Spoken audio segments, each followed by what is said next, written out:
What's up, everyone? I am just getting things set up here in the background, so give me a few moments.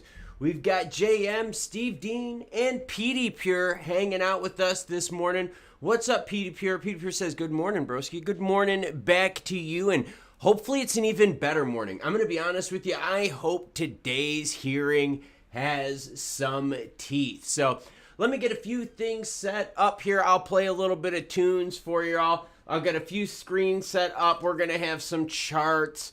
We're going to have some, Gary Gensler's opening statement. Got it right here. Yep, we're going to go over that as well. So just give me a quick moment here, and I do apologize.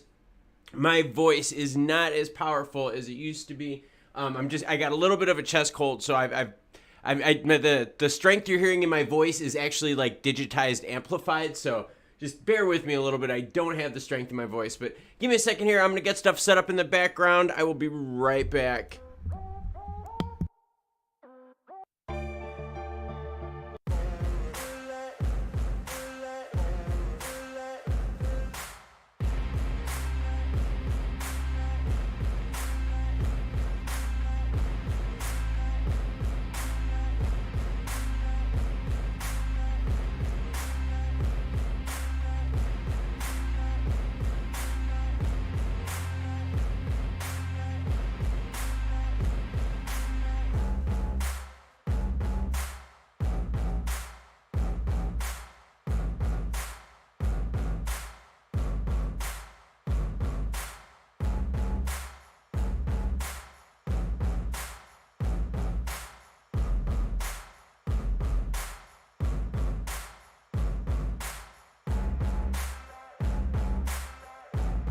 Hey, I saw Jimbo Tango pop up on my main dashboard feed. What's up, Jimbo? How are you?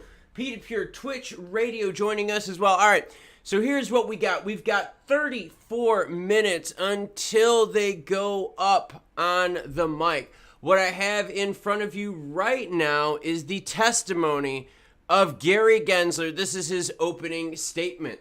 We got RMP, Real Media Project, saying, good morning, Klaus. Good morning to you. Hey, Michael Harris, what's up? Yeah, everyone, please say hello. And when you say hello, hit that like button. It helps us out. I bet you we're going to have a ton of viewers that hop on right around that 10 a.m. Eastern time. But until then, I figured I would hang out with you. We would talk crypto. What's going on with you? What's going on with everyone right now? A lot of news is breaking. We've got crypto heat maps right now being resilient. Ooh, I love this. I love this. This is great. This is what I want to see. I want to see the markets green despite the fact that Gary Gensler has just been out there just ripping crypto to pieces. I love this defiant nature of crypto. This is good. This is really good. This is financial defiance. Greg Dine says, let's hope Trudeau trips over the cord during this distraction. Oh, Trudeau, another one. You know, it's like, what are these guys doing? You're supposed to be working for the people. Come on now. Twitch Radio says, slap that button like you slapped that ass when you're getting ready to tax it on a Tuesday morning. All right, so right now, overlook on the market. We've got Bitcoin sitting at 30,323, up 3% last 24. That's a good move. ETH 2109, XRP 5203, and we got XLM sitting at 10.5. Interestingly enough, Dash was one of them. Lopped by the SEC and Gary Gensler, and Dash is up 1.36%. That's awesome. Love seeing that. I love seeing that the ones that were specifically gone after by Gary Gensler in this recent one are doing very well. William Meredith says, I hope Warren doesn't speak. William, you don't have to worry about that today, because for this is in the House. This is not in the Senate. So this is the House Financial Services. This is totally different. Warren is on the Senate side of things. Yeah, Henry J is thinking what we're all saying. Nail Gary Sack to the wall. Yeah, he has just been rough on crypto. And his opening statement, basically, I've got it right here. His opening statement is just going on how the SEC is the cop on the beat watching out for your constituents. In the last 2 years, we've filed nearly 1,500 enforcement actions, conducted more than 6,000, hold on, let me highlight this, 6,000 examinations of registrants. We engaged more than 40,000 registrants, manager, brokers, blah, blah, blah. That's what I'm saying. He's happy to be the cop. Happy to be the cop. Pocahontas Warren drives me nuts. That's right. I remember, what did she say? She had native heritage blood. Like, come on now. Come on. Dude, really, Warren? Come on, man. Twitch says his dome already looks like a sack. Seems content banging that against the wall. Yeah. We're not a fan. But basically, I have a feeling that what you're going to see today from Gary Gensler is defiance. I think what you're going to see from him today, because, okay, I'll be honest with you. Let's back up just a little bit here, okay? Gary Gensler, all right, has been all over Twitter, like, recently. Like, Gary Gensler is really, like, letting it go. Like, he is really letting it go. So anyways, all right, the problem we have with the Gary Gensler going all over the Twitter thing here is he's releasing all this stuff before going into this hearing. He's even saying, hey, I'm going to be testifying. He's like, hey, I'm going after Bittrex. Hey, these are securities. Algo, you're a security. Boom.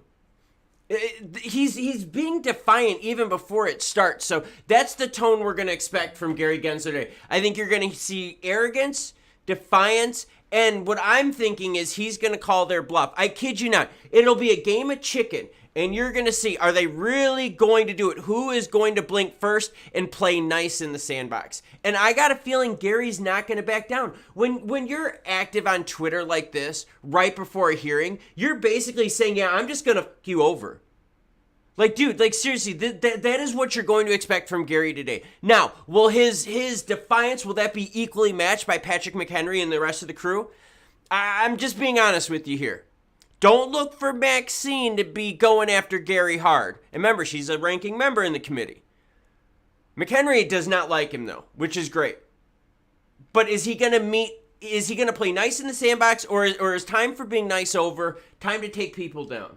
Nico chiming in says, good morning, Klaus, and greetings to all. What's up, Nico? And hello to everyone else. Tom, VW Man, says, will you have the live trial showing? Boom, got the feed right here, ready to go when they are ready. 28 minutes and 4 seconds. Thank you for asking, Tom, VW Man. The Logic says, hey there, Klaus, greetings from the Buckeye Nation, Ohio, and F. Gary. That's right, F. Gary is right. We got Paul hanging out with us. What's up, Wigbusta? Wigbusta's letting us all know that he's here. Coinbase stopped staking algo a couple weeks ago. Funny. Word on the street has it, though, that Coinbase is next. Oh, the assault on crypto. This is okay. So I did a story yesterday, and I'm not. This is no fault of anyone. Okay, I totally understand this. I did a story on Bittrex yesterday, and it got like shit for views. Seriously. And I'm not upset with it because it wasn't a sexy video, right? It really wasn't. It wasn't something hot. It wasn't something big. Bittrex isn't big. But the reason the story was big, and the reason I was trying to get the message out there, is this is Gary going after exchanges that have already left the United States. Like, he's doing this action after the horse is already dead, man. So that's why this is such a big thing right now, because now he's not only just picking specific securities, you know, XRPs, algos, dashes, right? But what he's also doing is he's going after exchanges even after they've left the United States. Basically saying, don't come back, period. PD Pure hitting us big this morning. Says, thanks what you do. This is support for you and the family. Well, thank you, PD Pure. I appreciate that.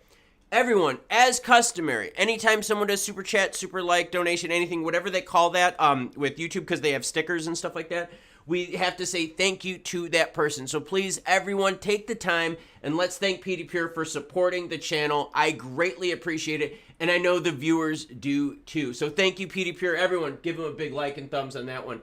Jim says, we hope we get some juicy action, the juiciest of action. Yeah, I hope this hearing has some teeth. Okay, I really do. What has me a little worried, though, okay, is that Gensler has been coming out swinging big I mean, his Twitter account, and just mind you, this is a government official. His Twitter account has been on fuego leading up to this hearing. Why do you think he brought up the Bittrex thing yesterday? He brought up the Bittrex thing yesterday to say, hey, look, I'm crushing crypto, and I'm going to testify in front of Congress tomorrow to say I'm going to keep crushing crypto. This is nuts, man. This is totally nuts. Rowling says, what time is the Gensler turd scheduled to be on? He will be on at 10 a.m. Eastern time. I've got the feed right here. We have 25 minutes and 12 seconds right now. And yes, everyone, thank you to PD Pure for helping out, supporting the channel. Simone Spencer says, great morning, Klaus. Can't wait to hear what Gary Gensler has to say finally. The problem is, Simone, we do want to hear what Gary has to say, right? But you and I both know, Simone, that Gary is, he's just going to be defiant. He's just going to be that kid that you got that just doesn't listen. You can smack him on the hand as many times. It just does not care. Until he gets a really good beating, Gary's just going to keep rolling. And that's what scares me. He is in YOLO mode. That's seriously, okay, Nico's got a good point. If you've got one spin, right, in your life, right, you got one chance to make it, you YOLO the shit out of it. That's why I'm always big about change, right? Change is needed. That's why I demand perfection. That's my personality. I'm very much like that. The problem is you've got this dude YOLOing against crypto instead of for it, instead of for working with companies and businesses. It's nuts, man. It's totally nuts. Yeah, he is. He's definitely acting like king of the road. And what's weird about this is it's how he's doing it. Like when you look at the timestamps of his tweets, right? 17, 18 hours ago, literally right before this stuff. I broke the story. I think I broke it 8 minutes after he tweeted. I mean, like, come on. Like, dude, and I don't know. I just think that it bugs me because he's going to be defiant. I know he's going to go on there and he's going to say that, you know what, the reason I'm doing this, the reason I'm so hard on crypto is I'm protecting your voters. And I'm telling you, that's the message he's going to sell. That what he's doing for crypto is protecting votes. Telling you, that is how he's going to come out. The cool thing, though, is we're going to be watching the market. We're going to be zoomed in, and we're going to have a broader look on the heat map to see if the market reacts to any action from here. Now, my assumption, been talking to a whole bunch of people about this, my assumption, along with a lot of others, we're sitting here thinking this. Can we go really green on this? Well, I mean, yeah, if they're like, dude, we're going to serve you and blah, blah, blah, blah, and like they come up with actual official action where they file something, then yes. But you're so far away from that procedurally that, okay, I mean, I don't think you're going to get that. Gary comes out there and says, hey, I'm doing this, and all of a sudden he starts getting a few people like on this committee, like more pro-Gary. That would definitely not be good for us. Not good at all. Is Warren Davidson speaking? You know what, Jimbo? Let me do this. Let me get the House Financial Services Committee list up for you guys, and I'll actually bring up the full roster for you guys and gals so that you could see. Oh, all right, here we go. Do you think the new bill to oust Gary will go anywhere? No, I don't. And the reason I don't think the bill will go anywhere has to do with this. In the United States, and the reason I'm saying this is because half the viewers right now are outside of the United States, so maybe they're not as aware of the how procedural things work, okay? But anyways, how it works is if you really want to get something passed in the United States, you better have control of the House, control of the Senate, and control of the presidency. Otherwise, it's super, super hard, and then the bills just get totally loaded up with fat. Not cool at all, all right? So in the United States, if we really think something big like this is going to happen, because I'm not politicizing this, but Gensler was appointed by Biden. He's not being reined in by Biden. So he's doing the bidding, the doing of that administration, right? So the only way you're going to get him reeled in is by the opposite side of the aisle taking action. The opposite side of the aisle right now doesn't own all three or doesn't have power over all three. So to get something big like this through, which would mess up the other side of the aisle's control, very, very low chances. Very low chances that bill will pass. Now, Jimbo Tango, across the pond, speaking of. Hey, Jimbo, I got the list for you. Here we go. These are all the people up on the screen. that are committee members for this. And there's a whole crap load of them. Not all of them will be participating. You're only going to see some of them. But I have a feeling that you're going to see quite a few people participating in this House Financial Services Committee. I'm just looking for some of the names here. Pete Sessions will be a good one. Bill Huizenga should be interesting. Andy Barr can get pissy at times. Tom Emmer, you know, is going to say something. Tom Emmer is going to back us up. Let's see, who else do we see on here? Warren Davidson, yep, is on the list, so we got you there. Bo Rabbit chiming in. I said it to you yesterday, Bo. I said it to you in the comments. I read those comments. You guys see it. I get back to you. All right, let's see. Who else is on here that we're going to think is going to be doing something big? Maxine, we know I don't think is going to go after Gary. But I've got the list right here. House Financial Services members list. Yeah, Davidson is there. Yeah, but like I said, we've got Davidson there. He's there, guy from Ohio. Tom Emmer, remember everyone, Emmer is also fighting big for crypto. Emmer wants the jobs in the United States. His big thing right now is he really wants the jobs to be in the United States. And I got to agree. And that's something that bothers me, because just think on like a really, really small scale level. Like, let's make this tangible, okay? I want you to think of crypto exchanges in the United States that operate in the United States. I want you to think of all the jobs that they've had to let go. Coinbase letting go 20%, 30%, 20%, another 10%. Like all these layoffs, those are all jobs. Those are all U.S. families losing in income in a fairly specialized field, right? I mean, because it's not like, hey, if they lost their job at Coinbase, they could go to other exchanges. No, all the other exchanges were laying people off too. So you've got this whole thing, all right? This whole thing where all these people are losing jobs, that's all because of Gary Gensler. Hearing is in 18 minutes, 46 seconds. R3 and XCC runs the London Stock Exchange. Wigbuster chiming in. Oh, man. No, it's cool. You guys are all doing a very great job. Thank you very much, everyone, for the support. Petey Pure, thank you very much as well. Petey Pure has been hitting the channel up big time. Now, interesting data here that I have to share with you. We get back to the expectations of what can the market look for? What can we expect from crypto? All right, hey, you want more green heat map? You're going to need more juicy goodiness from the Fed. In fact, what is juicy goodiness from the Fed? Juicy goodiness from the Fed is them taking a pause in rates. All right, but here's the problem. Right now, 87.4%. 87.4% are expecting a quarter point hit from the Fed. A quarter point hit on the Fed will definitely slow this rally down. It will definitely slow it down. Here's the problem. If we not only get a quarter, but then the Fed on the next one hits it with another quarter, you can really put the brakes on a rally, because you're making money so freakishly expensive by adding another 50 to 75 basis points on it. The base rate is still way too high, okay? Base rate is still way too high, 475 to 500. But if you add another 75, 50, I would say if you add another between 50 to 100 basis points, you could cause some terminal damage. It again goes back to look at the jobs lost, right?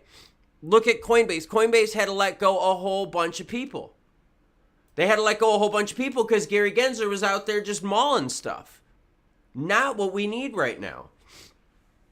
And by the way, this is Gary Gensler's opening statement. Got it up on the screen. Nothing too cool. Just throwing it out there. He's basically touting himself as being the cop on the beat. And he even says it right here. Oh my God, what a tool. Here he goes. The SEC is the cop on the beat, watching out for your constituents. Yep, everyone. Gary Gensler will be using votes as his tool. His reasoning for why he's taking care of crypto, why he's being the sheriff, is he's protecting voters. I don't know. I think honestly that he's a liability, and I think he's a liability based on the fact that I think he's costing too many jobs. I think Gary's costing way too many jobs, and he's not working with an industry. So we have right now 16 minutes until it happens. Michael Wheeler chimes in. Definitely need everyone to hit the like button, please. We need the stream to get more exposure. Yeah, I totally agree. It's the live streams don't make a lot of money. Not like The super chats and donations are awesome, but like, quote, the views, you know what I mean? Like if there's 200 people or like 100 people, like it's not like crazy views where you generate the income there. This is more for getting better quality content, better news to people in a timely manner. There is no better way of doing it than by doing a live stream where we share the information live together and we process it live. And that's something that I have to say. Last night, and I'll share something with you guys if you don't mind. I'll get a little personal. I don't have any anxiety doing these programs. In fact, because of the community that there is and the community that exists between us, and I'm talking about like when y'all comment, because you guys know I read them, I reply back to a whole bunch. The live streams, you guys know I jump in the chat with you while this stuff is going on. I don't just like let my computer go on autoplay and just like crank, views. No, it's the community and interacting with you guys. Last night I was excited. I was anxious. I was telling my wife, I'm like, hun, I feel like shit right now, but like I really gonna throw everything I can voice-wise into it. I'll sound a little nasally. I get it. I got a little sound amplification going on. I've been tweaking settings so I sound a little better. But like, I'm excited to do this. I'm anxious to do this. And that's right. And that's why I want to spread the word, because we're spreading information. You know what I mean? And that's the thing. And I don't want everyone to always agree with what I say. My job is to share information. Some of it may upset you. Some of it you may like. Some of it you may not want to hear. But it's information and news. It's how people are feeling. It's how the situation is evolving. T-Logic says something that I think a lot of us are thinking. Thank you, T-Logic, by the way, for chiming in. Where was Gary when Celsius, Voyager, FTX went down? Gary was meeting with Sam, for God's sake. He's not protecting anyone. And that's true.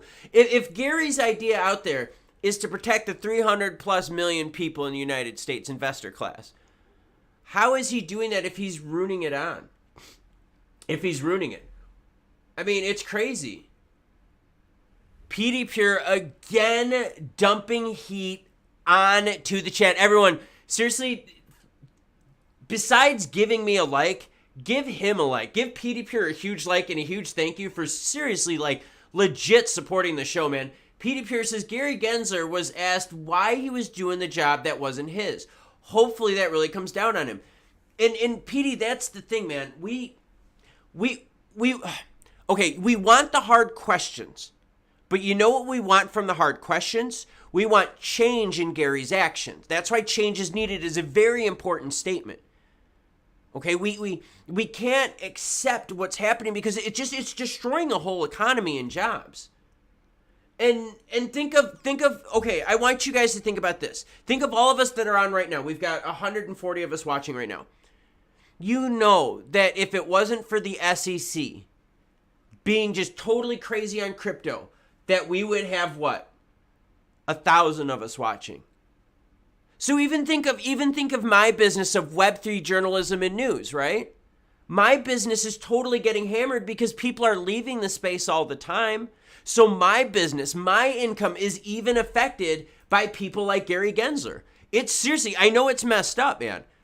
But think about it. You all know, watching this right now, there were so many more of us 2 years ago, weren't there? There were so many more of us a year ago. So for someone who's trying to do news, like I'm trying to bring news, not like sensationalism. I know I get maybe a little loud at times, but like I bring the news.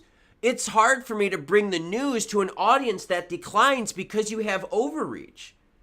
I mean, it's very, very crazy, man. Very, very crazy. I think that we're all seeing that one person just has way too much power right now. God's honest truth. One person should not have this much power over finance, over an industry, or anything like that. Whenever you have something that's that important, it should be split up into multiple chunks, just like we have like with our government. Split up so that not one thing has too much power. Checks and balances. Crypto Outcast says our government has been buying Bitcoin behind the scenes. There's no way we are that stupid. Crypto Outcast, I read an article this morning. I'll see if I can find it. Give me a second. Hold on. Let me make a note real quick, Crypto Outcast. Sorry. Okay. So I I wrote an article this morning, or not wrote, I read an article, it was this morning, and it was something about dates that the United States could sell Bitcoin. And it was basically saying like all the Bitcoin that the US has seized and all that kind of stuff, that the US is holding on some big bags, and hey, if they ever needed some money really quick, they could always cash out their Bitcoin. It was a pretty interesting article. If I find it, I'll make sure that I share it out there. And yeah, PD, that's what I'm saying. It's checks and balances. But the problem, though, also with checks and balances is that system itself can be manipulated to take too much time. In the world of crypto, in what we're living in and what we're doing right now, it's fast. This is the fastest shit ever. Okay, when I first started trading, when I first started getting into finance and all that, I was in my teens, all right? And I was doing E-Trade on a PC, dial-up action, hitting constantly refresh on tickers. And then waiting 10 seconds for it to refresh, right? That's how it was. And then once the weekend happened, I didn't worry. Now it's like trading 24/7, right? You got full command, full crazy stuff. News and information is flying fast. I think governments need to start adapting faster too. I think we need to start instituting change faster. Sorry, my sinuses, guys, are just really, really roasted right now. But I do. I think we would need change to happen faster here. Because the world and information is moving faster. Right now, though, the heat maps are looking pretty tasty. Market is going green today. Hopefully, Gary really gets his. Bitcoin sitting at 34.28. ETH 21.14. I like that. Not because I'm an ETH fan, but because ETH can support the alt movement. Yes, it can. XRP 52.1. We got XLM sitting at 10.5. Dash not feeling the heat too much from the SEC, sitting right under 60 at 59.77. Gary's relationship with FTX and SBF needs to be investigated. Mike, that's what we've been saying. That's exactly what we've been saying, Mike, is that this one person that has too much power is unregulated, and his track record is garbage. Celsius, you still have Mashinsky out there doing NFTs. How come Mashinsky is still walking the streets? This guy screwed people out of billions. Billions. Gary, you talk about your job is protecting people. What about billions through Celsius? Sorry. I can tell I'm starting to lose the power a little bit in my voice, so I'm gonna try to not be so loud. But yeah, it's frustrating stuff, everyone. So that's what we need to see today. Change is needed. We need to see them not only go hard after Gary, but see either a change in his actions or further action from the committee. Right? What happens when someone doesn't listen to you? Do you keep going after him like your kid? Do you keep going after him for the same thing? No. You have a choice. You either raise it, you hold it, or you back off. If you're a parent and you want to get shit done, you know what you do? You raise it. Then your kid will listen. It's kind of what we need to see from Gary here. Ooh, P51D Mustang. Good morning. What's happening? Love the name, by the way. I'm a huge P51D Mustang, also a Corsair fan. Went to the Great Oshkosh Fly-In of Wisconsin. When I was a kid, I was in 7th grade, jamming out to a little bit of, what was it, Blind Melon? All I can say is that my life is pretty plain, I think. Remember the little Bumblebee dancing girl? That song? Yeah, I remember that. Oshkosh Fly-In. Thank you, P51D Mustang, for giving me a mental jog of a great moment in my life. I love it, man. Adroba, I saw you. Yeah, I saw Adroba. Here we go. Adroba says, good morning, Klaus. What's up? Well, what is up, everyone? From India, a huge fan of yours. Coinbase CEO sold his stocks on the 23rd of March. Someone already knows the future and is planning to move out. Yes, Amy Kulkarni. Thank you for that. And thank you for being a faraway viewer. I seriously appreciate it. Dude, seriously. Okay, that is one of the things, too. When you're registered with the SEC and you're a company like a high-level exec, you have to register with the SEC when you plan on selling your shares. And Brian Armstrong has been dumping his shares. I mean, dumping his shares. So, I mean, this dude either knows something's coming or he is just screwing over the holders of Coinbase stock and living high off the hog on him. Twitch Radio says, I honestly think he's super biased and should be replaced by someone who could be unbiased. Well, point, Twitch, man. Rock on, dude. Yeah, checks and balances. The government loves those. I can float money anytime they want. Oh God. Oh yeah, I am not invested in Coinbase either. I am not invested in Coinbase. I would not touch that with a 10-foot pole. What's nuts though is look at what's trending. 50,000 plus tweets for the SEC, 4,000 plus for Coinbase. What else is going on here? Sorry, I'm just checking to see what crypto Twitter's got going on. Trending 100x. Shut the hell up. Come on. Algo obviously trending. We know why, because yep, Gary Gensler went after him as a security. By the way, we've got 5 minutes, 36 seconds until the hearing happens. Someone needs to fight that Gary Gensler, and they need it to be a hard fight. Very, very true. Gensler definitely working for big banks and Wall Street. Think about this, okay? I want you guys and gals to think of crypto as a whole. I want you to think of all the people that got scammed. I want you to think of all the people that lost shitloads of money, all the people that had a lot of money and lost it. You know what I mean? I want you to think of all of those, okay? When all of those happen, do you think that makes those people want to get back into crypto, or do you think they're going to go somewhere else? Oh, committee's coming on shortly, guys. No, they're going to go somewhere else. And I think that's something that we have to think about. This pushed a lot of people away. This pushed a lot of people back into the stock markets, back into the metal markets. Very interesting to see that this totally pushed people out of crypto and back into traditional finance. For Hoofty Floofin says, Canada in the house. Love my northern viewers. George says, hello there from the Philippines. Keep your crypto off the exchanges. Get a hardware wallet. That's from the Silent Spectator. Not so silent if you're in the chat, but we love you anyways. Now I'm giving you a hard time just based on the name. Love it. And by the way, love the helix. Love the symbol.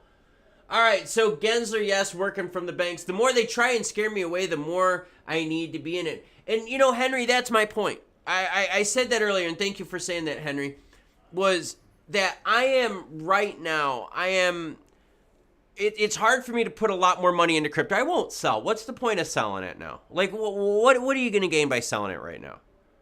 You know, but the whole thing is until they get more regulatory clarity, I think a lot of people will either accumulate slower or they'll just sit on the sidelines until we get the clarity. But I don't think you're going to get any more people to like panic sell and sell their bags. I don't think you're going to see that. I think if you would have shaken people out, you would have shaken most of them out by now. Good day from the Gold Coast of Australia. Danny Day Pitchford. Well, awesome. Very, very cool. Gold Coast of Australia. I've watched a few House Hunters Internationals about Gold Coast of Australia. Wish I could talk this morning. I really freaking can't. Realistically, does the SEC have anything on Ripple? Yes. Yes, the SEC has plenty on Ripple. Not because we don't believe it, but because they just pounded LBRY in summary judgment.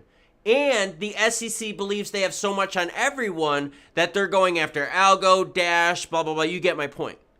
The SEC, okay, the SEC obviously has something on them. Otherwise, they wouldn't being able to keep going after crypto. No one's stopping them. No one's telling them, oh, SEC, you're wrong. No one's telling them, hey, SEC, you need to back down. So as long as the SEC gets to do what they want, in their eyes, they think they have something on everyone. And it's sad, but it's the truth, right? I mean, like, that's the truth. Whether you want to believe it or not, that that's a real situation, holy shit. Elijah Israel says, greetings from Lawrence Clinton Fountain in South Carolina. Rock on. Rock on. Now, is that's I think that's Lawrence County out there. I think that's Lawrence County. Rock on, Elijah Israel. How's it going? We need Jim Cramer to say crypto is going to get banned. Instant price spike. Yeah, we do. We do need Cramer to say something dumb. Diamond Hand Japan says, good morning from Japan. Love your show. XRP, go, go, go. Well, thank you for more international support. In the UK, you can't buy crypto with a normal bank card, so it's hard. And Adrian, I've been doing tons of stories, dude, on the UK, man. Tons of stories on how UK is just screwing people over with banking. I mean, that's how they're doing it. The UK is controlling people with money, and the US is doing it with Gensler. All right, that's how they're keeping you out of crypto. Canada, by the way, now, Canada 6 months ago used to be way more crypto friendly. They're not. They're not. You're seeing Canada now push exchanges out. And we've got a couple minutes until the hearing starts. Their delay, I'm looking at their feed right here. Their delay is, no, they're very tight today. They're very, very tight. So their feed should be pretty crispy. Good Jacob says, good morning from Texas. What's up, man? All my Texas fans out there. By the way, Texas, most legit car scene ever. Ever. And now, mind you, this is coming from someone who's done plenty of Chicago fun, okay? Plenty of Milwaukee fun. Plenty of Indy fun. I've had fun.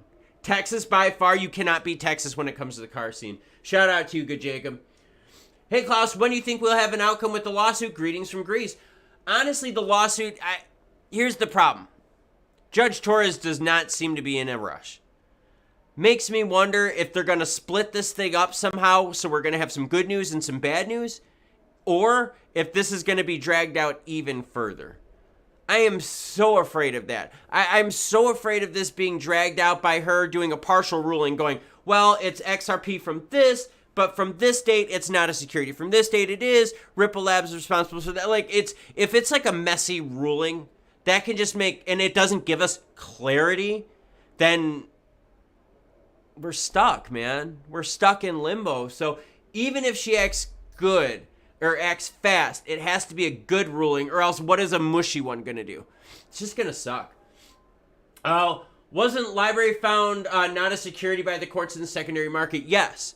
But just because of that, right, that protects people more so like me and you. Gary Gensler is still going after the exchanges. Gary Gensler, it's really weird. He doesn't really look at the exchanges as being a secondary provider. He looks at the exchanges as being an exchange, something that should function just like a stock exchange, and with the same rules, the same boundaries, and so forth. So it's kind of messed up. It's very messed up. So yes, we are protected. Right now the courts are saying, hey, look, we can't go after people because people didn't know what was going on here with legal clarity. There obviously isn't legal clarity, so we can't screw the people over. That's what the courts have pretty much protected now. Now, yes, Coinbase is a secondary seller, but the problem is why Gensler went after Bittrex and all that is for exchanges, and that's why Coinbase is freaking out, because they're like, whoa, you're going after exchanges. Not just the selling of securities, but going after the exchanges for not registering, not doing all the due diligence stuff. So it's messy, man. It is messy. So right now we are waiting for them to start. Give me 1 second, waiting for their feed to come on up. They are right now at 10:01. It will begin shortly. Oh, something's happening here. Oh, something's happening. Come on, guys. Give me the good juice, guys.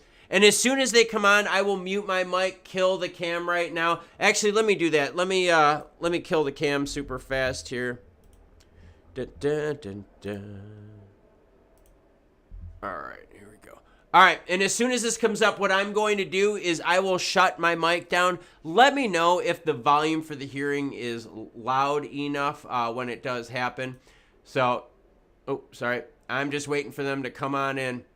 So yeah, but right now we'll just kind of sit anxiously right here, waiting to see what happens. I'm going to have the heat map up as well, giving us some action here so that we can watch what the market is doing while this hearing goes on. Hey, it's Gil Silverbird. It says, hey, brother, Gil Silverbird here. Crossing my fingers. Crypto questions with Ripple. I know. People are questioning. Mike John says, what about the Howey test? I know. But the problem is Gary says, hey, if there's any expectation of profit, security. Some baseball cards that I buy, I do buy them with the expectation of profit. Like if I'm not a fan of that player, I'm just buying that card speculatively. Like I'll buy a Mike Trout rookie card speculatively, right? And we're just waiting for them to come on live. But, you know, like a fan card, right? Like if it's a White Sox player, I'm not going to buy that card for speculative. I'm going to buy it to keep it, to hold on to it for my own possessions.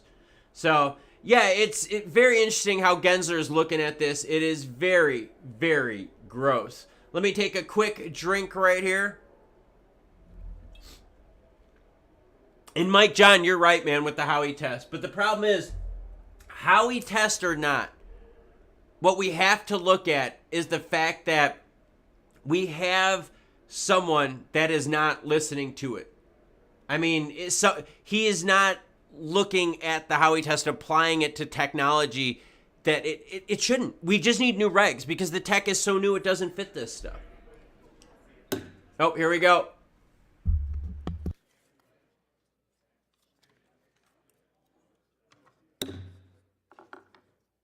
Committee will come to order. Without objection, the chair is authorized to declare a recess of the committee at any time. This hearing is entitled Oversight of the Securities and Exchange Commission. Without objection, all members will have 5 legislative days within which to submit extraneous materials to the chair for inclusion in the record. And I'll now recognize myself for 4 minutes for the purposes of an opening statement. Before the committee, as you can see, we're under new management and a new Congress, so please get comfortable. We expect to get through a lot today. So let's get started with digital assets. Under your leadership, the Securities and Exchange Commission has brought nearly 50 separate enforcement actions against digital asset firms.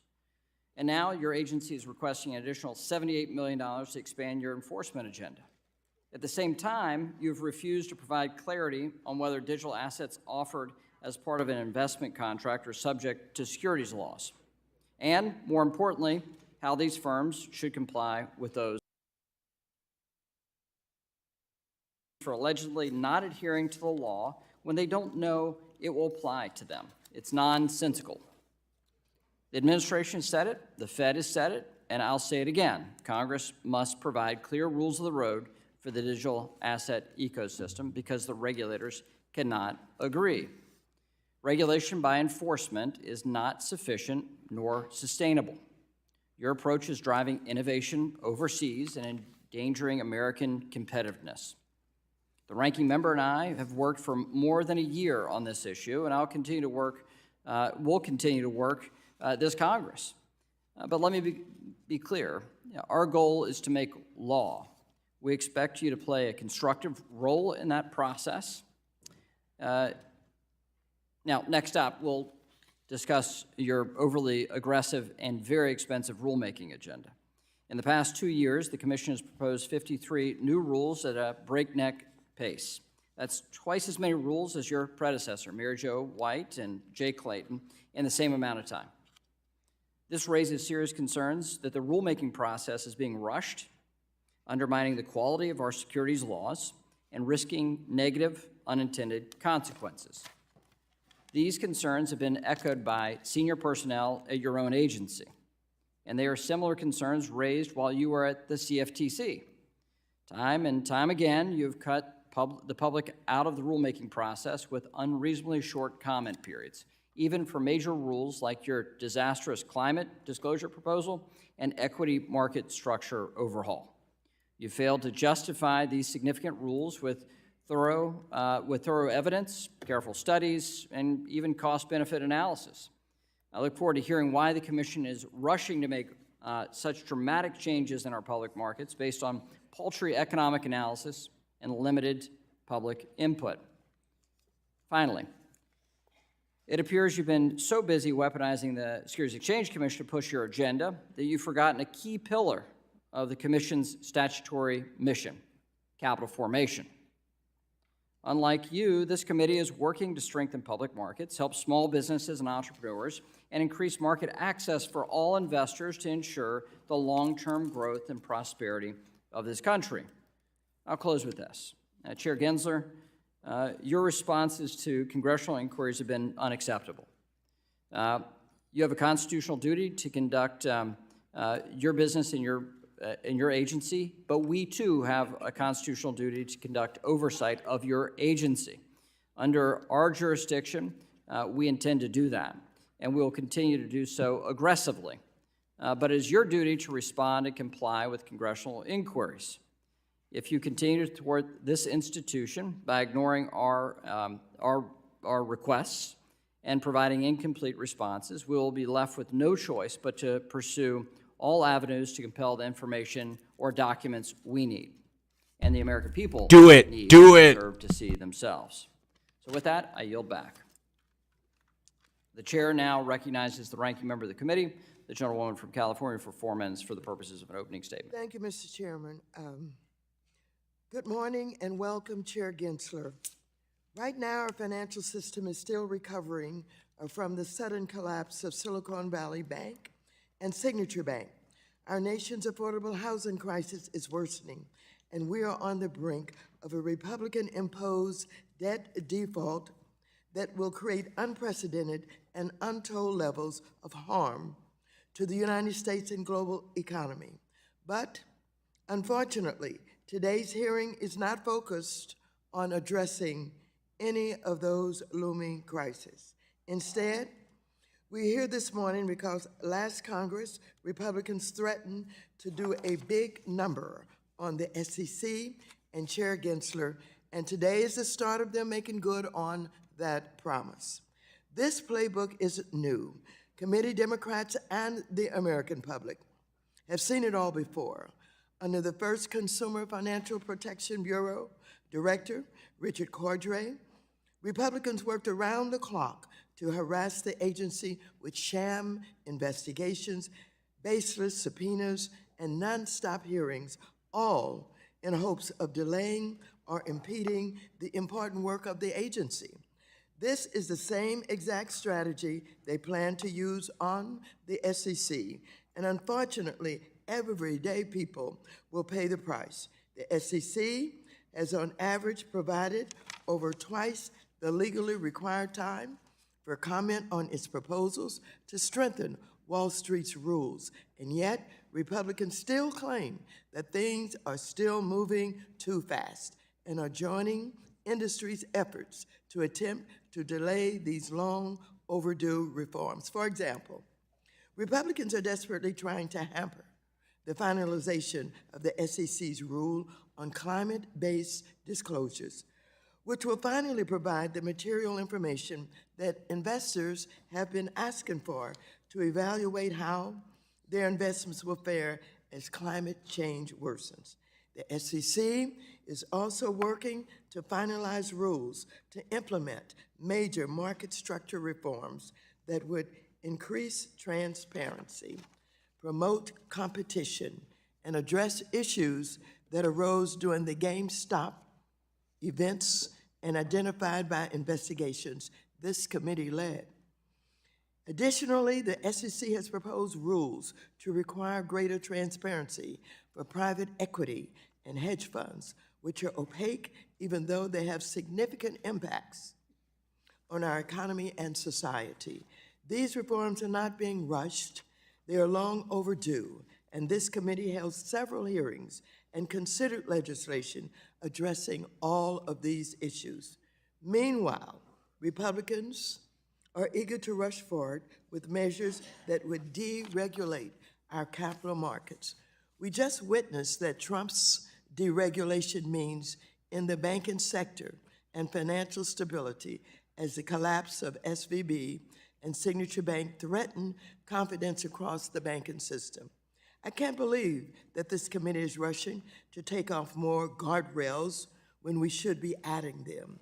I would also like to applaud Chair Gensler and his staff for the forceful actions the SEC has taken and dedicated more resources to go after crypto criminals. This is a stark difference from the hands-off approach that the Republicans' SEC chair took to mask non-compliance in crypto. In fact, under Chair Gensler, the SEC has nearly doubled the size of the unit responsible for protecting investors in crypto markets and from cyber-related threats. Since the recent bank failures and the fall of XTX and various crypto platforms. With that, I'm going to yield back the balance of my time because the chair did not go over his time, and I'll honor his notion here for me to. The chair recognizes Mrs. Wagner, chairwoman of the subcommittee on capital markets, for 1 minute. I thank you, Mr. Chairman. Chair Gensler, it's been 18 months since you've appeared before this committee. My colleagues and I look forward to discussing your agency's overly aggressive agenda that is, in fact, rushing through rulemakings at a frenzied pace, the likes of which we haven't seen since the response to the '08 financial crisis. However, your agenda is neither driven by congressional mandate, and let me underscore congressional mandate, nor a widespread market failure like we saw in '08. In fact, it remains to be seen what actual deficiencies the Commission seeks to address with its 53 new regulations. Even when a very brief or half-baked cost-benefit analysis is provided, it fails to consider the aggregate regulatory burden on retail investors, small business, and capital markets, the bread and butter of the United States of America. These dramatic changes you are proposing will cause death by 1,000 cuts to U.S. capital formation. And I yield back. The chair now recognizes the ranking member of the Subcommittee on Capital Markets, Mr. Sherman, for 1 minute.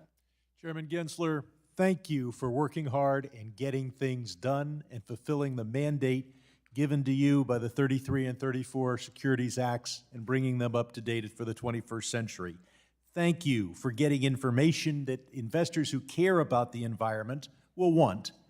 Thank you for standing up to the crypto bro billionaires where an area where the multi-billion-dollar frauds are just the beginning of the societal harm.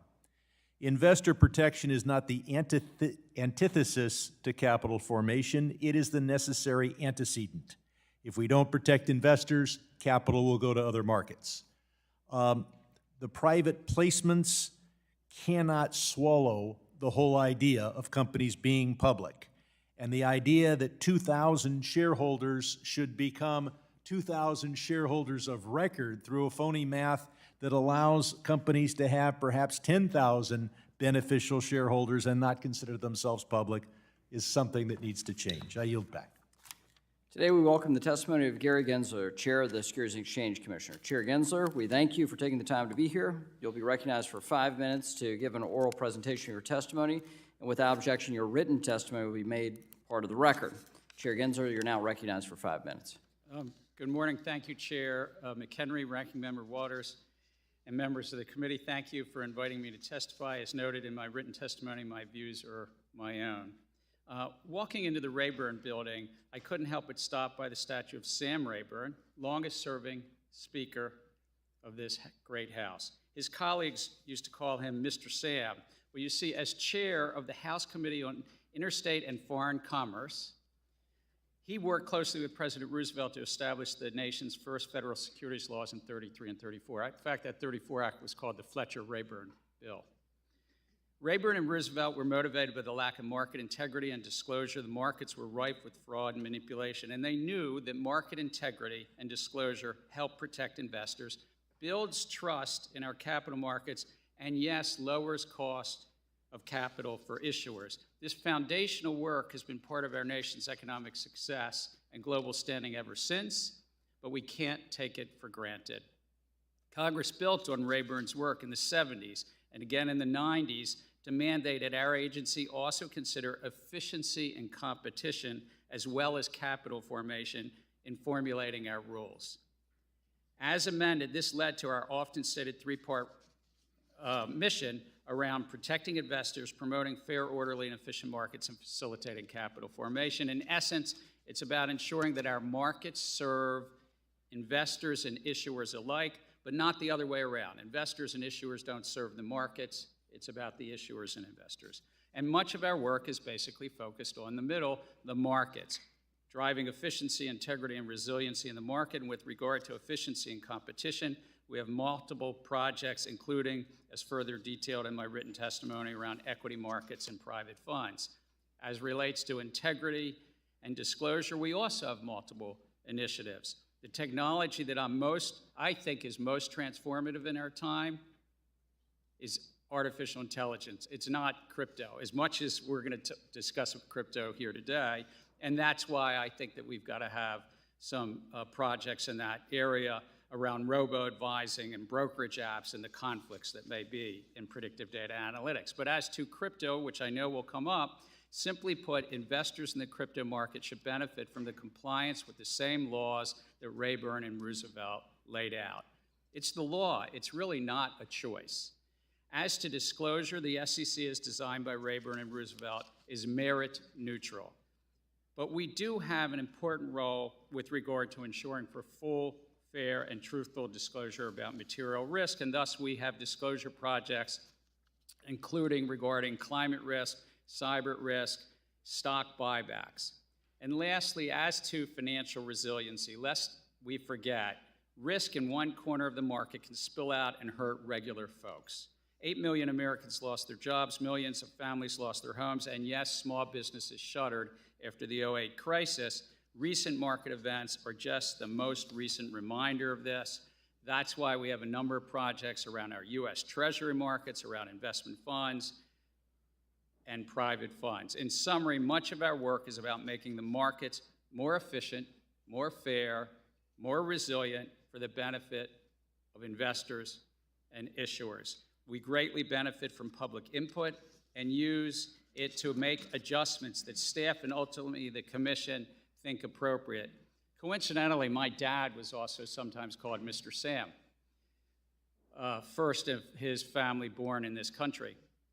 And he ran a small business, never went to college, small business, a vending machine business, and the bar owners would call him Mr. Sam.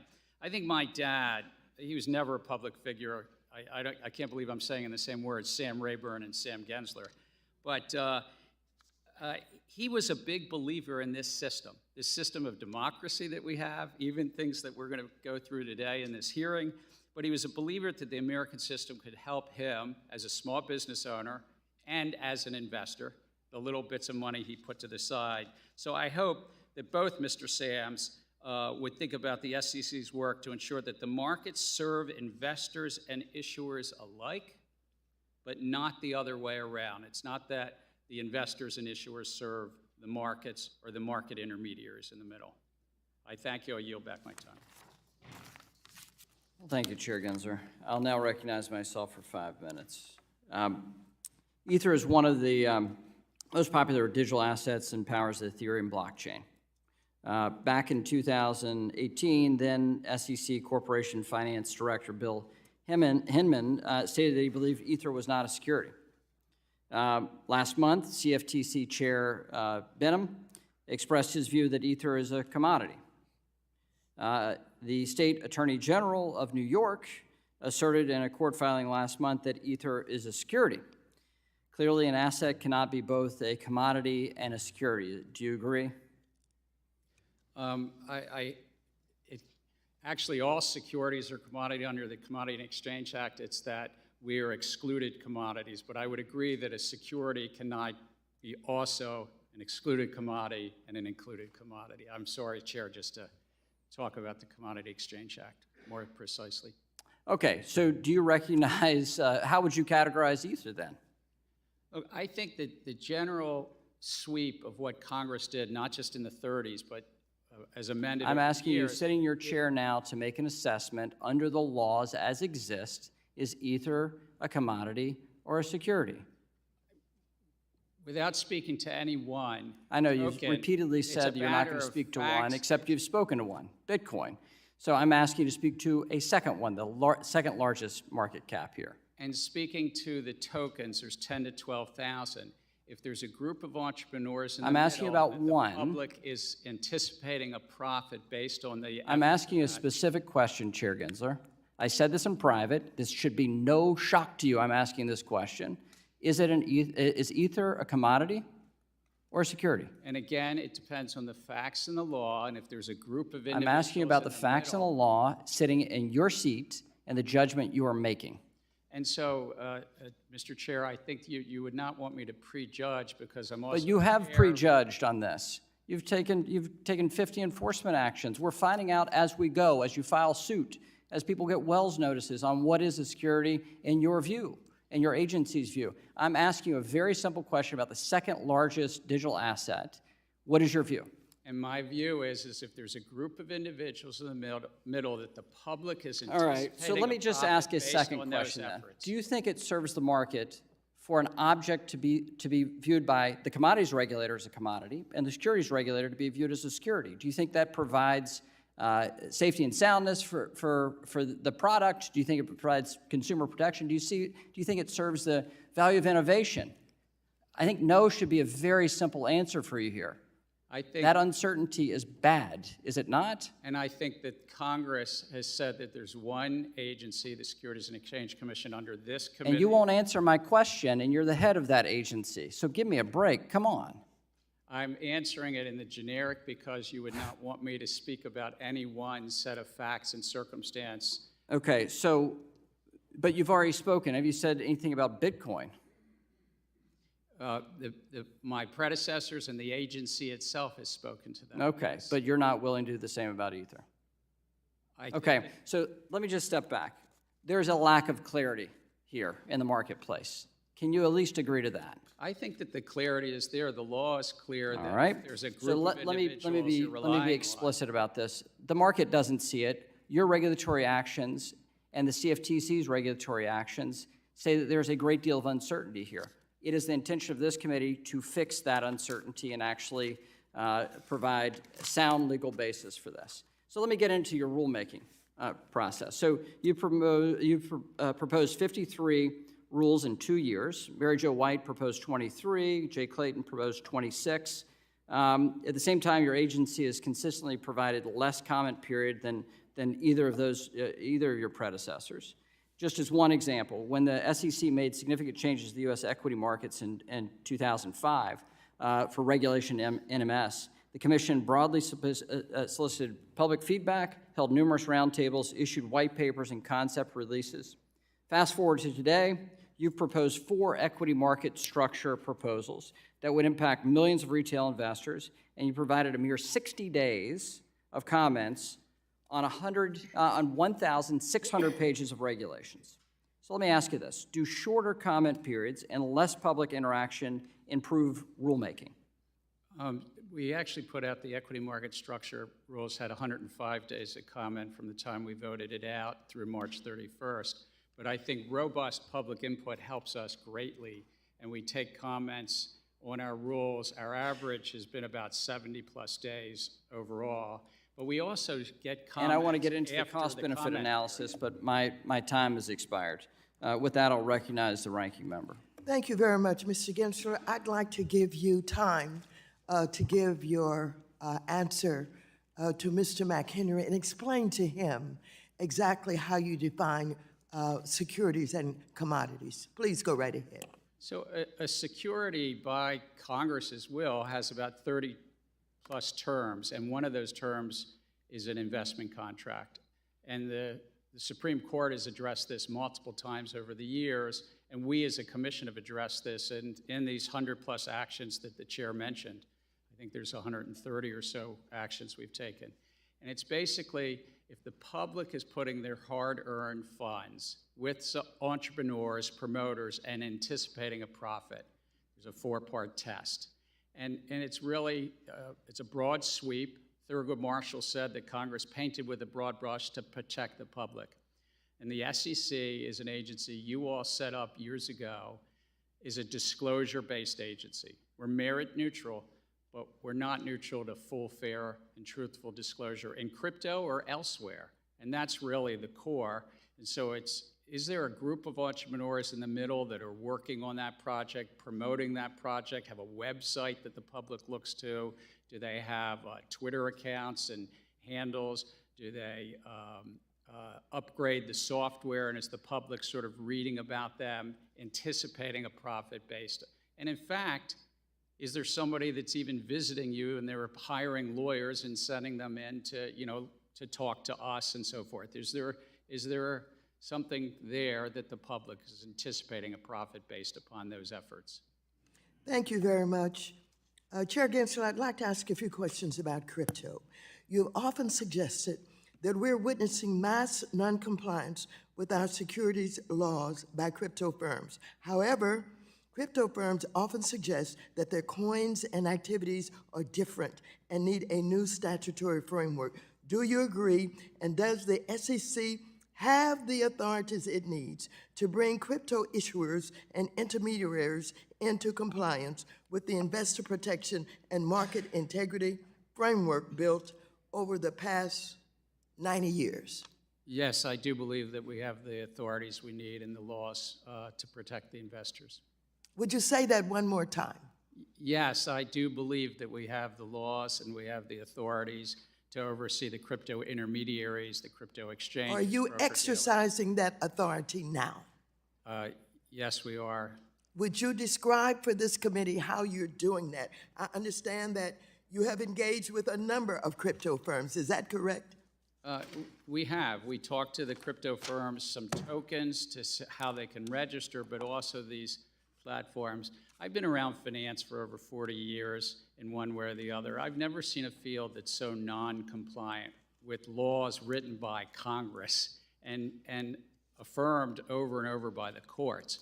But this is a largely unfortunate for the investing public, non-compliant field. Thank you very much. I'm going to move on to a question about deregulating capital markets. As you know, this committee cares about increasing access to capital, particularly for small businesses. I, for example, have worked with Chair McHenry to pass legislation on crowdfunding and other innovative ways for startups and small businesses to raise capital. These are targeted approaches to supporting business growth and creating jobs. Some on the committee suggest, however, that deregulation is needed, but I don't see how deregulating capital markets is good for small business, job creation, innovation, or economic growth.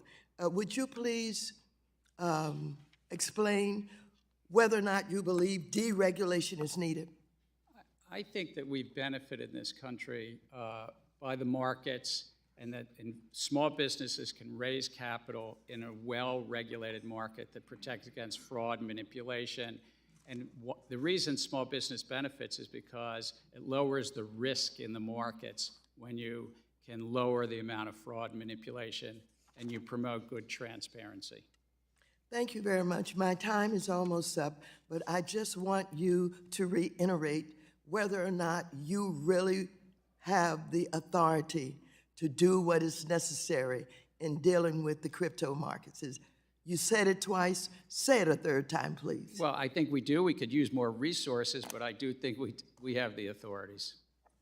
Have you indicated what resources you need? We have in congressional testimony to the House Appropriations Committee, and it's included in this testimony as well. Thank you very much. I yield back the balance of my time. We'll now recognize the gentleman from Arkansas, Mr. Hill, for 5 minutes, the Vice Chair. Thank you, Mr. Chairman. And Mr. Gensler, thank you for coming to be with us today. I want to continue to follow up on Chair McHenry's questioning. I'll attempt to be more successful. In November 2021, the President's Working Group on Financial Markets released its report on stable coins, which recommended that Congress enact legislation to establish a federal prudential framework for stable coins. You remember that report? I do, sir. Is the SEC a member of the President's Working Group? We are, sir. And do you believe that, did you support that recommendation of the President's Working Group? I did. And do you think that Congress has been inactive on this topic? As best I know, Congress is engaged with the administration throughout the 2 years, so. You would call that active? Yeah, we're looking for that framework, and you support us drafting a regulatory framework for payment stablecoins. If I could say, when stablecoins, I think that it's important to ensure that there's safety and soundness there, and that if this committee and Congress were to address this through legislation, to ensure that we don't undermine our $100 trillion capital markets, that we don't inadvertently somehow undermine what money market funds operate in this country, or how other parts of the financial markets. Lastly, that we don't undermine both the CFTC's and SEC's authorities to go after fraud and manipulation, because right now these stable coins are being used in the crypto ecosystem, and I think you really do want that cop in the beat, the SEC on the beat in the crypto ecosystem.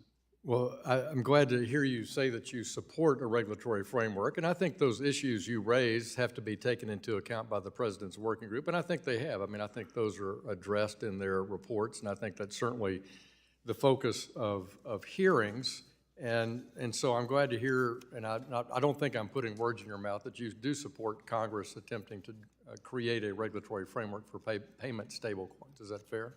I think with the guardrails of not undermining the $100 trillion capital markets, and remember, No, I got your checklist. We've got that. I was just going to, also in the recent events in the markets, one of those stable coins actually had over $3 billion at Silicon Valley Bank. Understand, So terrible that decision by them. So Terrible decision by Silicon Valley Bank. We've already had a hearing on that subject, and I know we'll have some more follow-up on it. Let me ask you about the consolidated audit trail, something that's plagued my existence for the 8 years I've served in Congress.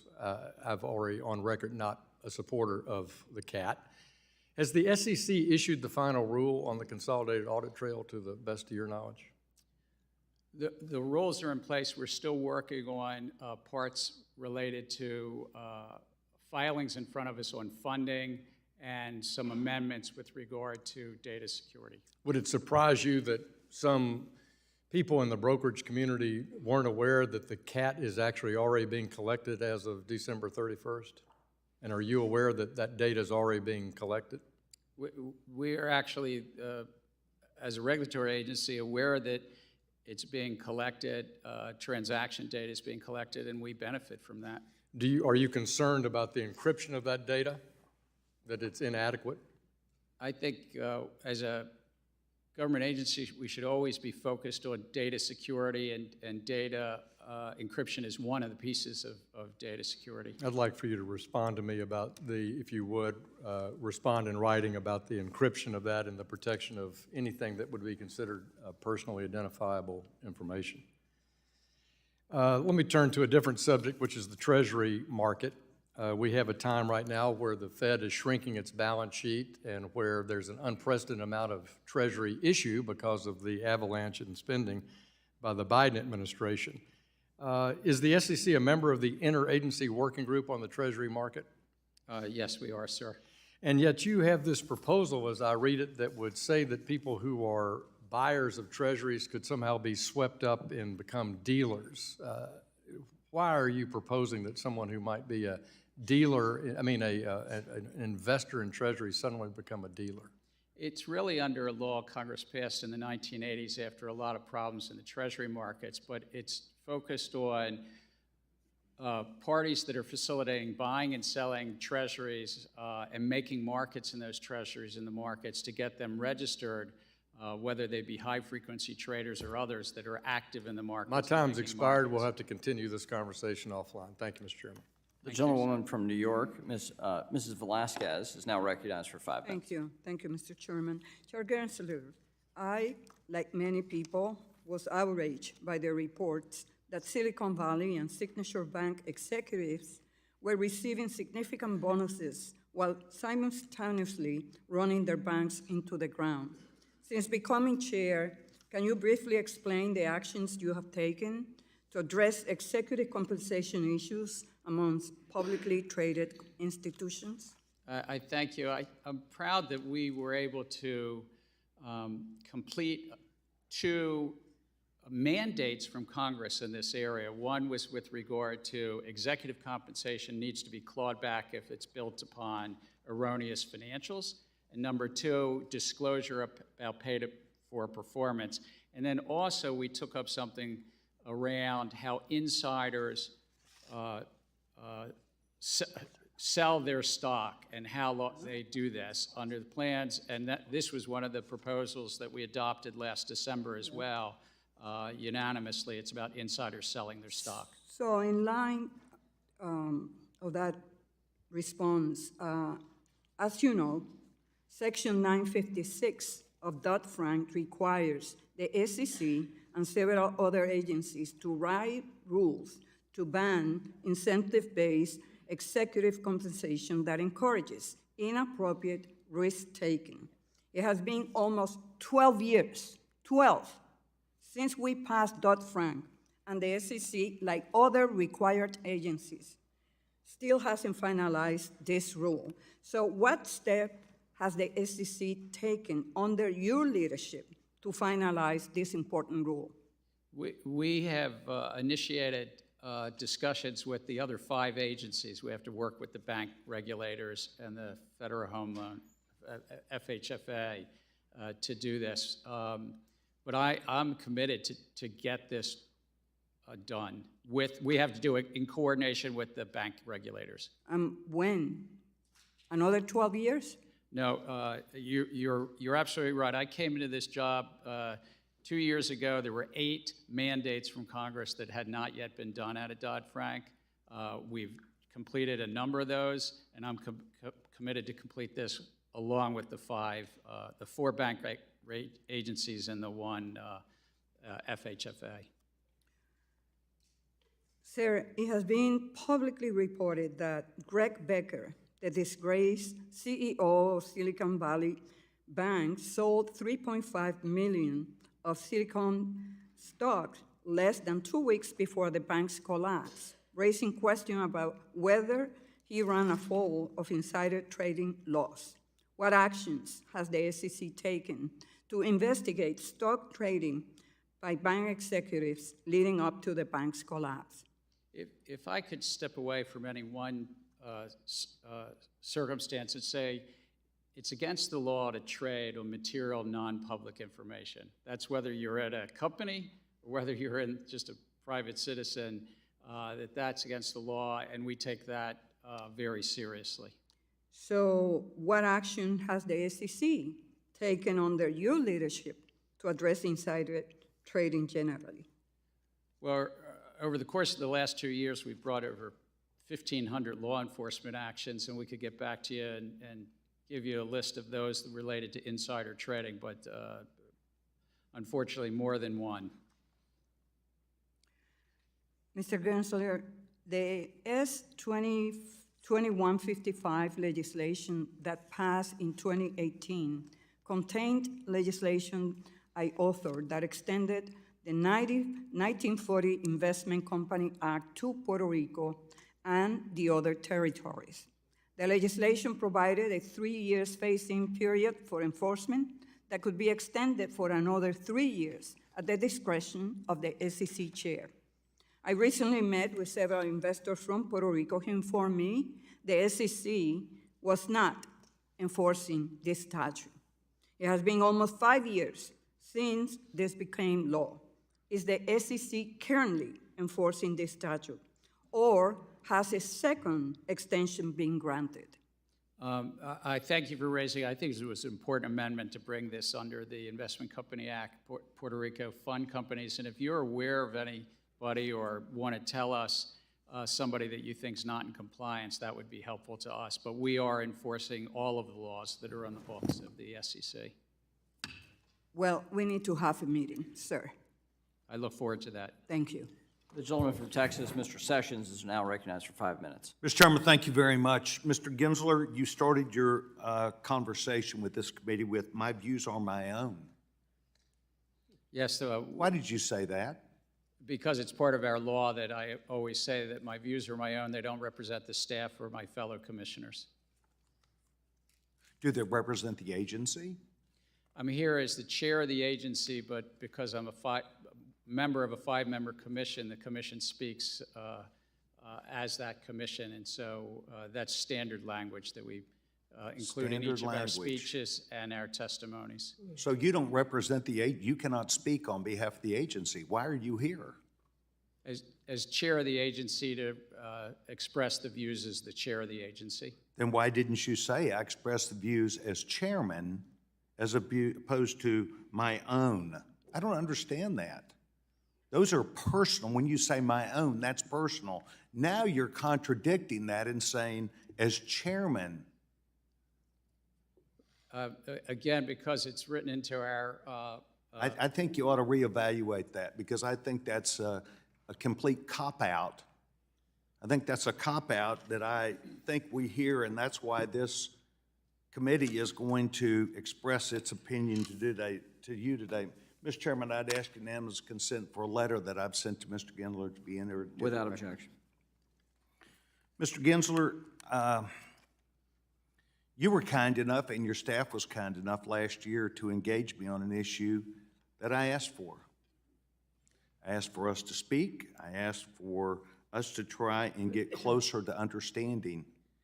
You've spoken a couple times today about, in regards to the chairman, but perhaps issues about, well, these would not be appropriate in public forums to talk about. But almost every filing that companies make are public filings. They already are public. It already is known. And once again, I find you trying to hide behind things for either a lack of willingness to be candor about it, or you're trying to obfuscate your oath of office, which was well and faithfully. This committee is not happy with that attitude or performance. I was told by you, after we'd had numerous discussions with your staff, about a company that had a capital formation issue with millions of dollars at risk at the last minute based upon their public filings, that you would not respond at all or even discuss the matter with the company to try and alleviate a problem for the average number of days that it would take your agency to respond. In other words, the agency had to respond. You were simply a placeholder. You have no real responsibility. You have your own views, not the views of the management of the organization responsible. So I would say to you today that there's a corollary. You talked about your father. I'm going to talk about my father. And my father, who served as a federal judge for 14 years, became director of the FBI for President Reagan. He recognized that the agency had a problem that probably emanated from the Department of Justice. I'm not going to blame the FBI. I'm not blaming the Department of Justice. I'm saying the circumstance was there, that they would not give credible information or deal with people who they were indicting and charging. And my father changed that and said, if you are, or if you have reputable counsel that stands at the behest of a court, that a court could punish them for incorrect or unlawful behavior, inappropriate or unethical behavior, if you had a counsel who was of extreme confidence, then the Bureau would deal with you even on the most sensitive issues. I will tell you that one of the clients that I referred to you has extremely important and valuable confidence in their counsel. And you as an agency have chosen to stonewall, obfuscate, and not do your job. And I've sent you a letter, and I'm asking you to respond back to this committee and to me about whether you're going to look at that when confronted by this committee, because I strenuously believe that you should have some authority and responsibility in that effort. Mr. Chairman, I yield back my time. The gentleman from California, Mr. Sherman, is now recognized for 5 minutes. Mr. Chairman, Chair Gensler, I am very pleased with your attitude and your performance, but my views are my own. I'd like to speak for the gentleman from Texas, but he hasn't authorized me to do so. I won't. The chair of the committee says that we ought to have absolute clarity in this issue, and I agree with him. And we can achieve that if the chair will work with me on legislation to say that all intangible investment assets, including all crypto, are securities. That way it would be very clear that investors in crypto get the same protection as investors in stock, bonds, and other intangible assets acquired for an investment purpose. The definition of accredited investor that we have now relates to the wealth of the investor or their income, which may have nothing to do with their sophistication and knowledge. And I look forward to working with others on this committee to have a definition of accredited that discards the idea of wealth and looks instead at knowledge, but also specifies that if you're going to participate in that kind of private placement, you don't put more than 5 or 10% of your assets in any one basket. The definition of an accredited investor we have now is based on wealth levels set in the 1980s, which means they're completely out of date and probably shouldn't be used at all. Mr. Chairman, you said to the Banking Committee back a couple years ago, to the extent there are securities on these trading platforms, under our laws, they have to register with the Commission. So assuming that a particular crypto token is a security, if that's true, is an exchange where that security is traded a securities exchange? Under the laws, if you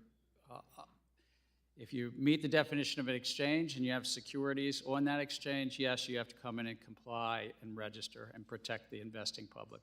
Well, I heard you earlier say that no field in finance is so rampant with non-compliance.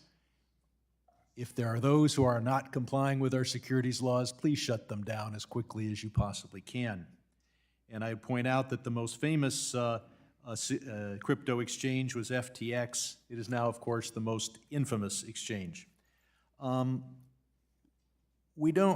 Congress expanded from 500 all the way up to 2,000 the number of entities that can be beneficial owners and still have the company thought of as a private company. I mean, that's a lot, 2,000 owners.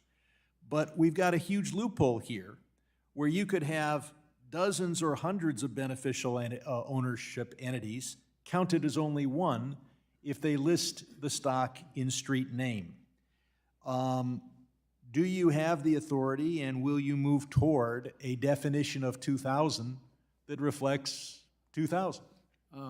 I think you raise a good point, and I've asked staff for recommendations for the Commission's consideration, really to ensure that Congress's will about these numbers, the 2,000 number you reference in the Jobs Act, it really means 2,000, and how to look at, as you say, street name ownership that a broker might hold for hundreds of thousands. I think you'll find companies calling themselves private that have many, many thousands of beneficial owners, and that's not what the securities law calls for. Companies, when they file their 10Ks every year, they list their risk factors. One risk factor that's increasingly important is the risk of a disruption in the U.S.-China relationship or economic relationship. If investors got explicit information about that, that would protect investors. If companies had to fight for capital by demonstrating their resiliency, their ability to withstand such a breakdown, then our entire country would be more resilient, and Taiwan would be more secure. Can you move forward to be more explicit and clear with companies that they need to disclose the risks to the company and hopefully what they're doing to ameliorate that risk of a possible breakdown in the U.S.-China relationship? Under current rules, companies need to disclose material risk, and if they have operations and there's material risk related to any geopolitical area, not just the one you mentioned, they're obliged to disclose that. The gentleman from Oklahoma, Mr. Lucas, is now recognized for 5 minutes. Thank you, Mr. Chairman. And Mr. Chairman, it's good to see you again. It's good to see you. If I can call you Mr. Chair as well.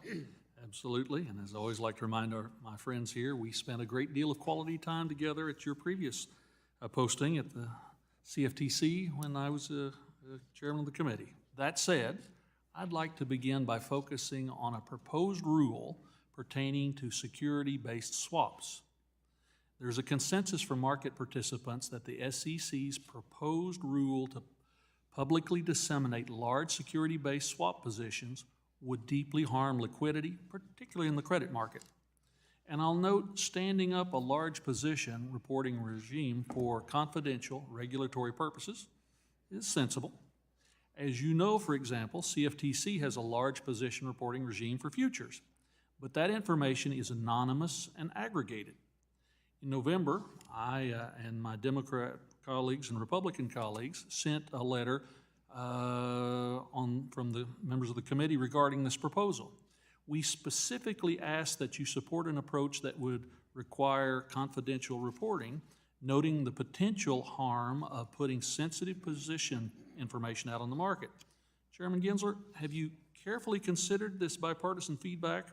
And will the SEC amend the proposal to reflect this? I recall your thoughtful letter and the approach, and we're taking that into consideration. I think the part of the motivation, as I understood it, that Congress put this in the act that you helped write was not only for the official sector to have some information, the confidential information, but also then some of that information to be also in the public domain, and that's what we're sorting through, but your letter is helpful. I look forward to your response because I think the issues that have been raised are very legitimate. As chairman, as the chairman also discussed, the volume and breadth of SEC rulemaking is of significant concern to me. The implication of many of the proposed rules are massive and often affect the same or interconnected financial products and market sectors. The adverse consequences in one sector can bleed over into another, causing lasting economic harm. I'd like to reflect on my time as chairman of the Ag Committee during the implementation process of Title VII of Dodd-Frank.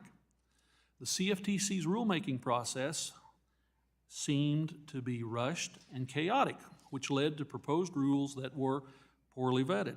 As a result, the CFTC routinely resorted to last-minute staff guidance and no action letters that were needed to modify new rules that simply weren't always workable. This patchwork approach circumvented the standard rulemaking process and lacked many real cost-benefit analysis.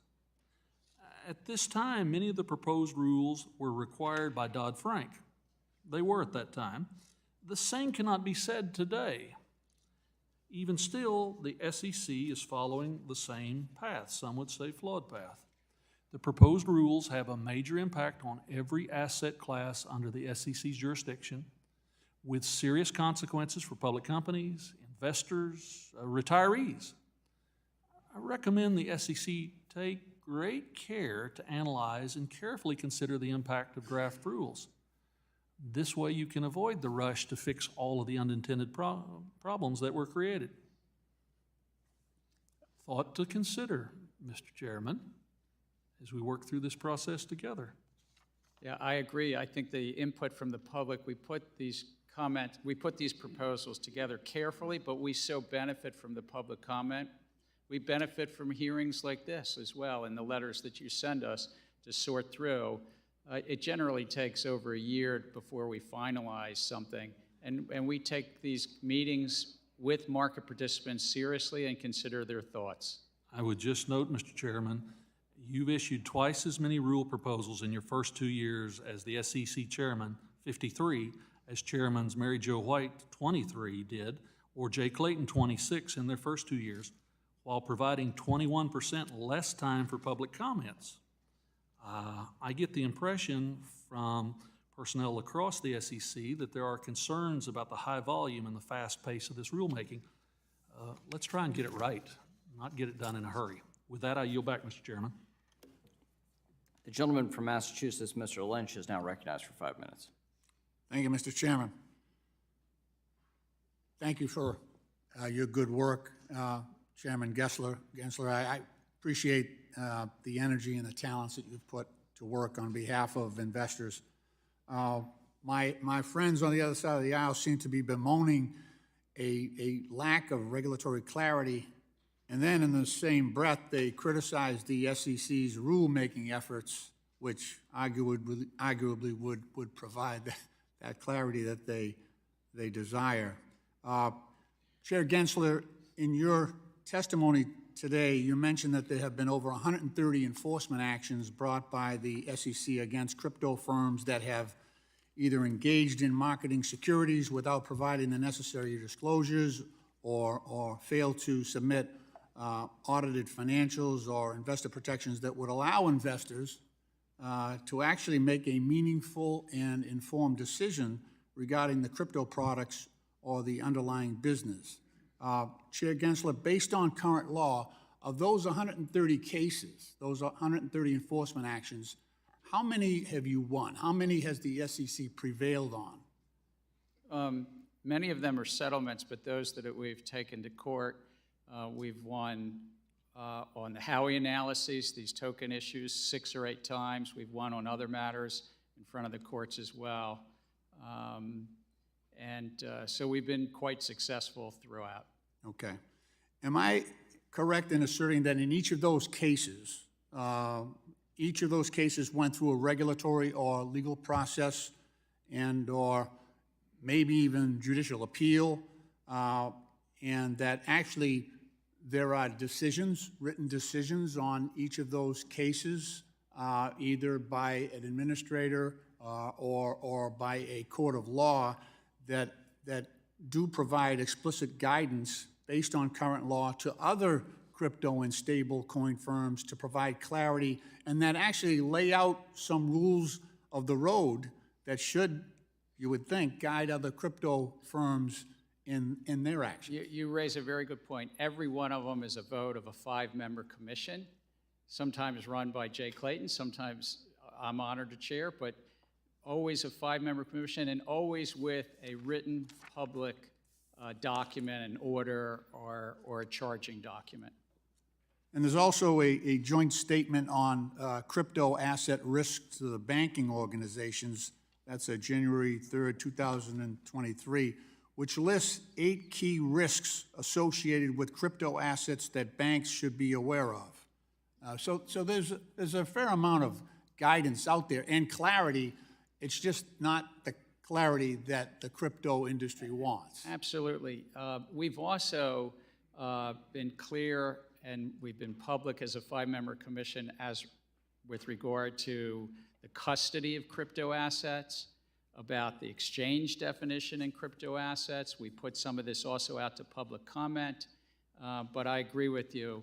It's not a matter of lack of clarity. I think this is a field that in the main has built up around non-compliance, and that's their business model, and they have chosen, even though it's not the law, they've chosen to be non-compliant and not provide investors with confidence, protections, and it undermines the $100 trillion capital markets. If there's one field of finance and investors get hurt, then it's going to undermine those small businesses, and everybody else raising money in the capital markets can get hurt by this field of non-compliance. That's great. One of the things I worry about in this area is that crypto firms offer an amalgam of services that in the traditional banking system and securities area are ring-fenced. So they do a lot of things like they have exchange function, broker-dealer functions, custodial and clearing functions, and lending functions. And we've seen commingling of investor funds. Can you talk about the risks that arise from that structure? We separate these everywhere else. The New York Stock Exchange is not running a hedge fund trading against the people trading on that New York Stock Exchange. And here we have a field that commingles this and trades against their customers and doesn't give the proper disclosures. And we've brought a number of cases, one settled, one a litigated matter with this regard. Thank you. Mr. Chairman, I yield back. The gentleman from Florida, Mr. Posey, is now recognized for 5 minutes. Thank you very much, Mr. Chairman. Speaking of crypto, commingling of funds, while we're on that subject, prior to the collapse of FTX, did you have any concerns with the company or question if they were breaking any securities laws or harming investors? I think, if I might, I have had, since I've been in this job, a general concern about the field, and as expressed here today, about the non-compliance of this commingling of these various functions, and that they should come into compliance by separating exchange from broker-dealer, from what you might call a hedge fund function and other functions. So with those concerns, did you direct your staff to look into FTX? I want to stay at a little bit higher level, but I directed the staff to look into the crypto intermediaries and a wide range of crypto intermediaries. Yes, sir. Okay, so what did they find?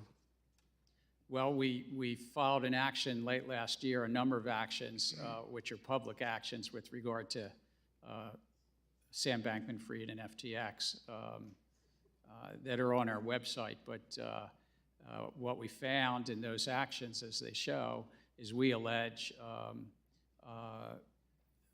a number of violations of the securities laws. Yeah, when did you think FTX was problematic? At what point? Well, again, we filed these actions in December, and I think we've filed follow-up actions in January because it takes time to develop an investigative file, and we follow the facts and the law where they come. But I've given speeches, and I've been clear with many members of this industry that right now they need to come into compliance. We have one goal, is to bring them into compliance and to stop commingling all these functions, stop using customer funds as if they're their own.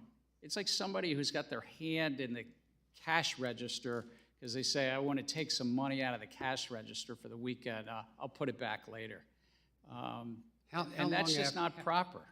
How long after you met with FTX and investigated did you notify the public and investors that there was an Again, issue? as we've chatted earlier today, we protect anything we do in our examination function, our investigative function. We protect that information and hold it confidential because it's important for the integrity of any investigation, but also for people's privacy.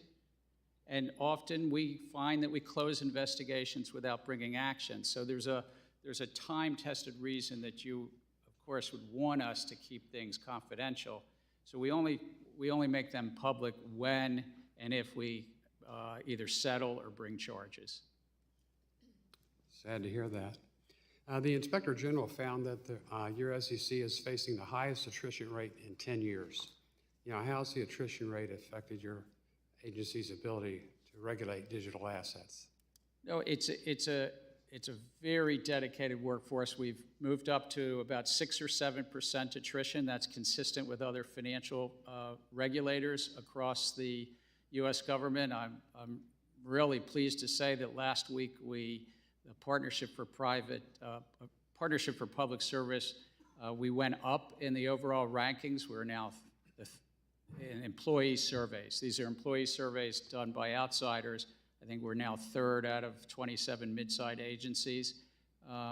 But in terms of digital assets, we could certainly use more resources. I mean, it is definitely,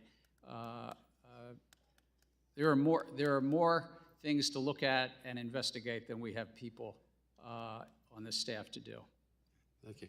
Thank you, Mr. Chairman. I yield back. The gentleman from Missouri, Mr. Cleaver, is now recognized for 5 minutes. Thank you, Mr. Chairman. Mr. Chairman, thank you for your April letter, which I interpret to be a gentle reminder to Congress that we needed to raise the debt ceiling. And I appreciate the fact that you clearly understand and recognize the importance of this. I mean, we've raised the debt ceiling 78 separate times since 1968, and both parties, 49 times under Republicans and 29 times under Democrats. It is something we have to do. My first question is, do you think that the mere suggestion that we're not going to deal with the debt ceiling create a problem for us economically? I mean, one of your responsibilities is maintain some level of order in the markets. So what do you think, just the mere suggestion, just the mere threat, what does that do? It puts a dose of uncertainty into markets, but it becomes particularly problematic the closer one might get to whatever deadline that is. And that's not our jurisdiction, that's others. But, and then if we were to go over said X date, it would really undermine, it would be one heck of a mess in capital markets, that's for sure, but it would undermine the base of our capital markets, U.S. Treasuries, or the risk-free part of our capital markets, that everything else is built on top of that. I was here in 2011 when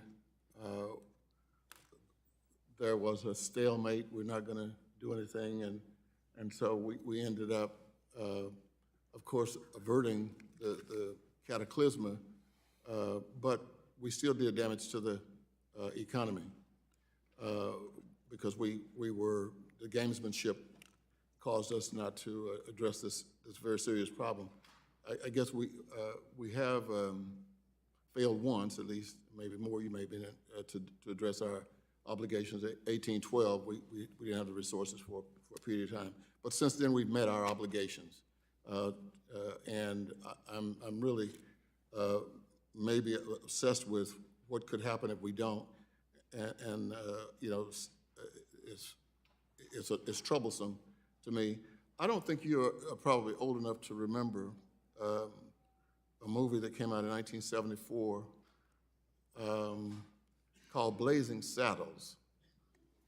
It's one of my favorite movies. Should have won the Academy Award. But you may remember the scene. Gene Wilder's just brilliant, but Cleavon Little played the role of a guy named Bart. And at one point in the movie, he is surrounded by people who are ready to lynch him. He takes out his gun and puts it to his own head. And he said, "Get back or I'll shoot." You're probably hesitant to want to say this. Isn't that what Congress is doing right now with the debt ceiling? Well, being old enough to have seen the movie, I think I learned enough to say it's between Congress and other parts of the administration, the Treasury Department, the White House. I can just speak to the capital markets piece. On the capital markets piece, we've already seen some small bits. You know, there's certain money market funds and other funds that are being careful about which short-term Treasury bills they buy.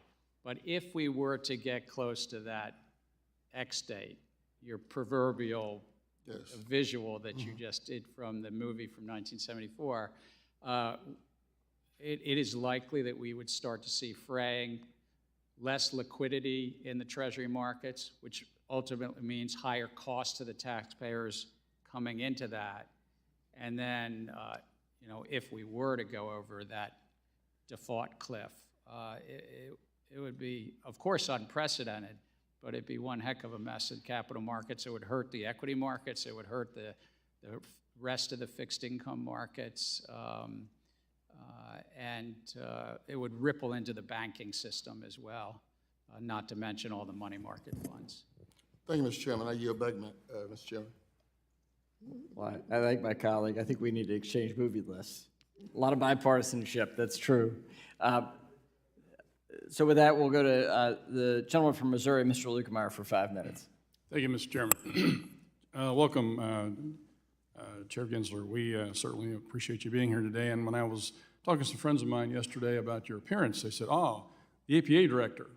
And we both chuckled about that, but it makes the point that it seems as though your agency has taken on a different mission, that you seem to be pushing an ESG agenda, which is, in my mind, something that's not in the best interest or under your purview of the SEC. So I'll let my other colleagues get into that a little bit deeper, but I want to put something on record with regards to that. My first question deals with mortgage insurance-linked notes. According to the National Association of Realtors, the average first-time home buyer's down payment is 6%. In an environment of elevated interest rates and home prices, private mortgage insurance can make the difference between a family becoming homeowners or waiting years on the sidelines to amass a 20% down payment. At the same time, private mortgage insurance protects taxpayers by standing in front of credit losses at the GSEs in the event a borrower defaults on low down payment loans. Like other insurers, private mortgage insurers must manage capital positions and risk exposures on an ongoing basis. Mortgage insurers are in fact encouraged by state regulators and FHFA to manage that risk through purchase of traditional reinsurance and through capital market structures such as mortgage insurance-linked notes. However, SEC's recent reproposed conflicts of interest rule may unintentionally restrict the ability of private mortgage insurers to utilize mortgage insurance-linked notes as a risk management tool because the rule does not define the term synthetic asset-backed securitization. Chair Gensler, as the SEC continues to work on the conflict of interest rule, will you ensure that the final regulation does not cause unintended harm to the residential mortgage market by limiting the ability of mortgage insurers to utilize critical capital and risk management tools like mortgage insurance-linked notes? This rule proposal is one of those, if I can call it, leftover mandates that Congress had put in place 13 years ago now in Dodd-Frank. So we put out a proposal to do that which Congress said, that if somebody was doing asset securitizations, they couldn't effectively trade against their investor clients, which is something Congress saw happening back in the 2008 crisis. And so we're committed to do that within the law, and obviously to take in the comments that you're talking about and sort through this. Okay. Obviously, there's concerns about that, and hope that you'll be able to address those. Okay? Very good. Well, with regards to the banking crisis that we've had recently, I think it's an instructive moment from the standpoint of things that we maybe were not thinking about before. We saw with this crisis where somebody got on social media and within less than 2 days had $42 billion run off the books as a result of a social media tweet and the follow-ups from that. That got me to thinking and concerns, and in fact, this morning, the CEO for Charles Schwab, Paul Bettinger, voiced the same concern that I've been talking about for the last several days, which is about short selling. It would seem to me that if we have a situation where we have a lot of banks that are not very liquid right now, that there's some concerns about, that somebody could play some funny games with our not just the banking industry, but our economy as a whole. It could be somebody trying to make money. It could be a foreign actor who wants to do something different to our economy. So the question becomes, if you want to, so I guess what my question really is two parts. Number one, do you have the ability to stop a short sale problem that arises within the banking industry, for instance, based on its threat to the entire industry? Both buying a security, going long, it's called, and shorting a security are an important parts of our capital markets and important parts of and are legal. To go both long and to go short, it's a way to express and help capital markets work. And so we facilitate that. What we guard against is people trading on material non-public information, and we guard against people doing manipulative acts in the market. So it's really... well, my question is very simple. Do you have the authority to keep this abuse from happening, this manipulation from happening for the wrong reasons? I understand that it's part of the market structure, it's part of market investing, but if people are doing this to try and cause a run on the banks, to undermine our economy, undermine the industry for their own profit, or as a foreign actor to do something, do you have the ability to stop that? That's my question. We most definitely have the authority and the ability to go after fraud and against manipulation in capital markets. My question, though, do you have the authority to have a across-the-board ban on short selling so you can stop this from happening by people continuing to tweet? I don't believe that Congress has given us that authority, sir. We've given authority to deal with individual acts of manipulation and chasing after fraud. So much time is expired. Okay, thank you very much. I'll yield back. The gentleman from Connecticut, Mr. Himes, recognized for 5 minutes. Thank you, Mr. Chairman, and welcome, Chairman Gensler. I don't have blazing saddles today, but I've got Lionel Trilling. Lionel Trilling was a American critic, an intellectual who in a book in 1950 called The Liberal Imagination said that American conservatism is not so much about ideas, it is, quote, a series of irritable mental gestures which seek to resemble ideas.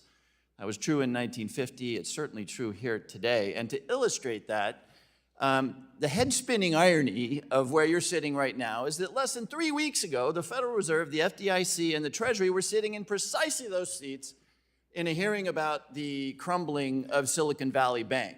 And to hear the majority at the time, it was all their fault. They had done too little and they'd done it too slowly. Something you might remember is you get accused of doing too much too quickly. I promise you that when something goes wrong under your jurisdiction, you'll be sitting back in that seat having done too little, too slowly. Now, never mind that Silicon Valley had one banker on their board of directors and 0 bankers on their risk management committee. Never mind that the vast majority of their deposits were unguaranteed. Never mind any of that stuff. It was their fault. And I promise you, when something goes wrong under your jurisdiction, you will have done too little, too slowly. You've been accused of not being here. The Republicans have been now in the majority for 100 days. You were here on day 100. Did you receive an invitation from the Republican majority prior to the invitation that brought you here today? We worked with the chair to come when he wanted me to be here. Have you said no to a majority invitation to testify? We'll work, and whenever the chair wants me here, I'll be here. Okay, all right. Having gotten that off my chest, I do have a serious question. I've long been concerned by the fact that an awful lot of our capital markets are migrating to private markets. You mentioned it in your testimony. You point out that the amount of liquidity in the private markets now exceed actually the banking system in size.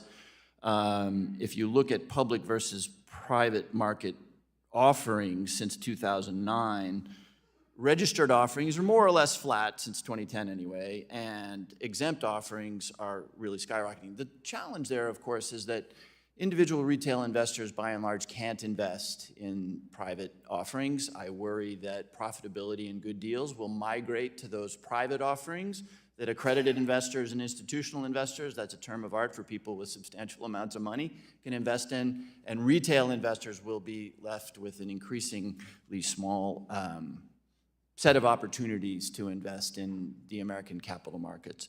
So with my 2 minutes remaining, Mr. Chair, I think it's fair to consider the possibility that the regulatory structure, which I have long supported around public offerings, creates some arbitrage for issuers versus the exempt market. So I just want to give you 2 minutes to reflect both on the proposals that you've made with respect to market structure, but also overall, big picture, are there things that we can be doing along the lines of the Jobs Act or anything else that would hopefully reduce some of this arbitrage between the public and private equity markets?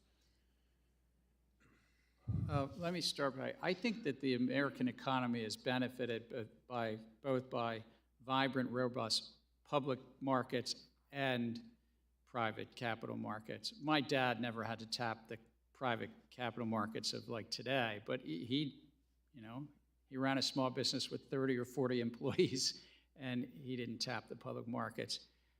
I was at Goldman Sachs for many years before it was a public company, and I was a big company that tapped only private markets. So I think both have a role to play. In terms of our regulatory agenda, what we're trying to bring is greater efficiency and competition in the asset management of private capital, this $20, $25 trillion of assets under management by hedge funds and private equity and the like, and through greater transparency of their fees, their performance, and their side letters where they might be having different deals. And this is really going to help the retirees in all of your states, because most of your states are invested in private equity and in hedge funds as the limited partners. It helps the state treasurers, it helps the endowments, it helps the people behind that if we can bring greater competition in a field that probably has, at just 2%, it would be $500 billion a year in revenues to the asset managers. This is what I meant earlier. It's important that our capital markets work for investors and issuers, not the middle, maybe. Time's expired. Thank you, Mr. Chair.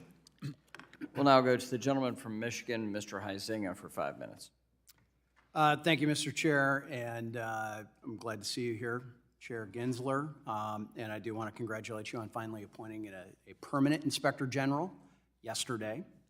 A little late coming, in my opinion, but in late February, I'm going to jump right in. In late February, Chairman McHenry, Senator Scott, and I sent you a request of documents and information on your climate disclosure rule.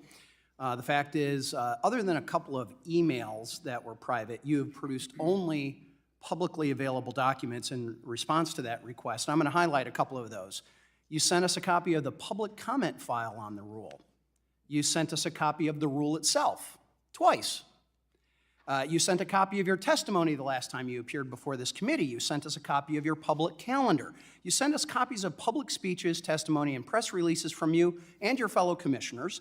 You sent us a copy of a public FSOC report from 2021. And the most interesting and frankly dumbest example of this that we received to date is a copy of a letter that myself and Chairman McHenry sent you congratulating you as being confirmed as chair in 2021. I have that one in my file already. So frankly, it's insufficient and frankly unacceptable what has been going on. I think it's an embarrassment to you and to your team that you sent me a copy of the letter I sent you and then tried to call that responsive. That doesn't really make a whole lot of sense. And further, your response letter to the chairman and myself, the SEC staff admitted that the proposed rule, quote, could increase costs, quote, close quote, related to energy prices under certain circumstances, but you provided no analysis, the actual information that we were looking for, not my letter to you congratulating you as becoming chair. We wanted the analysis on how the commission determined that. Did the SEC conduct an analysis of how this new climate disclosure regime could change energy prices before publishing the proposal? We, under the law, focus on the costs and benefits. Did you produce an analysis? Did you conduct an analysis? The analysis that we put out is in the proposal we put out last year about the economics with regard to issuing companies. You did do an analysis, all right? Because it looks like it may have relied mostly on public comments to form your cost-benefit analysis. I just want to make sure for the record, we did an analysis with regard to the cost. It's technically the efficiency, competition, and capital formation analysis that we put, and it's out there in the public domain, and we've gotten feedback on that. We're not a climate regulator. So, well, amen to that. I mean, we understand agree that. on that, sir. So, did you rely on any internal economic data or assessment to inform your cost-benefit analysis? In other words, did you, the SEC, perform any of that cost-benefit analysis internally? So the SEC looked at, I think, over 6,000 public registration So that's a yes? Statements. Yes, there's a lot of analysis, and that is summarized and put out to public comment. All right, and I would like to see those documents provided immediately. You're willing to do that then? I'm a firm believer in congressional oversight. I know that I'm not... Okay, well, that was previously requested, and you sent me a copy of the letter that I sent to you congratulating you. So, sounds like we now have an understanding that you're going to actually send us your analysis. So, I know that this... Yes or no? Well, I know that our staffs are working with... We have a minute. Yes or no? And I believe in congressional oversight, and I know okay. staffs All right, are working moving on, together. moving on. I'm taking that as a no. So the climate disclosure request, you like that. You responded to our FTX request solely with publicly available documents. To date, 213 pages of those publicly available documents have produced. And guess what? You didn't give us anything surrounding the charges filed against Sam Bankman-Fried. On April 12, Chair McHenry and I sent you a follow-up letter, and we're led to believe that the staff recommendation memo presented to the commission for a vote on charges against Sam Bankman-Fried exists. Is that true? Is there a memo from the staff recommending to the commission the charges that Sam Bankman-Fried was ultimately charged with? Under standard practice, our commission receives action memos from the staff on every... So it does exist? We work on... So it does exist. Okay, well, you haven't sent that to us. Your staff has frankly told us that it exists, yet you have not sent it. When we conduct an investigation, we are obliged to keep investigative matters confidential. So don't, hold on a second. Don't hide behind the DOJ, because then it sounds like I need to send letters to the DOJ and not to the SEC about the SEC charges. So we'll be following up with this after this. My time has expired. Response to our questions would be appropriate. We'll go to Mrs. Beatty of Ohio for 5 minutes. Thank you, Mr. Chairman. Thank you, Ranking Member. And thank you to our witness today, Mr. Gensler. Thank you for also responding to us and taking the time to talk to me about the SEC and meet with our team and being here today. Kind of staying in this same questioning with the climate rule.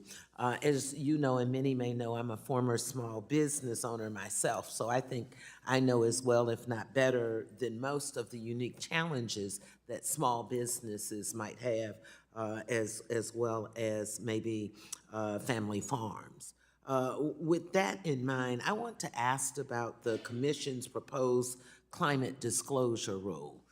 We've heard many critics, people on the other side of the aisle have framed this rule on its emissions disclosure, especially Scope 3 emissions requirements, as being burdensome for small businesses and family farms. I've been doing a lot of reading, research, articles on this, so I want to give you a minute or so to chat with us about, is this rule that burdensome to small businesses, or are there actually ways that they've been protected?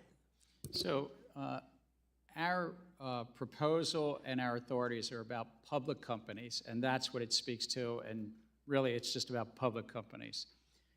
We do not place through this proposal, and nor do we intend to have any obligations on non-public companies. You know, there's small businesses, there's agriculture interests that you might be referencing. Companies currently are making, hundreds and hundreds of companies are making disclosures about greenhouse gas emissions, and some of those are, as you mentioned, about their supply chain or so-called Scope 3. And even in our proposal, we recognized and we said, our obligation is, the obligation is only on the public company. They can make estimates if there's something that they are talking to their shareholders about. But we got a lot of feedback, we got a lot of comments on this issue, and we're taking that into consideration. And as we do on all our rules, we'll consider making adjustments if appropriate. Okay, thank you. Let me try to get another question in here. Certainly, as you know, investor protection is a key part of your mission.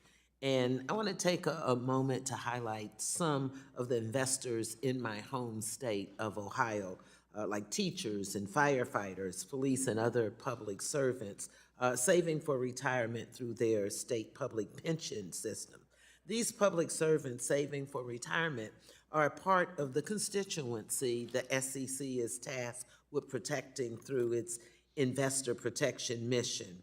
Last month, and we've heard, or it's been referenced many times about our SVB hearing, I expressed a concern then about the Ohio State Teachers Retirement System, how it suffered a big loss with some $27 million invested in SVP. What actions has the SEC taken under your leadership to protect these workers, their retirement savings, or what can I go back and tell my constituents?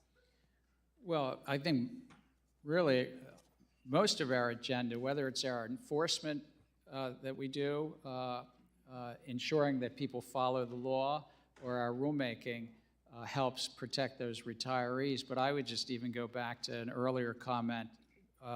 We're really trying to bring greater competition and efficiency in the private funds area, because those retirees are often invested in those private equity and hedge funds. And if we can help through transparency instill greater competition, that could mean lower costs, lower fees to those folks. Okay. I have about 35 seconds. Is there anything you'd like to share with us if I yield my last 30 seconds to you? Well, if I could just note something about you mentioned your hearing about the recent events in the markets, and I would note there were 3 banks that failed in those handful of days, those 4 or 5 days. And 2 of those banks, the first and the third that failed, Silvergate and Signature, were engaged in the crypto business. I mean, some would say they were, crypto banks. And the third, the biggest, Silicon Valley Bank, actually, when it failed, you saw this countries, the world's second leading stablecoin, had $3 billion involved there, DPEG. So it's interesting just how this was all had some crypto narrative as well. And my time is up. Thank you, Mr. Chairman. The gentlewoman from Missouri, Mrs. Wagner, is now recognized for 5 minutes. Nothing. Thank you, Mr. Chairman. Chair Gensler, you've publicly stated that, and I quote, our markets are the finest in the world, and that, quote, retail investors have greater access to markets than at any time in the past. Yet, despite these statements, which I wholeheartedly agree with, you still released 4 proposals last December: order competition, regulation best X, tick size, rules 605, that completely upend those markets and remake them from top to bottom. There is a strong possibility that these 4 proposals could make equity markets more costly, less efficient, and overall worse for retail investors. Throughout these proposals, the Commission admits over 100 times that it is uncertain of the impacts of the proposal and that it is unable to quantify or, quote, estimate the economic effects of the proposals. This uncertainty means that these proposals will likely make markets worse for retail investors. You may be willing to risk that, but members of Congress who represent these retail investors, as well as American businesses seeking to raise capital in our equity markets, are not, sir. If the SEC's client truly is the American public, as you've said many times before, then I would urge you to reconsider these proposals before putting millions of Americans' hard-earned savings at risk. You said repeatedly, let me change topics here, that the duty of best execution is too important for only FINRA to have a best execution rule, and that the SEC should have one as well. I'd like a yes or no answer here, sir. Are you aware that there is a process under existing rules for the SEC to amend or change FINRA's rules, which would include its current best execution rule? Yes or no? Yes, I'm aware we have that authority. Yes or no? Do you believe FINRA is incapable of maintaining and enforcing an adequate best execution rule? I think this is an important rule that we should have at the commission level. Yes or no? Are they incapable of maintaining and enforcing an adequate best execution rule? Again, I think we should adopt one at our level as well, and we have it in other areas. All right, reclaim my time. As proposed, it would be duplicative, onerous, and costly for firms to comply with both the SEC and now FINRA's best execution regulations at the same time. Chair Gensler, your proposed rule on open-end fund liquidity would require funds to assume a worst-case scenario of a 10% sell-off on the fund when classifying the liquidity of assets. I have spoken with many asset managers who inform me a 10% run would be a magnitude higher than any that they have seen in recent history. One asset manager informed me that the highest run they have seen going back to the crash of '08 was 2%. What historical data did you use to justify the 10%? And is it appropriate for the SEC to require funds to operate in a scenario that is 5 times worse than historical standards? This was just to define what is highly liquid, middle liquid, and illiquid. And so it was really a definitional. What historical data did you use to come up with the 10%? Again, we lay that out in our no, you don't. Proposals, but I'd be glad to follow up. Yeah, you don't lay it out at all. Chair Gensler, you have testified before this committee twice that both times I have asked you if you intended to rewrite Regulation Best Interest, Reg BI, and you have said no. Is that still the case? That's still the case. It's not Do on you our remain unified committed agenda. to supporting the continued implementation of Reg BI? We look to vigorously enforce it. So do you intend to rewrite Regulation Best Interest, Reg BI? You've said no in the past. Oh, I'm sorry. I misunderstood your question. It's not on our unified agenda. Great. Chair Gensler, out of the more than 50 rules proposed under your leadership, none appear to directly address capital formation. If you believe that one or more of these proposals directly addresses this crucial issue, please cite which ones and specifically how that standard is met in 10 seconds.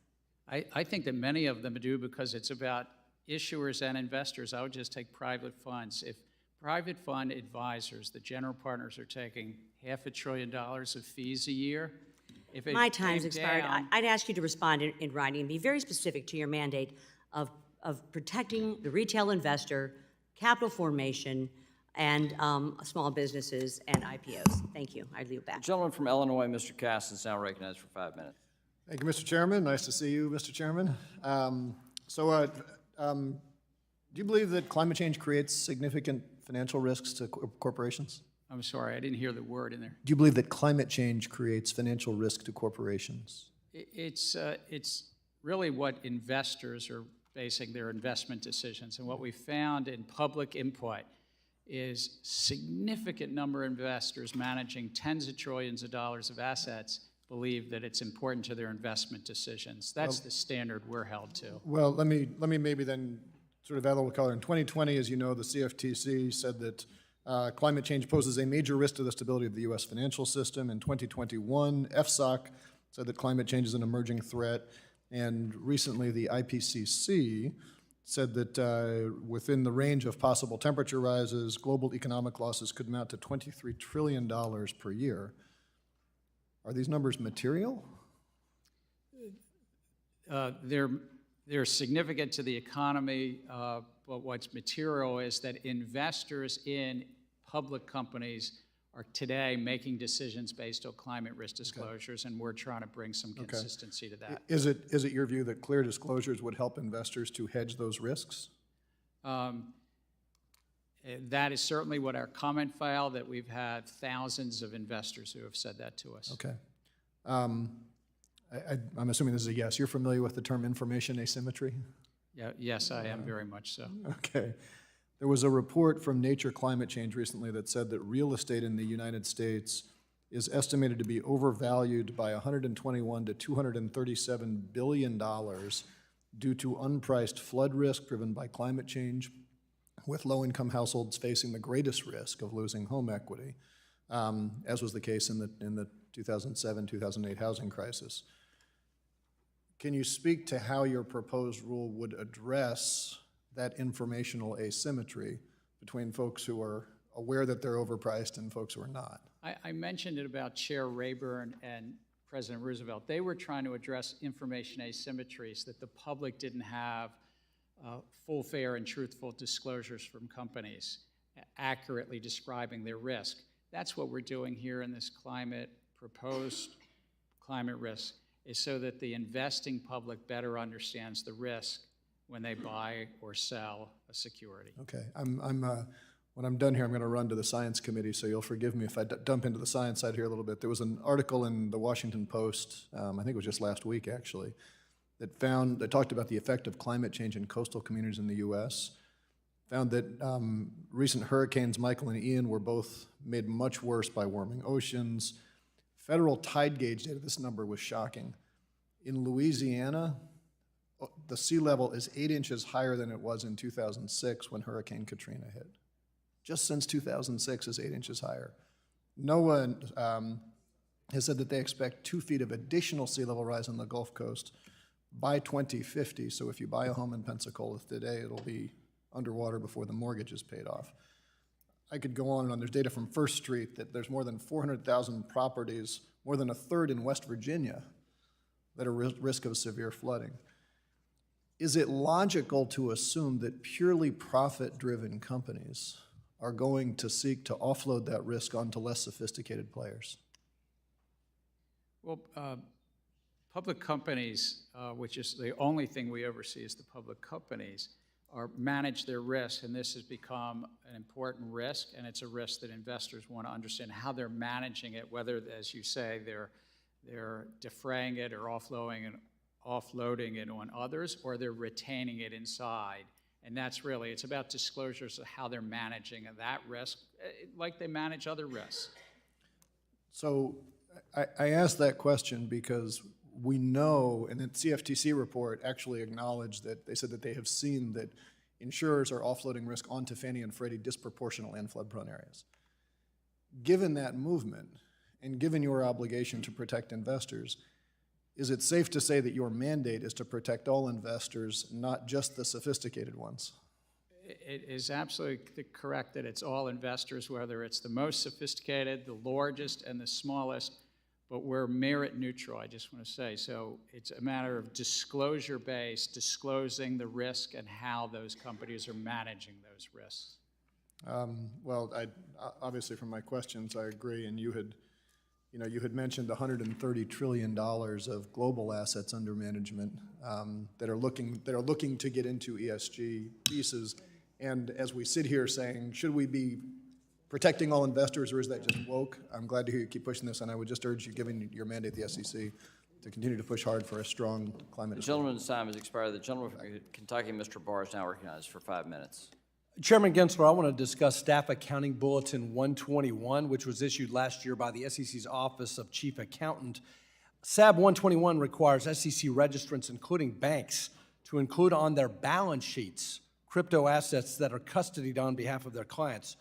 Requiring banks to place custodied digital assets on their balance is a shift, as Chairman Powell recently noted, in historical practice, as custody assets have always been treated as off-balance sheet. SAB 121 changed that, and I'm concerned about the consequences because banks have capital, liquidity, and other prudential requirements that non-bank custodians do not have, meaning that banks cannot offer digital asset custody services at scale without significant balance sheet implications.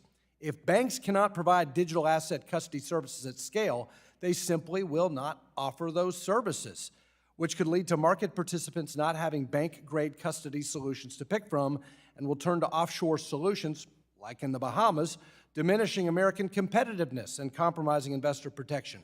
Chairman Gensler, has it occurred to you the irony that at the same time you pursued SAB 121, which has effectively precluded highly regulated banks from offering customers the safety and security of segregated digital asset custody services, not a single one of the 4,500 employees under your supervision at the SEC noticed that FTX was allowed to commingle customer funds, allowed FTX to trade, settle, custody, lend, and borrow digital assets without institutional-grade custody?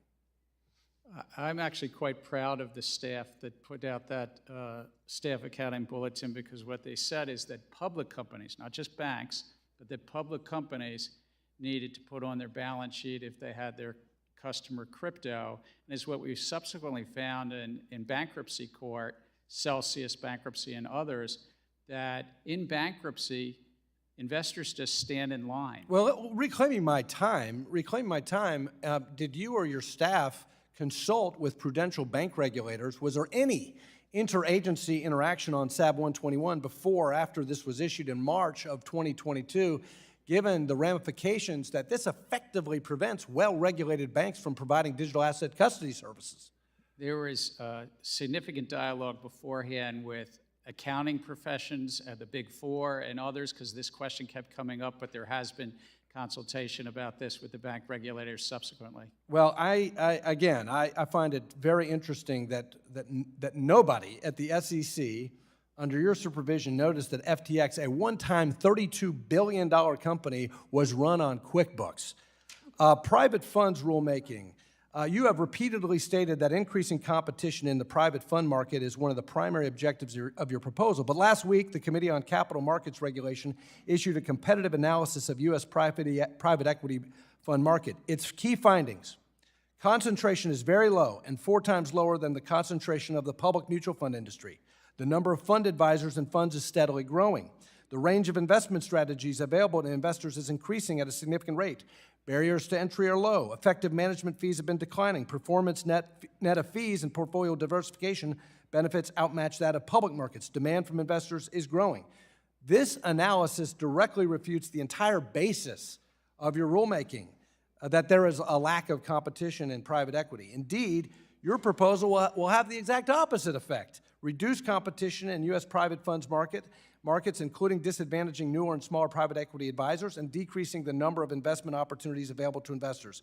When you contend there's a need for greater competition in the private funds market, what specific evidence are you relying on? Just looking at this field and what the limited partners came to the SEC and did various filings with us saying they needed greater transparency about fees, about performance, and about the side letters, and particularly the side letters, because the fund managers are cutting special deals. If I might just say on the earlier point on crypto, if these companies had registered, we'd be able to look at their books and records. But when they don't register, the only tools we have is actually investigative. Well, reclaiming my time and back to private funds, you know, the United States has only 4.4% of the world's population, but 50% of the capital is raised here. And Europe, by contrast, has the same population, but less than 20% of the capital raised here. The difference between us and Europe, and I want to stay the US, not Europe, is that we diversify our markets with private capital being a big driver, making credit easier to obtain for all Americans, making investments in tech, in healthcare, biotech, manufacturing, higher paying jobs. So when you analyze proposals to change our capital markets, don't forget to recognize we've got a much better system than Europe. Let's not be Europe. Yield back. The gentlewoman from Massachusetts, Ms. Presley, is now recognized for 5 minutes. Thank you, Chair Gensler, for joining us today for this critical hearing. Although I wish it didn't have to be repeated, I know there are some who deny this fact, so I just want to reaffirm that climate change is real. It is here, and let's be very clear that our constituents' investments, whether it's their personal retirement savings or college savings for their children, are at risk. The good news is the SEC's proposed climate disclosure rule would help protect investors by requiring companies to disclose their exposure to climate risk.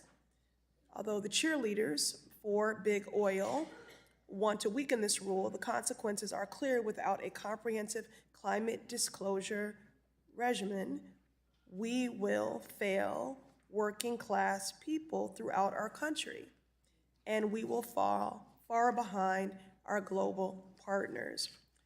Chair Gensler, you mentioned earlier that during the comment section that there were thousands of investors that commented favorably, correct, on the proposed rule? That's correct. I think we've gotten 15,000 comments, and on the investor side, it's almost uniformly supportive of mandating climate risk disclosures. Right, they were overwhelmingly favorable. So for those watching at home, I just want to get into the details to better explain why they were so overwhelmingly favorable. There are 3 categories of greenhouse gas emissions. Scope 1 and 2 emissions result from a company's operations. For example, the pollution from a company vehicle or their use of electricity generated from fossil fuels. And then there are Scope 3 emissions, which are the biggest category, making up on average 70 to 80% of a company's carbon footprint. These are resulting from indirect ops, which include the entire business model, including emissions produced by suppliers and also from consumers using the company's product. Big Oil is fighting to get rid of Scope 3 emissions disclosure from the SEC's proposed rule because in a world without transparency, they can gravely misrepresent their exposure to climate risk and rake in millions of dollars. If oil companies like Chevron reduce their Scope 1 emissions by switching to electric vehicles for transportation, and their Scope 2 emissions by installing solar energy at their headquarters, then they could technically claim to be net zero, even if they continued selling fossil fuels as their core product. Chair Gensler, if you were an investor looking at climate transition risk in your portfolio, do you think that looking at an oil company's Scope 1 and 2 emissions alone would give you an accurate picture of your risk exposure? Well, in my personal portfolio, I'm only allowed to be in index funds, but in terms of, or broad-based funds. But what we've learned is many of the comments we received from actual investors have said they would like to have better consistency around this greenhouse gas emissions, including some estimate about their supply chain. Right, the people want to see Scope 3 disclosures. The European Union and other countries around the world are implementing new disclosure rules that include Scope 3 emissions in the next few years. Now, some argue that reporting is too burdensome, but 70% of U.S. companies will be reporting Scope 1, 2, and 3 emissions within the next few years, regardless of what the SEC does. So let me make it plain. This is not the time to backtrack and to weaken regulations.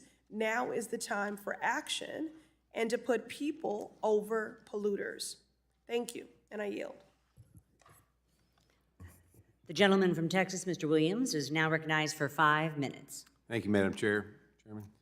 We've seen a troubling, and I'm from Texas, I need to tell you this, so a lot of this conversation doesn't ring well back where I live, but we've seen a troubling trend with current administration who continues to call for more government regulations and push an anti-growth green agenda. The SEC's climate risk disclosure rule would have major consequences for the businesses across the country, especially smaller entities who lose out on opportunities because they cannot afford the increased compliance costs that come with burdensome regulations like these, and we see this administration continue to put the pressure on small business. An economic analyst of the SEC's climate proposal estimated that compliance associated with these requirements could cost over $100 million for certain companies. This would be detrimental for companies and will stifle innovation and businesses' ability to grow. So what is the SEC's legal authority to enforce these climate-focused regulations, and how does the SEC plan to ensure that its climate disclosure rule does not disproportionately harm smaller entities? I'm a business guy in Texas, I'm a small business, which may lack the resources and expertise to comply with the rules reporting requirements. Let me take your second question first, Okay. all right. Our authorities are just about the public registrants, these 7,000 or 8,000 companies. And we're not placing any obligations on non-public companies, companies that aren't raising money in, like, on the New York Stock Exchange. In terms of the authorities, we're staying right within those authorities I talked about earlier that Rayburn and Roosevelt wrote. It's about describing the business, putting it out there, the full and fair description, including the material risk, and investors today are making decisions based on climate risk disclosure. So it's trying to bring some consistency to that, but we are not a climate regulator, Okay. and we're neutral about that. So following up on this previous question we talked about, is it clear that your climate proposal will undoubtedly impact private companies who cannot shoulder the increased costs that would come with collecting and providing data obligated by this rule? This is not making our public markets more attractive to companies trying to break into the market. And this rule's unnecessary information requirements will subject companies to public scrutiny, investor pressure, and increased regulatory burdens. So this will use valuable company time and costly resources. And we see this on Main Street with the regulations that Biden administration has put on businesses. So we'll see it in costly resources that business owners could otherwise be using towards raising capital, growing business operations, quite frankly, hiring people and put people to work. So can you discuss the impact that increased reporting requirements and the associated costs will have on attractiveness of our public markets and private companies' decision to go public and grow? I think those public companies already are making significant disclosures about climate risk. And I think that what we can do is help bring some consistency, also ensure for those companies that are public that consistency helps them against some that might be making bold claims, what one might call it greenwashing and the like, and help them tell their stories in a consistent way. And as the representative said earlier, Europe also is requiring things. So it will help us be recognized by Europe, hopefully to be that our rules would be recognized by them rather than their more restrictive rules. Yeah. All this coupled with interest and regulations are killing Main Street American small businesses. Now, by calling on my last question, by calling on more stringent ESG regime, we are trying to turn the many economists and financial experts at the SEC into environmental scientists who will force companies to adhere to a moving target of climate change goals coming from whichever party controls the White House. As the materiality standard definition continues to be threatened by your agency, I'm concerned that everyday investors will ultimately be hurt by activists who might be the loudest in the room but are not personally invested in many of these companies. So Chairman, how will you ensure that investors are not going to be pressured and harmed because of activists pushing their agenda into a space where they do not care about any individual security? Can you commit to materiality limitations? Materiality is a bedrock of our disclosure regimes, and that's in the context of what basically, as the court says, a reasonable investor would find significant in making their investment decisions. Okay, I yield my time back. Thank you. Gentleman from Illinois, Mr. Foster, is now recognized for 5 minutes. Thank you, Madam Chair. Well, first off, I just want to thank you for your work, and I do believe that there should be a rough proportionality between the number of rulemakings and the number of good ideas, and there's a backlog of good ideas, and many of which you're really following through.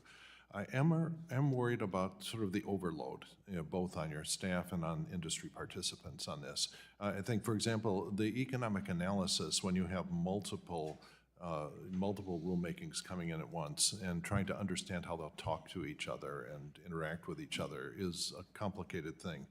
And I see a huge merit in pilot programs, particularly as regards to market structures on this.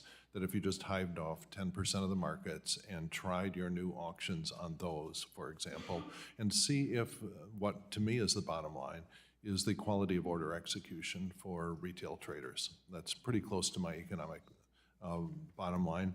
And I'd also like to commend you on your approach to 605 in terms of it needs to be updated. And providing retail investors some idea of what kind of quality of order execution they get when they switch to different platforms, I think is the right answer. But I'm a little bit leery about having a new complicated reporting requirement for all the different market participants. There is one entity that has all the necessary data. It's the consolidated audit trail. And running some standard agreed upon open source version of the software on the consolidated audit trail, some lagged version of the consolidated audit trail, I think would get that information in a form that would be digestible. So I could just have your reaction, first off to pilot programs, and secondly to the technical implementation of measures of execution of order quality.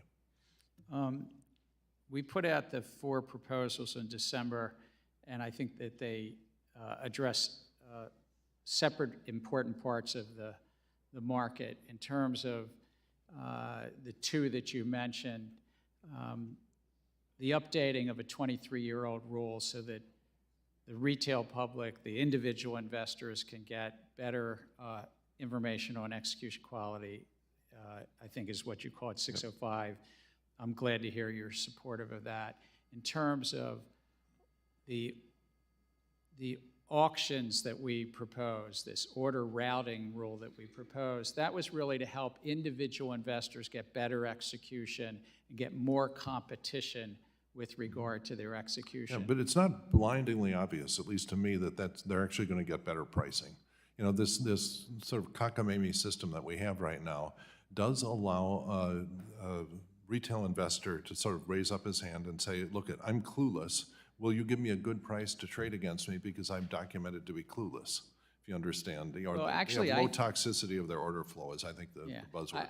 I like to think that the individual investor is pretty smart, but the individual investor is only trading small amounts of stock, and so there's a sweetness in the order, and it's trying to get competition for that sweet order because it's small. Yeah, but right now, your system, as I understand it, might take away his ability to sort of monetize the sweetness of his small, clueless orders. I actually think, and again, it's only a proposal. We're going to consider all the comments that come in, but it's trying to get even greater competition. It's saying that order could go straight to a lit exchange. That'd be fine. That order, if it can get at least mid-market, half the spread, that would be fine. But if it's less than that and not on a lit market, put it out to some competition. Yeah, and then so a pilot program would reveal that, is the main point I'm making, that if you do this, you should see better, hive off 10% of the market, try your auctions, and see if the order execution quality is better. It seems straightforward. I'm a scientist and a big fan of data. Nothing is more joyful as a scientist than to prove the theorists wrong. And you have theoretical calculations that it should save money, and you should be able to prove it with a pilot program before you expose the whole market to it. Let's see, you sort of touched on crypto, and one of the lessons, it seems like if you're going to prevent wash trades, you need to know the true identities. Some regulator somewhere has to know the true identities behind market participants. And have you found any way in the crypto business to reconcile sort of the crypto libertarian point of view with the absolute necessity to know the true identities to prevent wash trades, or are wash trades the price we pay for crypto? It's to get the intermediaries, the storefronts, to register, and then we could get the data from those crypto exchanges themselves as to where the buy and sell orders are coming from. All right. Gentleman's time's expired. The gentleman from Minnesota, Mr. Emmer, is now recognized for 5 minutes. Thank you. Chair Gensler, I have a lot of questions in a limited amount of time, so if you could keep your answers to either a yes or a no, that will allow us to get through as many as possible, sir. From your perspective, is it more difficult now for the digital asset industry to access financial products and services in the United States than it was, say, 2 years ago?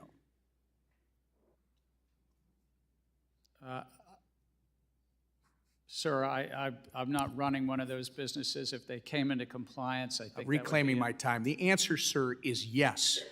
Do you think you and the SEC have had a role to play in that?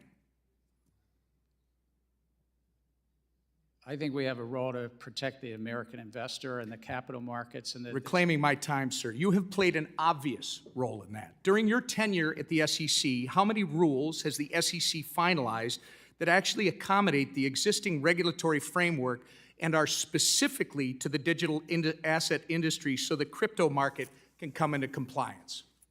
It's our rule books that are on the books for years, so we have not finalized any new rule specifically with regard to crypto. We've proposed some things in best execution.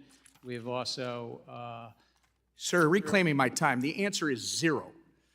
And how many enforcement actions has the SEC levied against digital asset companies during your tenure, sir? I think it's probably 40 or 50. The answer, sir, is about 55. My understanding is that the biggest crypto failure in history is probably FTX at $9 billion. Were you the chairman of the SEC when FTX collapsed? Yes. And how many times did you meet with FTX prior to their collapse? I think my public record shows 2. You met with FTX at least twice. And arguably, the second biggest crypto failure in history was Terra Luna. Who was the chairman of the SEC when Terra Luna collapsed, sir? We had brought... You were, sir. Reclaiming my time, you were. There are 5 members on the commission. Do you believe your speeches and interviews are to serve as the official position of the SEC? I can only speak for myself when I'm speaking. Again, sir, in a statement on the SEC website, you are quoted saying, the Kraken staking as a service enforcement action should make clear to the marketplace that staking as a service providers must register. But again, you haven't provided any rules for how that can be done. I must remind you, your public statements are not regulations. It's not responsible to expect the American people to assume your statements are a substitute for rules. Do you agree with this statement regarding the digital asset industry? The SEC needs additional congressional authorities to prevent transactions, products, and platforms from falling between the regulatory cracks. I think that it's a largely non-compliant field. And Sir, we could use again, additional I asked you to comply with my questions, and I'm asking you if you agree with that quote. And I'm going to tell you, I'm quoting you from an August 3rd, 2021 article where you, and I believe you told Congressman Hill earlier that you need congressional authority to regulate stablecoins, and stablecoins happen to be a significant percentage of the crypto market. So the question is, when were you telling the truth? To Mr. Hill or to me? You've got to start answering these questions in a more transparent manner, sir. Does it concern you, by the way, that your approach to the digital asset industry is actually driving this industry out of the United States? We're trying to drive it to compliance, and if they're not complying with the laws, then they shouldn't be offering their products. Reclaiming my to time. investors. Madam Chair, I would like to enter into the record this Wall Street Journal article from April 14th, 2023, detailing China's ploy to open its banking system to crypto firms in an effort to seize an opportunity created by our hostile regulatory environment, which, Mr. Chair, you're a big part of. Without Look, objection. Chair Gensler, FTX was domiciled abroad and so is BINANCE, yet American consumers still had access to both. You can't really think that pushing this industry abroad is going to protect American consumers when it hasn't several times in the past on your watch. You say the crypto market is rife with non-compliance. However, existing SEC rules make no sense for blockchain-based companies, and following them would actually kill these businesses. Your regulatory style lacks flexibility and nuance, and as a result, you've been an incompetent cop on the beat, doing nothing to protect everyday Americans and pushing American firms into the hands of the CCP. Your intention to work against SEC mission and put American investors in harm's way has been made very apparent, sir. It's been a year and a half since you've appeared before this committee. You need to answer to Congress about the issues that you've had with the SEC staff union, the work environment you've cultivated at the SEC that's led to hemorrhaging of senior staff, the intellectual inconsistency of your regulatory treatment towards Bitcoin spot ETFs, and your politicization of capital formation opportunities Gentleman's time through your has treatment of expired. certain SPACs. And that's just to name a few. Thank you. I yield. Gentleman from New Jersey, Mr. Gottheimer, is now recognized for 5 minutes. Thank you, Madam Chairwoman and Ranking Member Waters. Mr. Gensler, thank you for being here today, and thank you for your leadership on many fronts. I'll try to take a breath here, but I have a couple quick questions. I've shared with you my concern with the unusually short-fused, overlapping, rushed, and zone flooding rulemaking under the SEC, and undermining my fear that it undermines the public's ability to provide thoughtful feedback on the proposals of the Commission and risk stressing an already tenuous economic climate. The SEC's Inspector General raised concerns with this aggressive and rushed approach to rulemaking in a report last October, and raised concerns the SEC has staffing issues that may affect the quality of the rulemaking given these short fuses.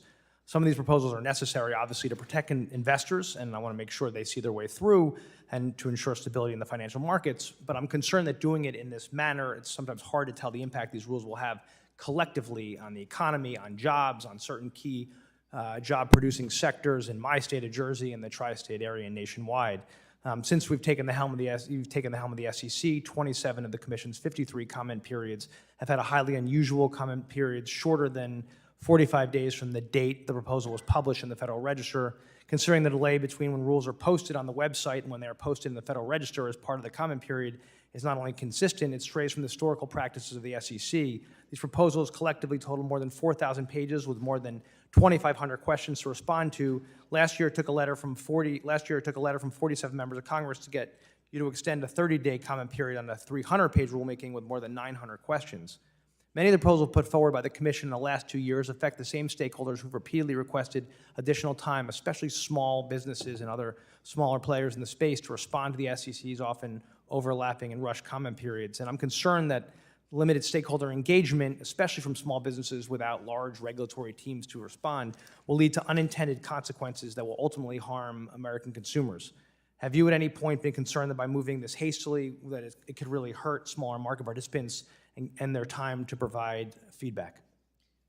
I'm very proud of what we've done. We put out 46 proposals to date. We've reopened some, so that may be why this other numbers floating around this hearing.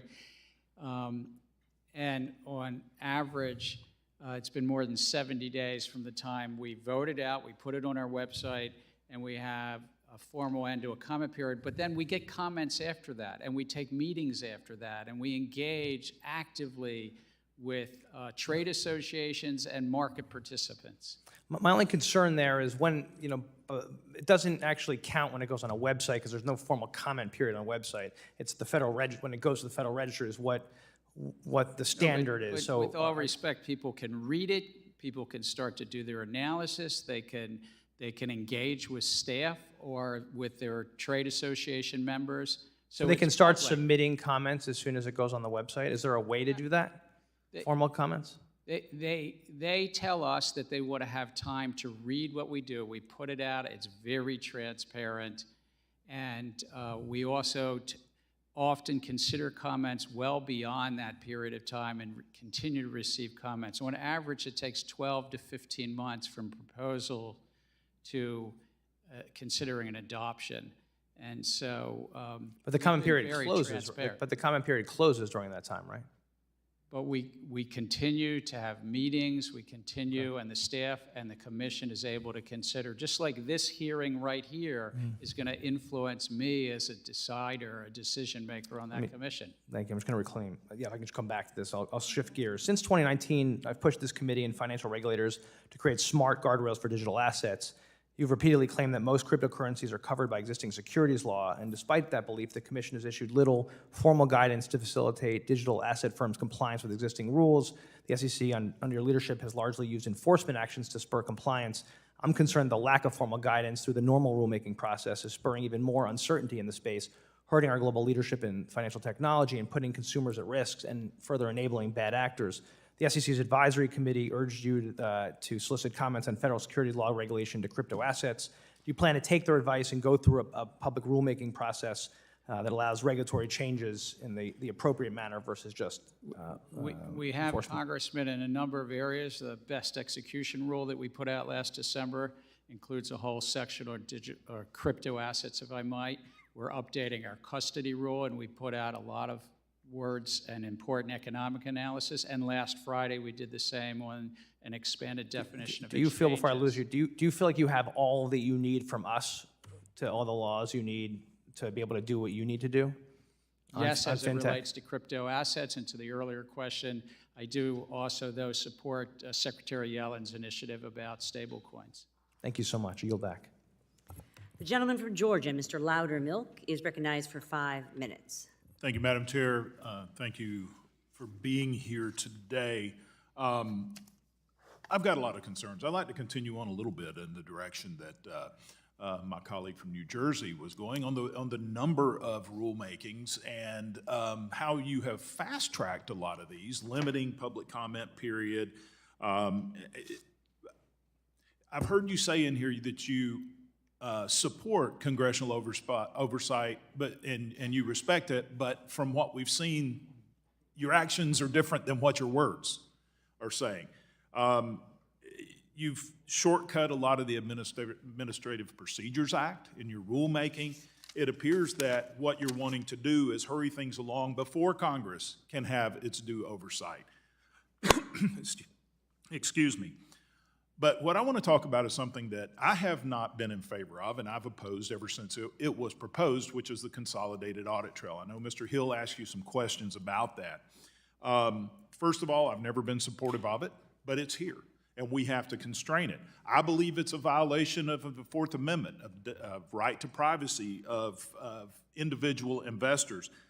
Let me put it in the words of the American Securities Association, and they described it of how the collection of this data violates the Fourth Amendment right to privacy because it forces every investor's financial information, personal information, and transaction history without any evidence of wrongdoing.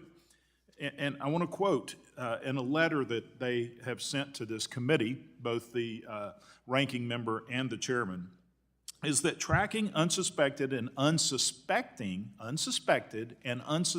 Americans' every move in hopes of finding unlawful activity is not consistent with the principles undergirding the Constitution, which is true. In fact, a lot of information that we see that regulators are forcing independent financial institutions to divulge about their investors or their bankers or those that do business with them.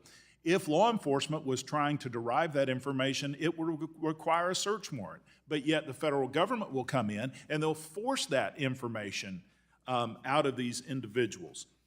I spent a lot of time in the military dealing with security, information security. I had 30 years in the information technology sector. What I see in industry is a decentralization of information because of the risk of disclosure. Blockchain, many industries are going to blockchain because you're no longer centralizing it.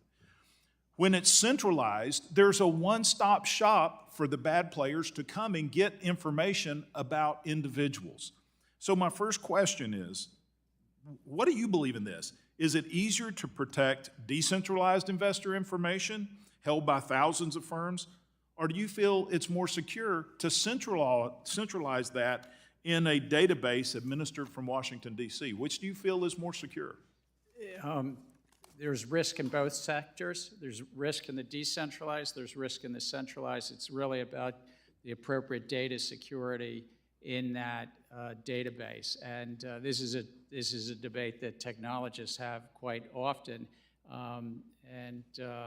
The consolidated audit trail is important to help surveil the market, to oversee the markets. Data was being collected before. So surveil the markets.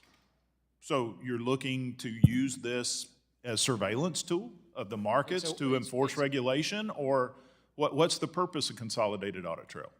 To help oversee the markets, to protect against fraud and manipulation, front-running, insider trading. Without any just cause, or, I mean, are you just randomly going to look? Maybe somebody's doing something wrong here, and I've got all this information. But let me tell you, there is no one in the information systems industry that's worth their salt that will tell you it's more secure to have information at one point, one-stop shop. So if I'm a bad guy, I'm a foreign player, I've only got one spot to go to pull all this information. I'm going to put all my investment, all my technology in breaking your security to get that information, versus thousands of places that I do not have the resources to do that.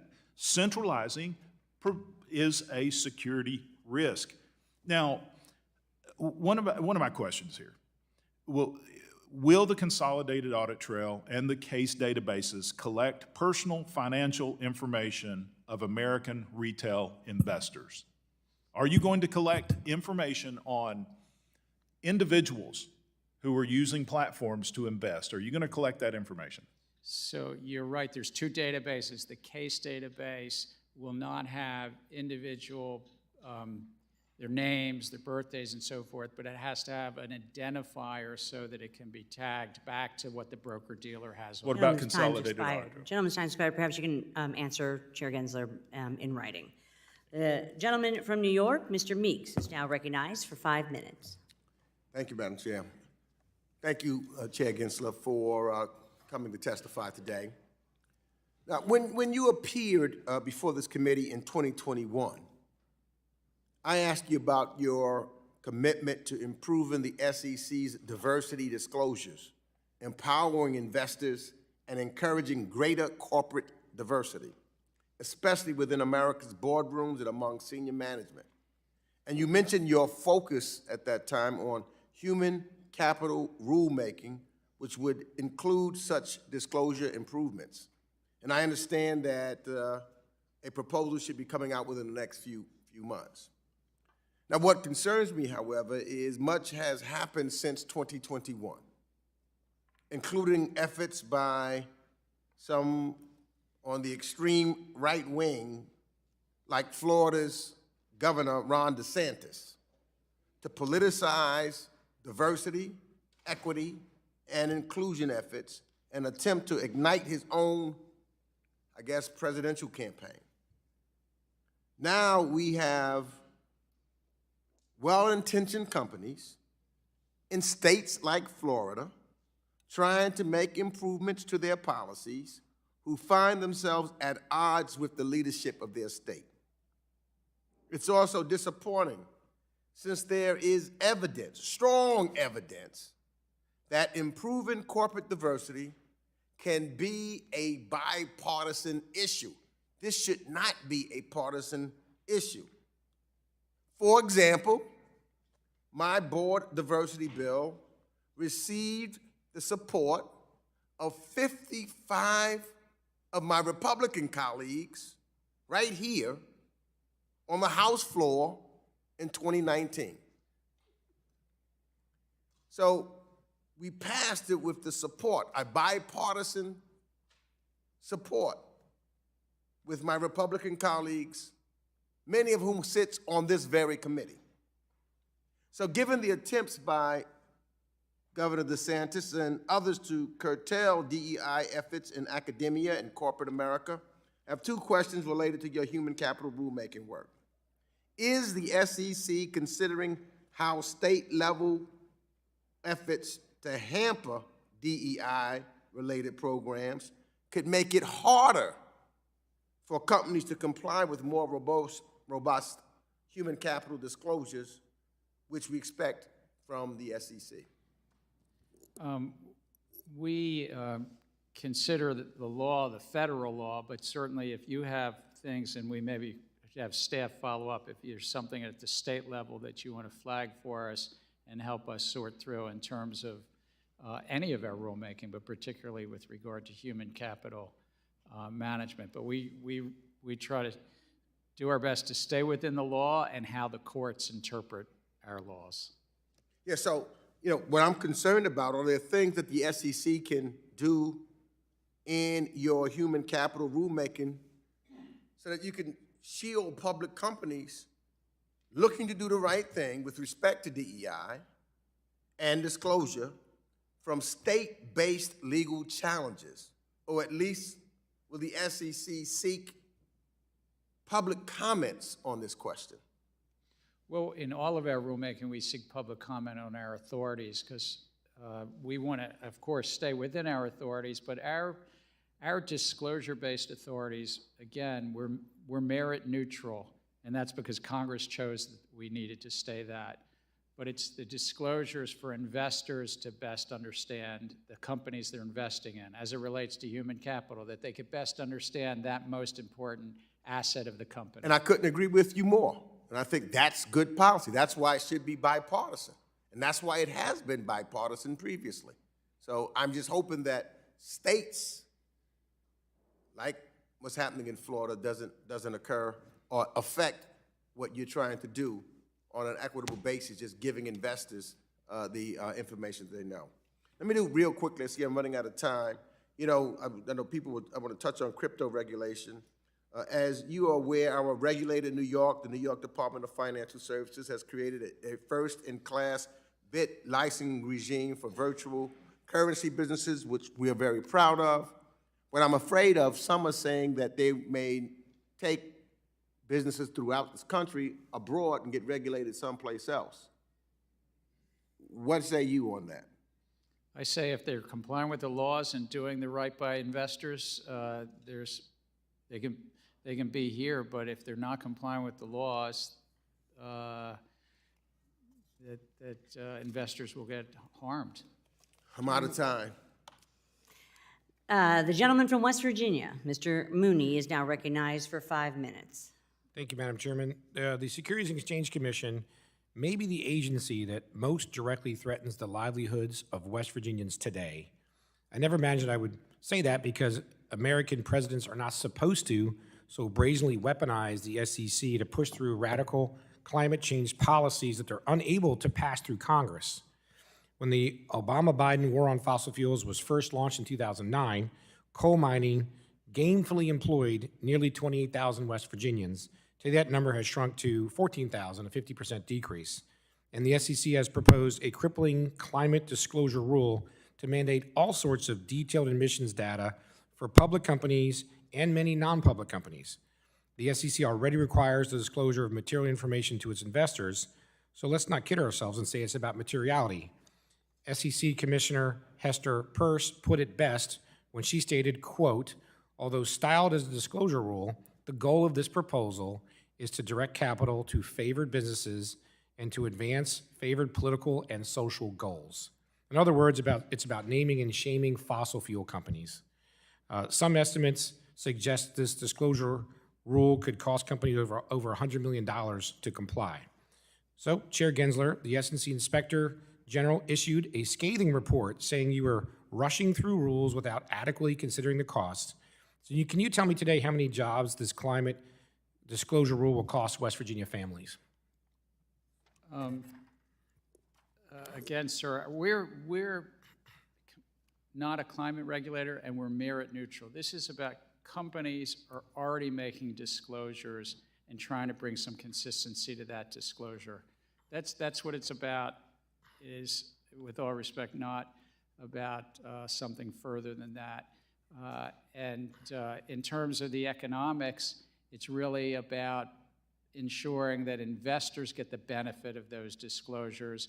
And if they want to go long West Virginia coal, they have the right information long means to purchase companies that public companies, and it's only about public companies, again. Well, thank you.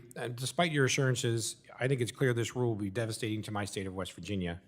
I'd like to submit for the record, Madam Chair, the Inspector General's statement on the SEC's management and performance challenges. Madam Chair, I'd like to submit for the record the Inspector General's statements on the SEC management and performance challenges. So ordered. And I would also like to submit, thank you. I'd also like to submit for the record an op-ed I wrote for the Washington Times on the SEC's climate disclosure rule. Riveting, without objection. Thank you. I do have a couple more questions. Chair Gensler, how many climate scientists does the SEC employ? We employ economists that are more general economists, so some of them might have some knowledge, but I just think of them as market economists and financial economists. Okay. Second, another question, and it's a yes or no one. Would you agree that Congress is better suited than the SEC to enact climate policy? I'd say it more straightforward. We're not a climate policy agency. We're a market regulator, and it's about full and fair and truthful disclosure about public companies. Okay. We'll go with the yes or no again. Do you yes or no, does the SEC have the legal authority and expertise to enact climate policy? We have the legal authority to enact rules about disclosure about risk, and climate risk is something investors today are investing in. So it's just about authorities about disclosure about these material risk in the financial companies, in companies that are accessing the financial markets.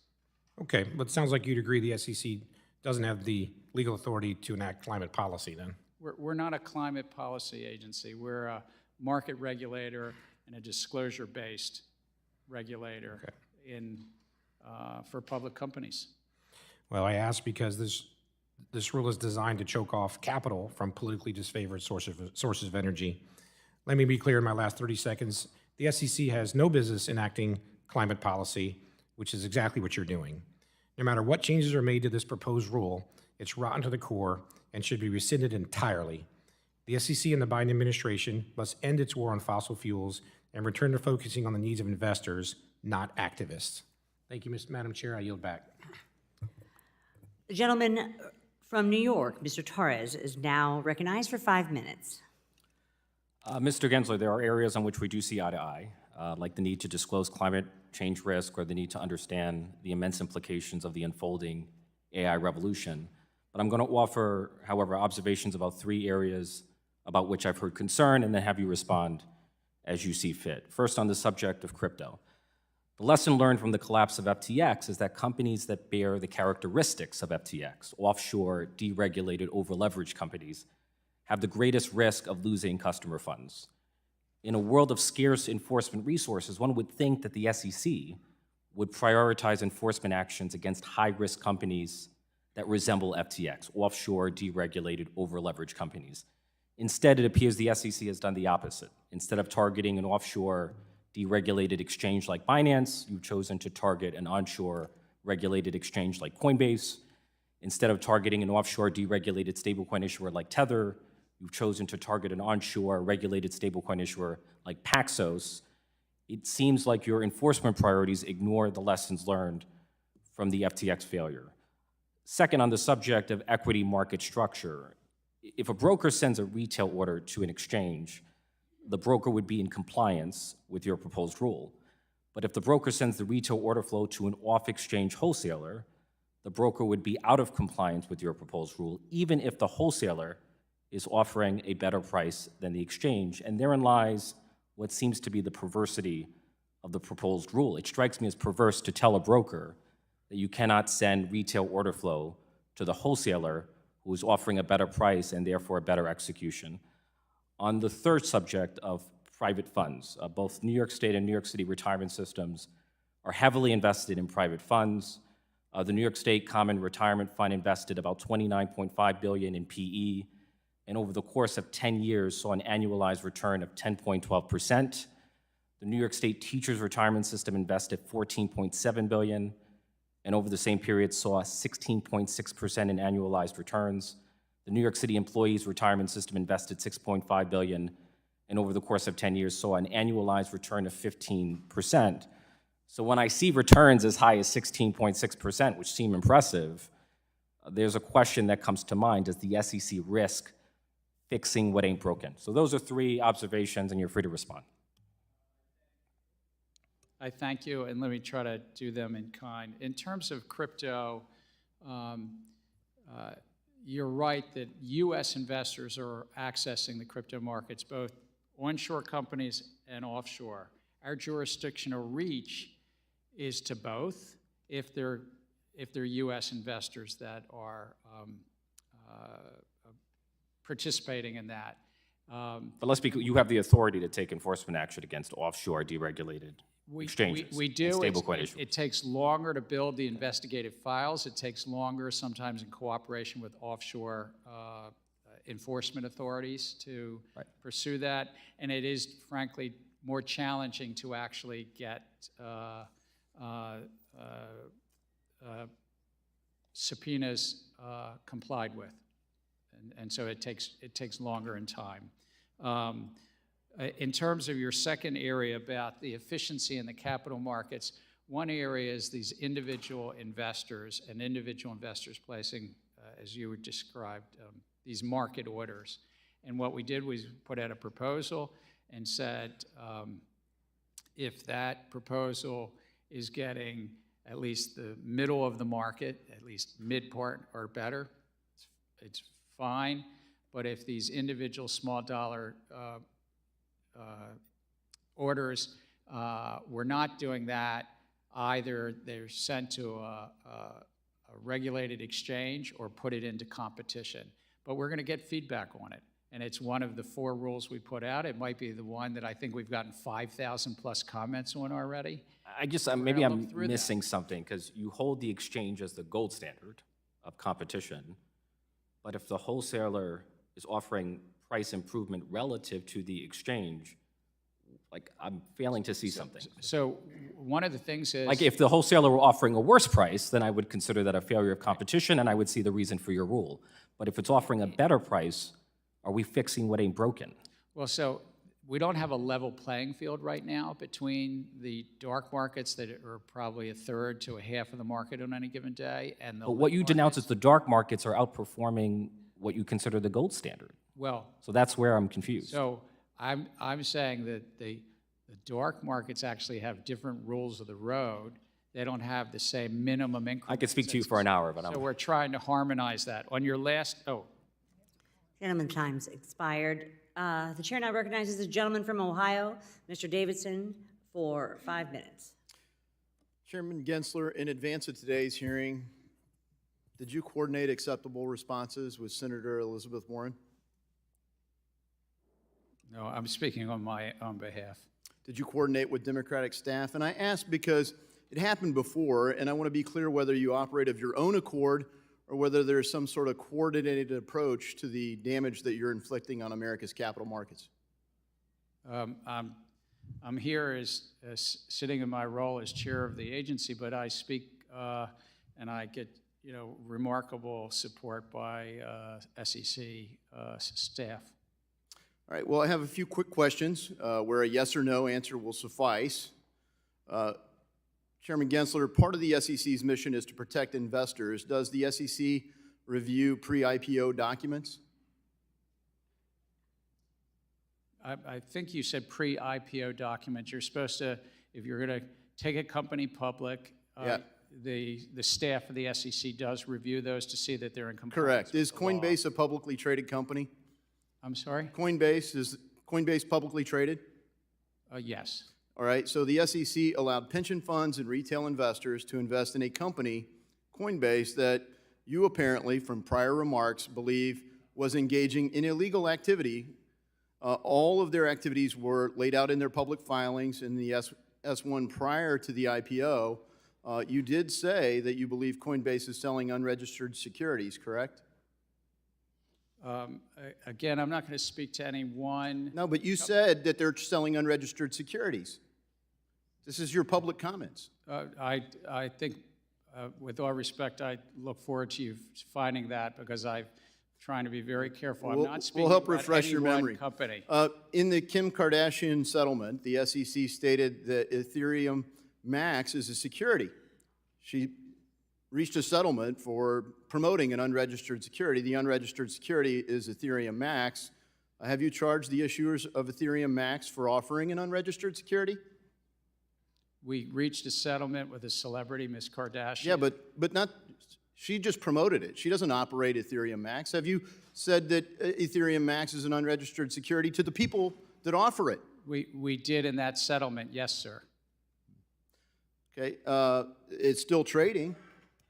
What about Ethereum? Is Ethereum now a security? We had this I heard your exchange.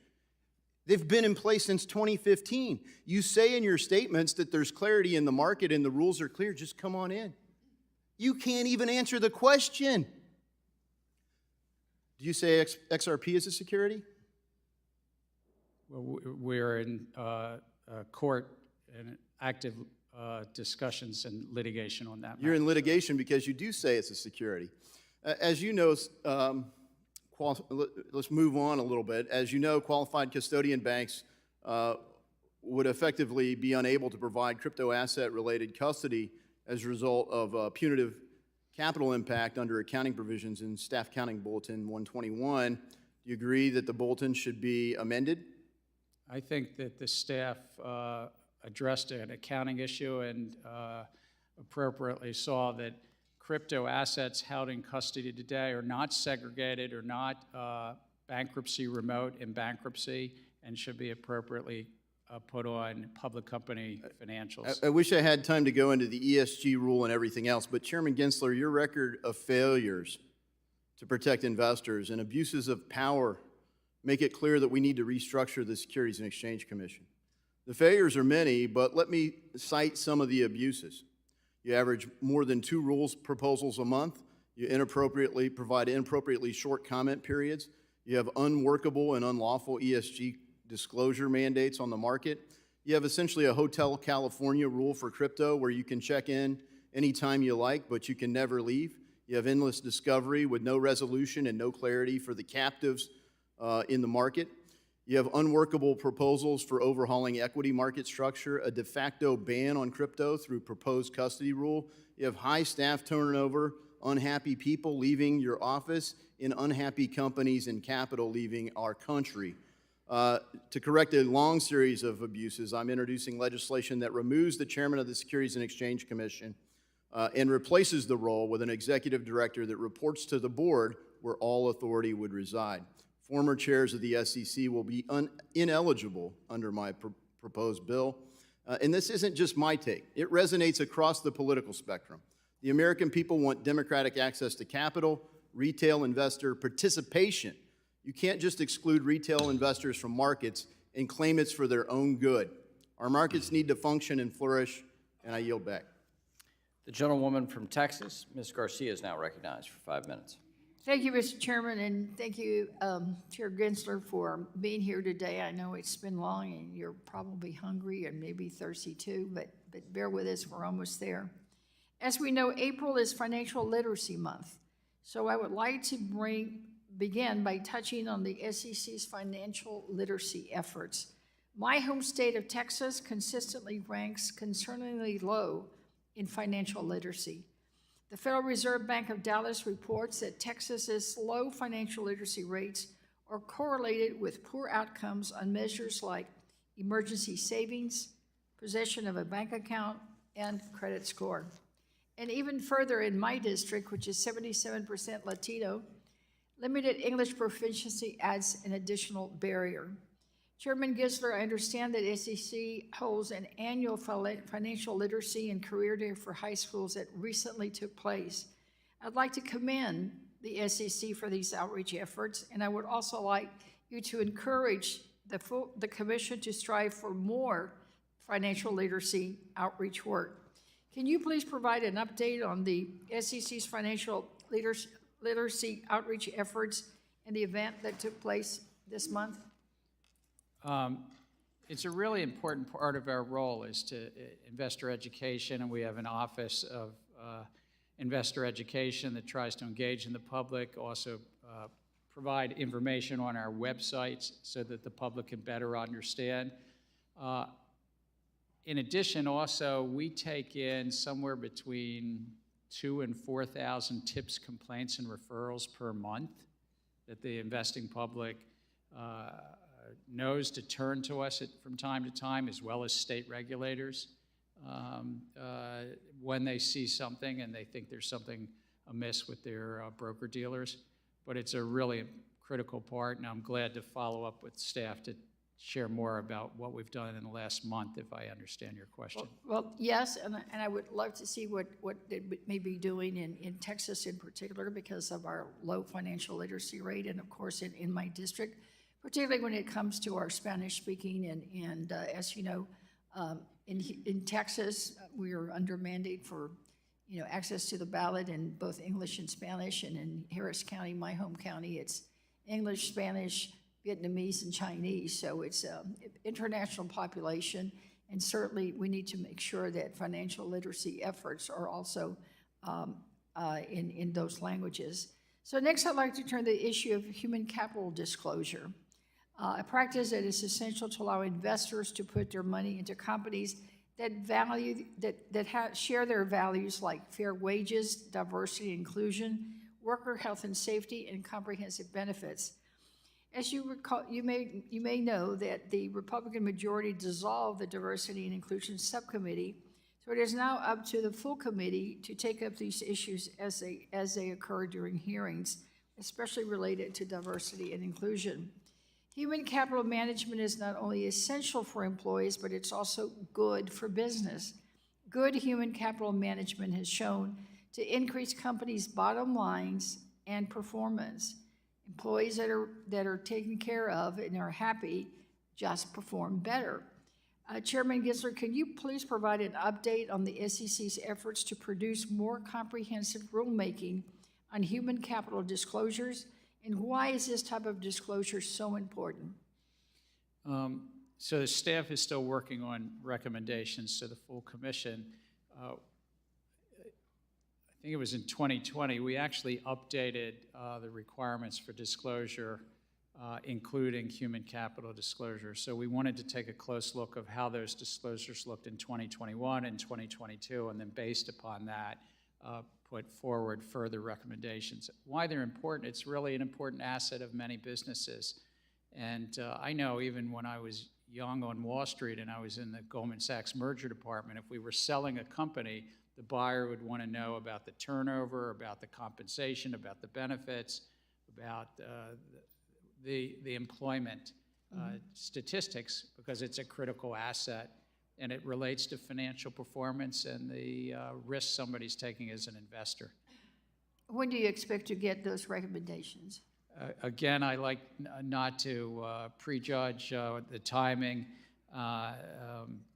but the staff is working on it to serve up to our 5-member commission. It's one of the, I think we've, as I said earlier, it's one of the remaining proposals on our unified agenda. All right, thank you. And I see my time's running out. I yield back my last 5 seconds. The gentleman from Tennessee, Mr. Rose, is now recognized for 5 minutes. Thank you, Chairman. I want to follow up on Mr. Himes' comments earlier and congratulate Chairman McHenry on getting you here so quickly in the 118th Congress. Chair Gensler, it's been a while since you've been here and testified before this committee, and I want to know, how did you manage to go more than a whole year and more than half of the 117th Congress without testifying before this committee? Congressman, I've been in front of this committee under 3 presidents, under 7 or so chairs. I must say, I enjoy being in this committee room and being in front of you, but I don't know. That was up to Chair Waters at the time. So I'm wondering, when the Democrats were in the majority, did they not reach out to you all of last year about testifying, or did they ask you to testify and you just refused or declined to come? I stand ready. Whomever's in the chair's seat, I'm stand ready to be here. Well, it's good to have you here. I want to shift gears a little. It currently costs just $2,000, you might say, for an individual or group of individuals to submit a shareholder proposal. obviously owning a stake in the company. Many companies have millions of investors who will each spend potentially several hours considering such a proposal to make an informed voting decision. As your agenda continues to make it easier for activists to have their shareholder proposals included on company proxies, why haven't you considered the cost that will be borne by those millions of other shareholders? Shareholder democracy is an important part of the fabric of our capital markets and has been since Rayburn helped write these laws. And so we do take into consideration cost and benefits of the rules. When you were justifying your decision to roll back the 2020 proxy advisor reforms, you seemed very concerned with the cost borne by proxy firms. Why was that weighted so heavily? Well, it was only one of the costs, if I recall the analysis, but there were other costs and benefits that were weighed as well. And I think that it really was about moving forward that they could provide that information to the investing public in a timely way, and then investors get to decide whether to vote yes or no on various proxies. In January, I wrote to you, and joined by some of my colleagues, Mr. Stile here and Mr. Sessions, I wrote to you regarding my concerns with the new approach articulated in Staff Legal Bulletin 14L and the unprecedented low rate of shareholder proposals permitted to be excluded by SEC staff during the most recent proxy season. I'll note that you did not respond to this letter. I hope you will do so. Is it common practice for you to miss deadlines and ignore requests from members of this committee? No, I thank you for reminding me. I will take a close look at that letter. I appreciate that. I hope you will. Shift gears again. The SEC's proposed climate change rule, which we've discussed already today, including reporting on so-called Scope 3 financed emissions, which would require financial institutions to collect and report on the emissions activity of their customers, including privately held farms and small businesses, and even state and local municipal governments. Chair Gensler, do you think it is appropriate for the SEC to use disclosure requirements to shape access to capital for American businesses and families, or even local government entities? Again, we're merit neutral, and the climate risk disclosure rule is only about public companies.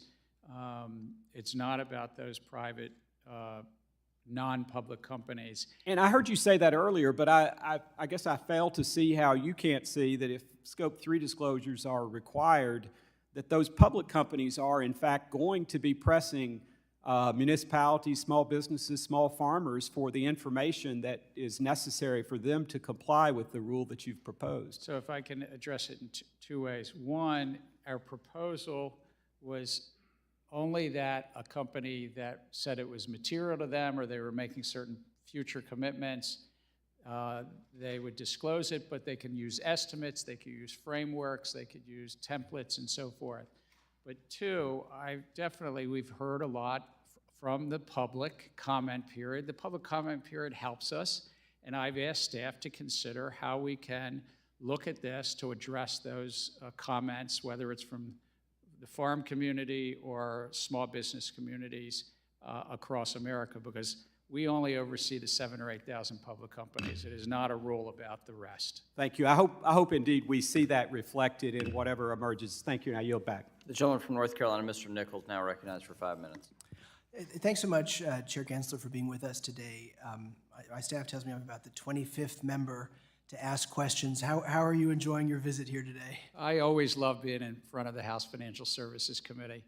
Well, it's been a while since you've been here, so folks are excited to hear from you. My first question involves a bill I've recently introduced, the Improving Disclosure for Investors Act with Congressman Huizenga, which would make it easier for investors to receive documents electronically. According to a recent survey, a large majority of everyday retail investors, regardless of income or age, prefer e-delivery for its environmental benefits, speed, and convenience. And businesses strongly support e-delivery because it allows them to enhance the quality of their disclosures, improves investor engagement, and reduces cost. Additionally, it's estimated that the industry sends over 27 billion pieces of paper in the mail, which my staff tells me is the equivalent of 2 million trees being cut down every year. Our bill would align the SEC's rules with my constituents' preferences, and I believe this is an issue that industry, the SEC, environmental groups, and Congress can work together on to make life easier for my constituents. You know, I feel pretty good about this bill. I think it's going to pass. I think it's going to get signed by the president. When that happens, you know, number one, what do you think about the bill? Do you know about the bill? And number three, will the SEC prioritize adopting e-delivery? I look forward to actually looking at the details of the bill, but if passed and the president signs it, certainly we'll implement it according to its law. I would note, many years ago, I helped work in the late Clinton administration on the e-signature bill that then Senator John McCain led work on. So I believe that a lot that was once done in paper can be done electronically. Thank you so much. You know, Chair Gensler, we share the same goal of making our markets more safe, fair, and equitable. So I'm concerned that dramatic changes to our capital markets, as seen in the proposed rules on equity market structure, could have negative and unforeseen impacts on the working families in my district saving for retirement. I was happy to see the Commission pursue updates to Rule 605 data to modernize data collected from the industry, and applaud you for those efforts. This will certainly improve competition and lower prices. However, since the rules were proposed, several new academic studies have come out with evidence for two of the proposed rules that would do the opposite of what the SEC claims, increasing costs for everyday investors. Without the wholesaler system, these retail investors could lose close to $1 billion per month in additional trading costs. Any increased costs on my constituents looking to save for retirement concerns me. Additionally, I'm concerned that commission-free trading, which my constituents rely on, would go away. Have you considered constituents like mine in North Carolina's 13th district that are saving their hard-earned money for retirement, and how these proposals could increase costs for them? Absolutely. Your hardworking constituents, I would note, zero commission does not mean zero cost. There's a lot of costs that are elsewhere also in the system. And so the other proposals about that a broker is to have a standard to give you best execution when you place an order, I believed, and we're getting public comment, that's a pretty straightforward standard to get best execution, and your federal securities regulator ought to have that in place, not just the self-regulatory organization. The other proposals are to level the playing field between what's called the lit market and the dark markets, that they have more harmonized rules and they compete for your orders. And then we've proposed something around getting better competition for individual orders of below a certain dollar amount. But absolutely, it's about trying to make the markets more transparent, more competitive for your constituents. You know, my time is running out here, but I want to thank you for being here with us today. I think it's really important that you engage with the general public, with industry, with a number of different stakeholders in this process. My office is going to be reaching out to you later on about trying to find some ways to get folks together with you in a productive way to engage on these issues. So thank you again for being here, and Mr. Chair, I yield back. Thank you.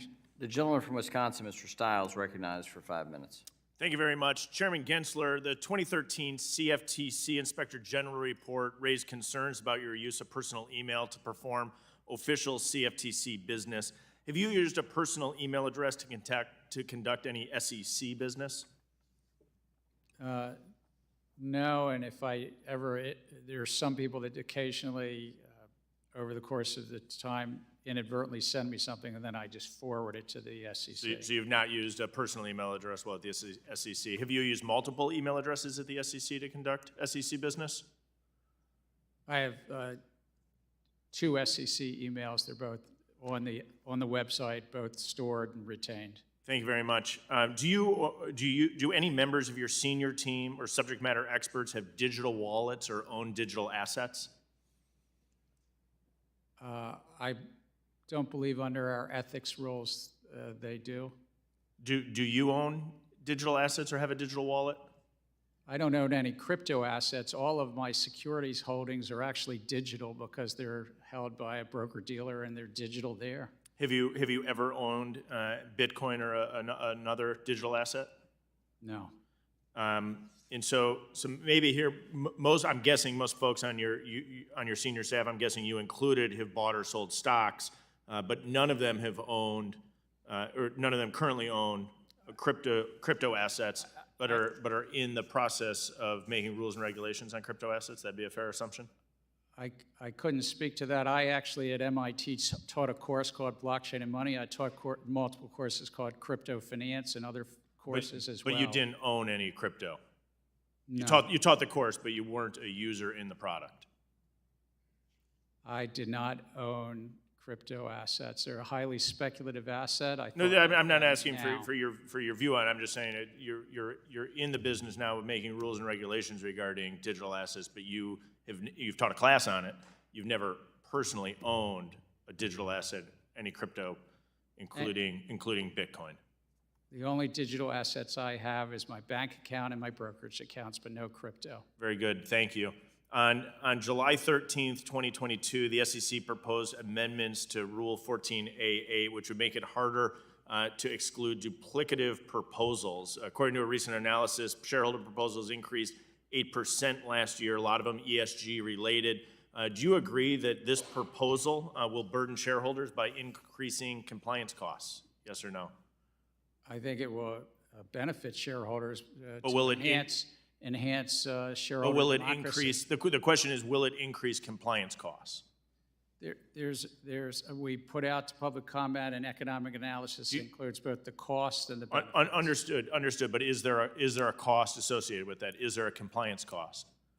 Sir, I'd have to get back to you as to what we put out in that Well, I proposal, would but note I believe that's that fine. The proposal acknowledges the fact that it increases compliance costs, and Commissioner Ueda argued in a statement that this proposal is, quote, one more reason for not becoming a public company to begin with. Do you then disagree with your commissioner's comment? We have lively and good debates, but I do think that shareholder democracy is part of our U.S. capital system. Understood. I would be concerned about the increasing compliance costs, and that this burden upon burden upon burden is a reason we see fewer companies going to the public markets in the United States. Let me shift gears. Last summer, the SEC released a request for comment looking into whether or not index providers should be considered investment advisors. I've not heard this concern or this complaint from anyone. Did anyone come to you and ask you to investigate this issue? It's a policy initiative that has been in front of the career staff at the SEC for a number of years, and so we thought we should get public input. This was just a request for comment, not a rule proposal. So understood that it's at that stage, but I think it's concerning where the concern is that some of these fishing expeditions have a substantive and material compliance cost for companies unless there's a substantive risk that you're identifying in this space. Here's the substantive risk. If you're included or excluded by an index, there is a lot of economic and academic research about what that can affect the stock price or bond price and being in and out of an index. So that being in an index itself is pretty important to those issuers. And so then who are the index creators, providers, and how are they regulated? Thank you for your feedback. I know I have to yield back. I'd say I also have concerns in your proxy advisor position. Mr. Chairman, I yield back. Thank you. The gentlewoman from Colorado, Ms. Pedersen, is now recognized for 5 minutes. Thank you, Mr. Chairman, and nice to meet you. We've never had the opportunity to say hello. I'm new to Congress. I come from the state legislature, so I'm still not used to how differently committees run. You're gracious in saying that you enjoy being in front of us. But the good news is you're almost done. But thank you so much for being here today and explaining to the public the important role that the SEC plays in ensuring the American financial system remains strong. April is National Financial Literacy Month, and it's something that I know has been highlighted by Congresswoman Beatty and Congresswoman Kim. The theme this year is investing for everyone. This issue was brought to the forefront during the GameStop issue that this committee was heavily involved in nearly 2 years ago. Since that time, we've seen the amount of retail investor participation remain high at 20% relative to the previous 10% a decade ago. And one of the more important purposes of making investing accessible is to build generational wealth. Investment products, many of which are overseen by the SEC, are what comprise many typical Americans' retirement plans. By helping teach individuals the risks and rewards of investing, the SEC can help individuals, particularly from marginalized communities, who can potentially access long-term wealth. Can you talk about some of the successes of the Investing is for Everyone campaign, and also talk about how the SEC is working to educate new investors? Investor education, as I mentioned earlier, is very important, and we have an Office of Investor Education and reaching out to the public. We also have a really important piece of it beyond investor education. If people see something that they feel that's a problem, tips, complaints, and referrals to come into us and let us know. I know that I also try to use the platform of being a chair and speak to the public, whether it's through social media or other means, to try to take what sometimes is complex issues and make it more digestible for the public. I was also really impressed with the website and all of the tools and information that's given for the public to be able to utilize. I know that this has been covered extensively, but I do think there are fair points to be made regarding how the different rulemakings could interact with one another and the short time that has been given for public feedback. How can you reassure the public that these changes to the markets will not significantly impact their retirement savings accounts or children's college funds or any other investments that they've made? Well, I think our whole mission, our whole goal is to help both issuers and investors. And you asked about investors, but it's really about lowering the cost of the markets in the middle and making sure that that market works for them, and then they're not just working for the market. In terms of comment periods, I would note that we put out to public comment reforms of our stock market, and they were out for 3.5 months for comment. We've gotten 3,000 to 6,000 comments on each of these rules, so whatever that adds up to, nearly 20,000 comments. But we continue to take comments as they come in. Great, thank you for that. I know it's a concern that I've heard throughout the financial services community. So we've talked about something that I want to cover, and I'm almost out of time. It goes by quickly. I want to discuss a topic that you've briefly mentioned in your testimony and that you have a background in.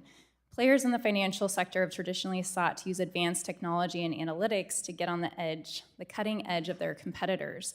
The rapid growth and expansion of artificial intelligence has the potential to revolutionize many sectors of American life, but also bring new challenges. The White House, in October 2022, the White House Office of Science and Technology Policy published a blueprint for the AI Bill of Rights, which shared a roadmap for the responsible use of deployment of AI. As the committee has covered, the strength of our markets are central to the strength of our country. Bad actors utilize AI, or even a zealous AI system, have the potential to disrupt markets in ways that we have not even fathomed yet. What specifically should Congress consider as we potentially look at developing a regulatory framework for AI? I thank you for asking. It's much more transformative than anything we've discussed about crypto, with all respect to that. And now we have 10 seconds. but I really think that it's going to bring great progress for the country. We're looking at it as in terms of the conflicts in robo-advising and in brokerage apps and the conflicts that are there, potentially. The gentleman from South Carolina, Mr. Timmons, is now recognized for 5 minutes. Thank you, Mr. Chairman, and Chair Gensler, thank you for being here today. The SEC currently has rules that aim to prevent market participants from trade front-running. These rules help to protect retail orders from having the price move against them due to a participant trading ahead of the order and impacting the supply and demand for that security. Do you agree that such a prohibition plays an important role in helping protect retail investors? I do think that rules against front-running help individual investors. Thank you for that. But under the auctions mechanism that the SEC has proposed in December, detailed information regarding the characteristics of a retail order would be publicly announced prior to that order being executed. In practice, this would allow participants to use that information to legally trade ahead of the retail order. I find this astonishing. Do you agree that the ultimate result of the SEC's auctions rule would be legal front-running with prices moving against retail investors?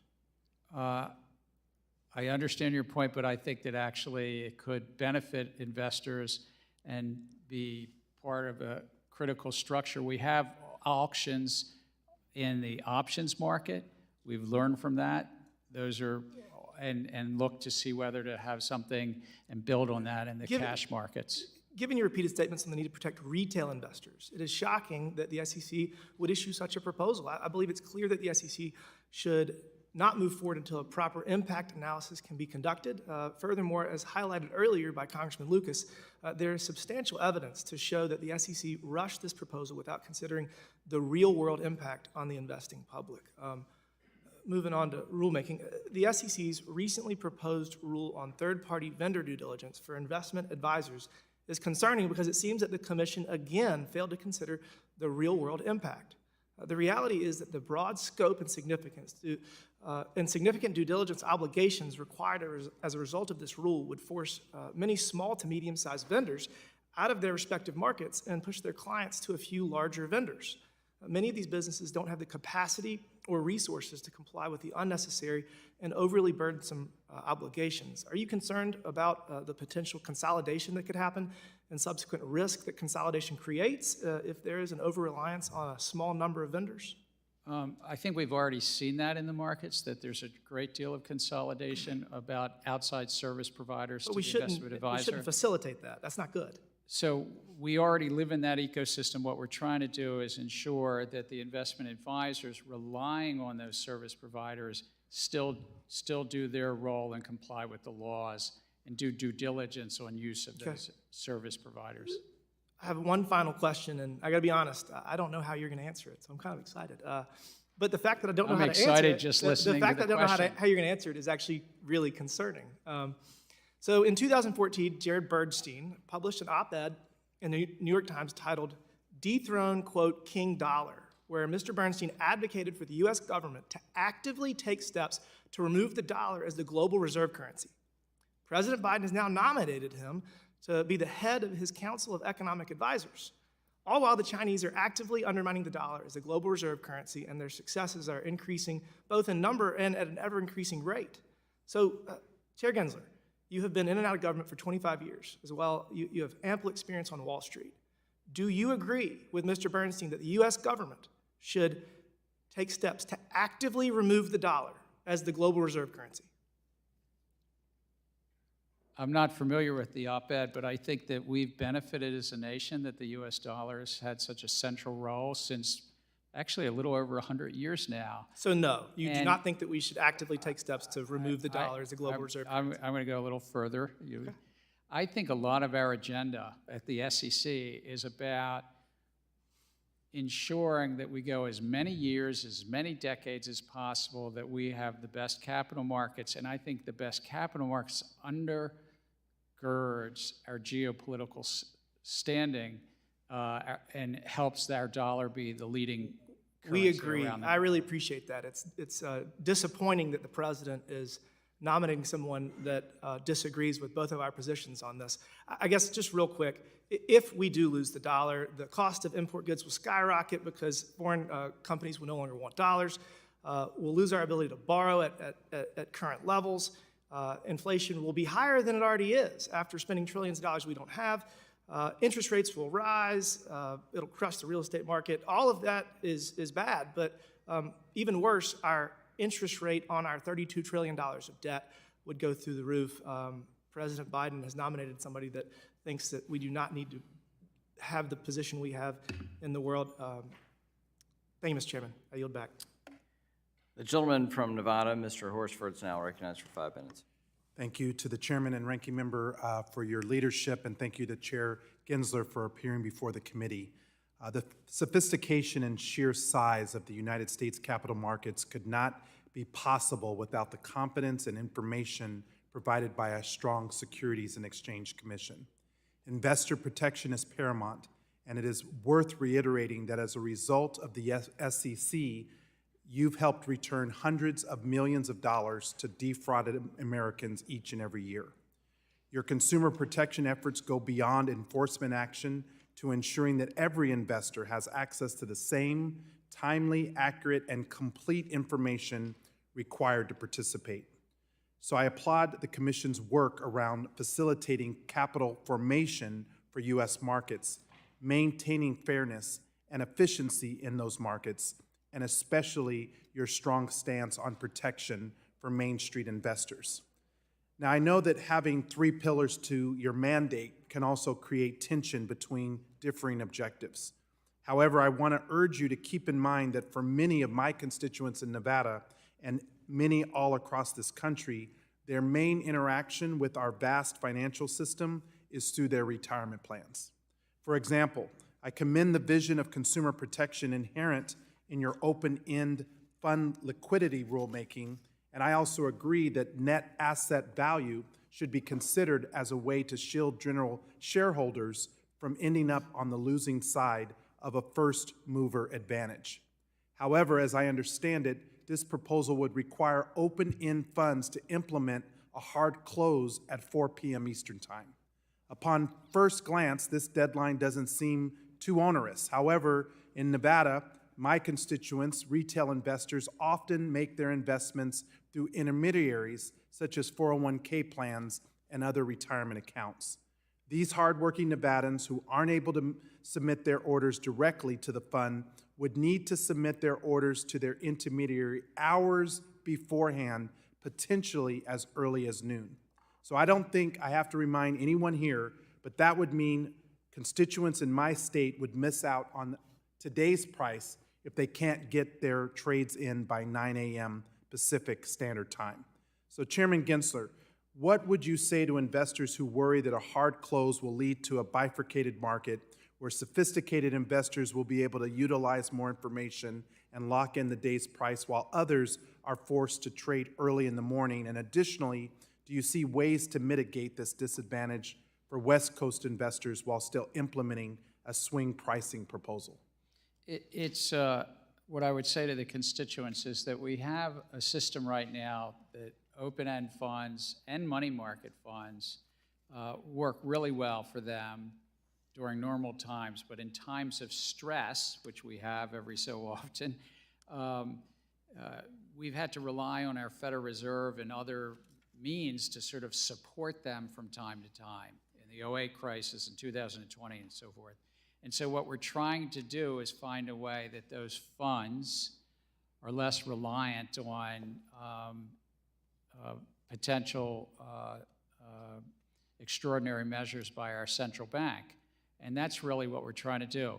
And so there's a bit of plumbing, it's a bit of infrastructure behind the scenes that when you and I think we're putting in an order by 4 o'clock Eastern Time, or I guess 2 o'clock. 1 o'clock. 1 o'clock, so it's 3 hours difference, thank you. 1 o'clock Nevada time, that actually it's going to a retirement plan servicer, and then they're sending it, and we're trying to address and work. Which adds to the complexity of what I'm raising, which Right. is why And I think it creates a bifurcated. adds also to the challenge of the systemic risk issue that those fund managers may currently not know until late that evening or even the next morning what redemption requests they have. Well, I'd like to work with you on that. I'm concerned about a two-tiered system. Let me just point out for the record, all 3 major credit rating agencies failed to forecast the existential risk that both Silicon Valley Bank and Signature Bank faced and it's too late, in my opinion, to change ratings after an institution fails. So I hope that you would assess the performance of the rating agencies and determine what the root cause of the inaccuracies was in their ratings. I think that's very problematic and something that needs to be addressed. I know there's a lot of oversight with your agency, but this is something that should reach priority The gentleman from Pennsylvania, Mr. Muser, is now recognized for 5 minutes. Thank you, Chairman. Chairman Gensler, I am concerned about the SEC's proposed rule on swing pricing and how it may affect retirement plans. Many people think it is a rule in search of a problem. Have you consulted with the Department of Labor to do a study about the cost of this requirement, what it add for retirement investors? I know that we've discussed with the Department of Labor other rules, but this rule, I'd have to get back to you, sir. Well, we would very much like to see such a study. This rule is, in fact, negatively affecting the financial future of nearly 2 million workers in Pennsylvania. So if you would, that would be great. Also, Chairman Gensler, I have grave concerns about how the SEC has handled its review, particularly high-profile S4 registration statement. I would like to start with concerns about potential conflicts of interest related to this S4 review. You were the CFO of Hillary Clinton's 2016 presidential campaign. And as campaign chairman John Podesta testified under oath in 2017, you were ultimately responsible for funding the very discredited Steele dossier. Additionally, senior SEC enforcement official Melissa Hodgman is the spouse to former FBI agent Peter Strzok and SEC general counsel Megan Barbero has worked on 2 impeachments of the former president. However, neither you nor Ms. Hodgman nor Ms. Barbera have recused yourselves from the following. In May 2021, Digital World Acquisition Corporation, DWAC, filed a registration statement for its merger with Trump Media and Technology Group, TMTG. For nearly a year, the SEC has obstructed the merger, destroying billions, I said billions of dollars in shareholder value, and harming over 20 million individual retail investors the SEC is chartered to protect, including many of my constituents. The average processing time for an S4 form, which you well know is the last step in the merger like this, in 2022 was 134 days. Before your term as chairman, it was under 100 days.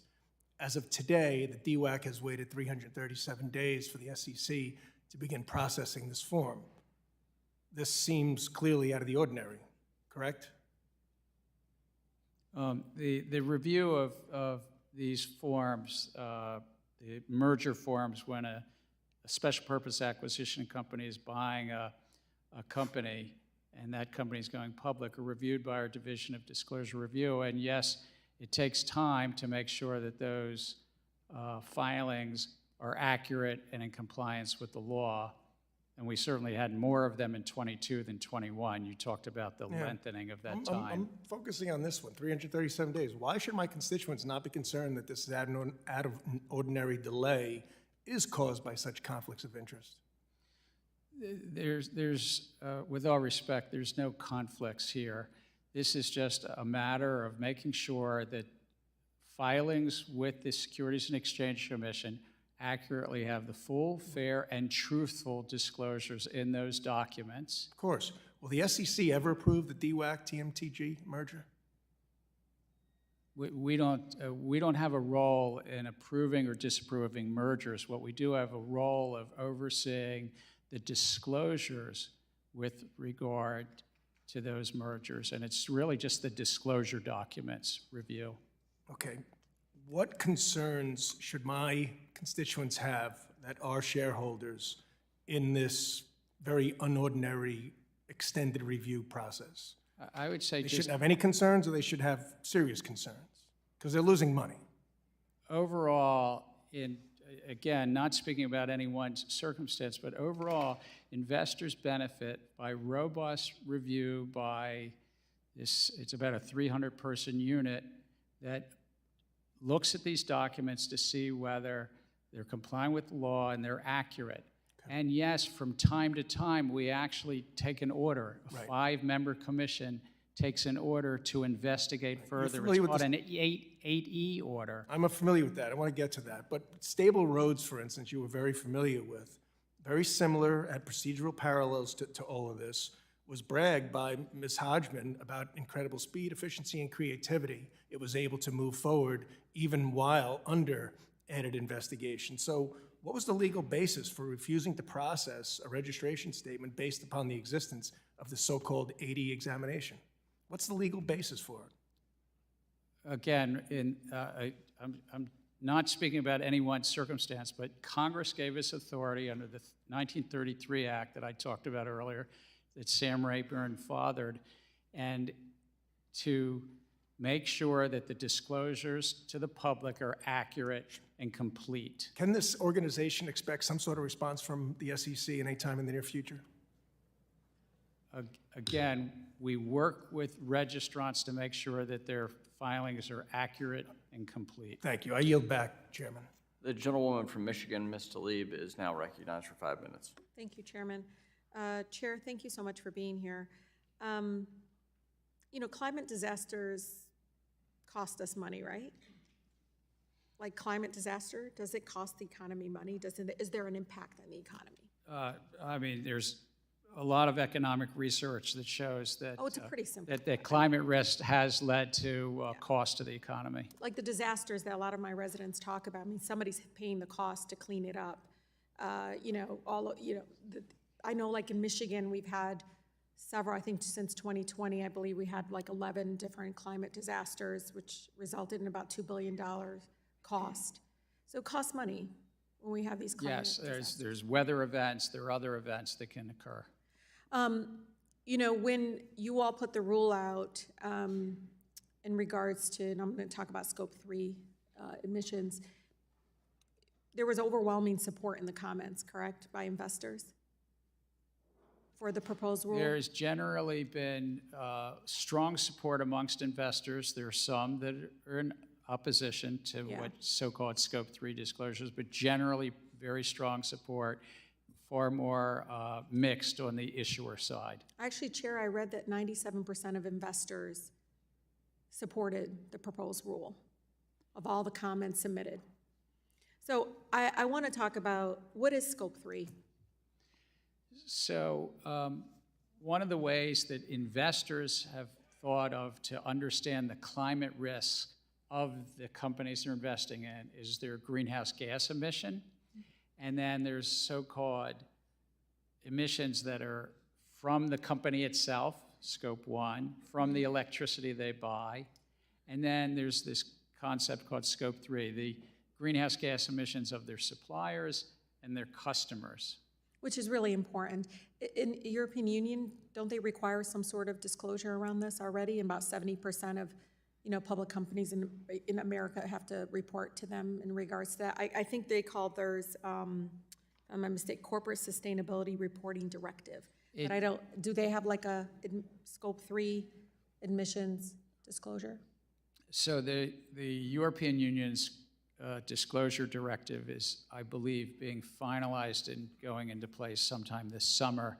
But from public reports, yes, they would be covering. 70% of US-based public companies, correct?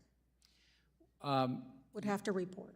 So their regime in Europe says that if you operate in Europe, or you're listed in Europe, or you have over 150 million euro of you're covered. And the Wall Street Journal recently reported that it would be about 70% of US companies would meet that European standard.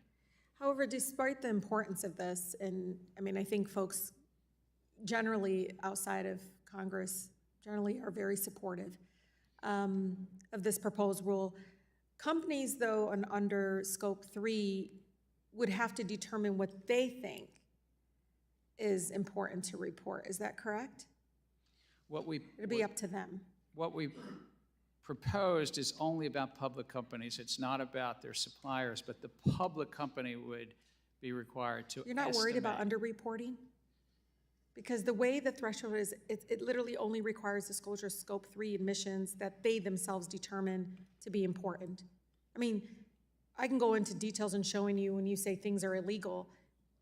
No one ever talks about the fact that there is a huge trend within these public companies of inside trading, of violating the law.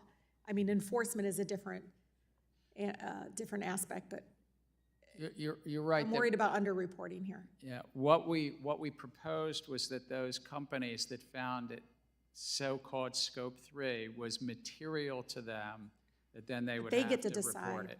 Chairman, I'm really concerned at us allowing them to decide. I mean, just look at Silicon Valley, even, you know, and I'm so glad that Congresswoman Velasquez mentioned Section 956. I mean, you know, the fact it's been 12 years that we don't even have this, we can't even claw back. But we know for a fact from Timeline, certain companies do certain things for profit, even though it's against the law.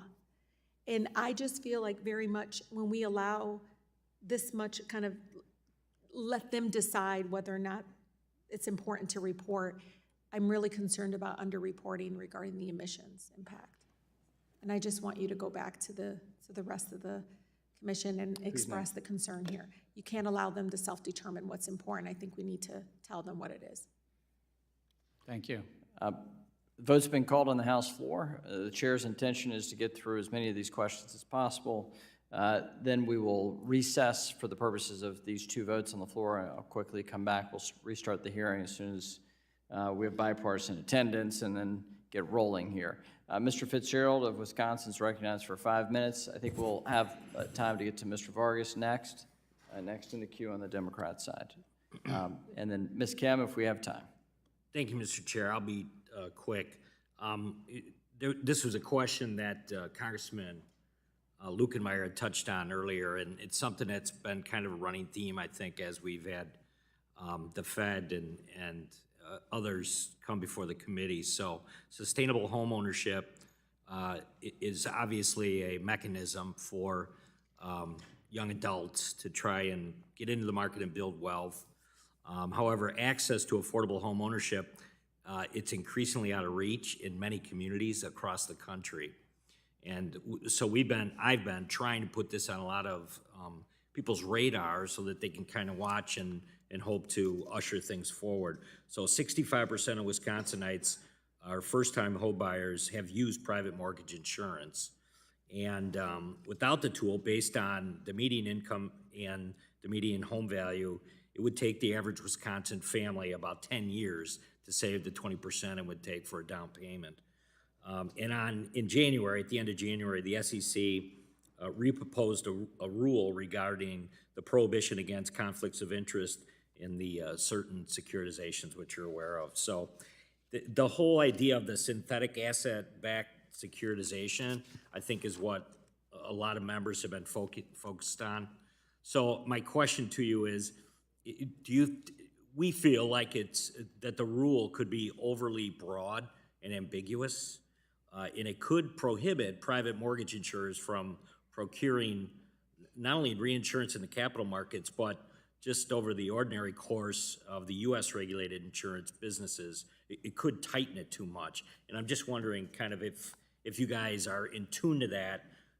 We are very concerned that, you know, young adults between the ages of 25 and 35 are going to miss the opportunity for this first-time home ownership, and we're not sure how that's going to how we're going to recover from that. I appreciate your raising it. It was a recent proposal, and so I haven't gotten a summary yet what's in the comment file, but in terms of this, I think what Congress addressed, and we're doing this because it was mandated by Congress, that people in the asset securitization markets, this is mortgage markets that are securitizing it, in the 2008 period had some conflicts that were revealed, and Congress said we had to address, to ensure to make sure, address those conflicts. And so we're trying to follow up on Congress's mandate that we're required to do that, but I'll certainly take this back. Yeah, and once again, I'm putting it on your radar. I think it's a running theme. It's a big concern, I think, for many members of financial services. So, but thank you for your time. I yield back. We'll now go to Mr. Vargas of California for 5 minutes. Thank you very much, Mr. Chair. And again, I want to thank you, and I want to thank the ranking member for convening this meeting. And I can see why you cherish the experience, Mr. Chair, of coming under 7 different chairs. And I imagine you could name them all if you were asked to do so. No, don't look. Don't look. That's cheating. That's cheating. But anyway, I jest, of course. And again, I thank you very much. Now, I was going to go into a whole bunch of questions here and praise you over, because I'm the co-chair of the Congressional Sustainable Investment Caucus, and what you're doing, I think, is fantastic. And again, I appreciate it. But you kind of dropped the bomb on us in a second there. You said something, and then you didn't give an opportunity to talk about it, and that's AI. You said, with all due, and I don't want to put words in your mouth because enough people have done that today. You said something like AI is really what's going to be much more transformative, with all due respect, to crypto or these other things. You said something like that, and then you stopped. Could you elaborate?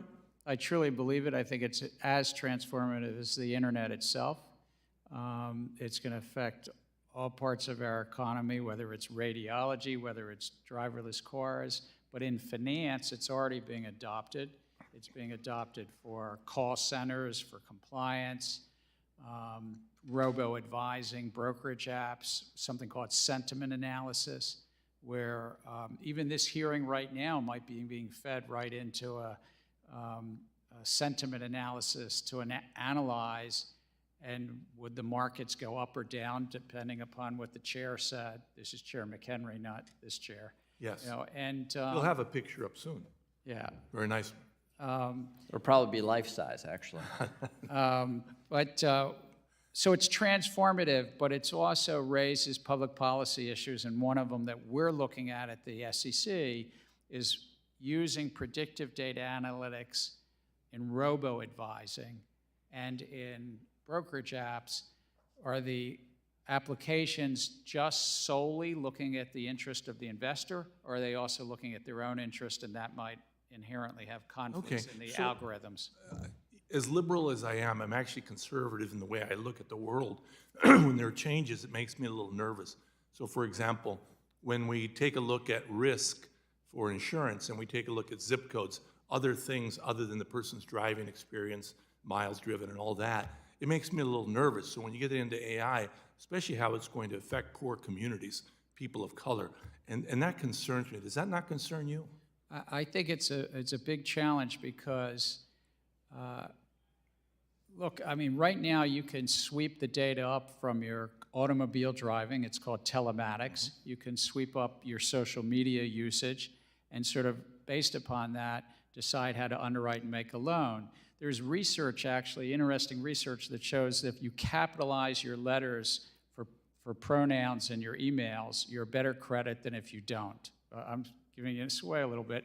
And if you charge your phone every night, you're better credit, believe it or not. So now, what if it happens to be that people that capitalize their letters are of a certain race or ethnicity or gender, and it has nothing to do with credit, but then we're embedding something into the systems which has inherent biases.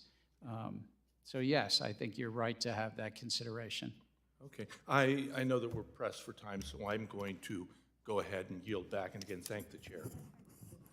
I thank my colleague. Mrs. Kim is recognized for 5 minutes. Thank you so much. I know we're rushed with time over here, but I have to say that in my ongoing conversations with those stakeholders in the financial industry, there are some things that they raise as concerning, and there is a theme here, and that is the frantic pace, limited comment periods, and complexity of the rules proposed by SEC under your leadership undermines the SEC's long-established three-part mission to protect investors, maintain fair, orderly, and efficient markets, and facilitate capital formation.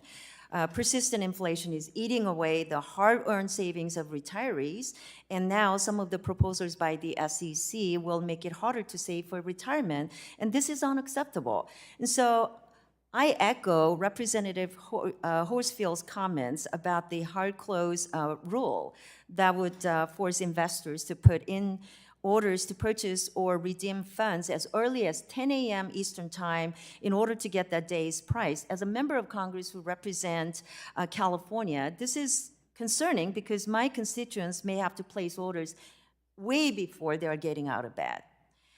So I just wanted to echo that comments and share that. So do you believe that creating second-class citizen of investor is fair for my constituents or constituents, who are asking for a level playing field? It's actually trying to help them out and level the playing field to protect them, because it's the biggest institutions that are sometimes anticipating that the Federal Reserve will come to their support. And in times of stress, open-end bond funds have made such calls to the U.S. Federal Reserve, and that's what we're trying to address. Those Thank you. implicit I know you backing. addressed that issue in Representative Hall's first question, so thank you. I know you're repeating that too. But let me get to the next issue. According to your SEC's Office of Advocate for Small Business Capital Formation, a woman founder's share of funding in the private markets, specifically venture capital, remains a fraction of the overall capital raised.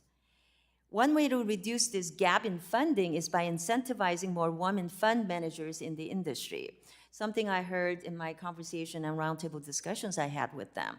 The SEC's private funds proposal restricts site letters, and it would raise barriers to entry into private markets and disadvantage new fund managers raising their first funds.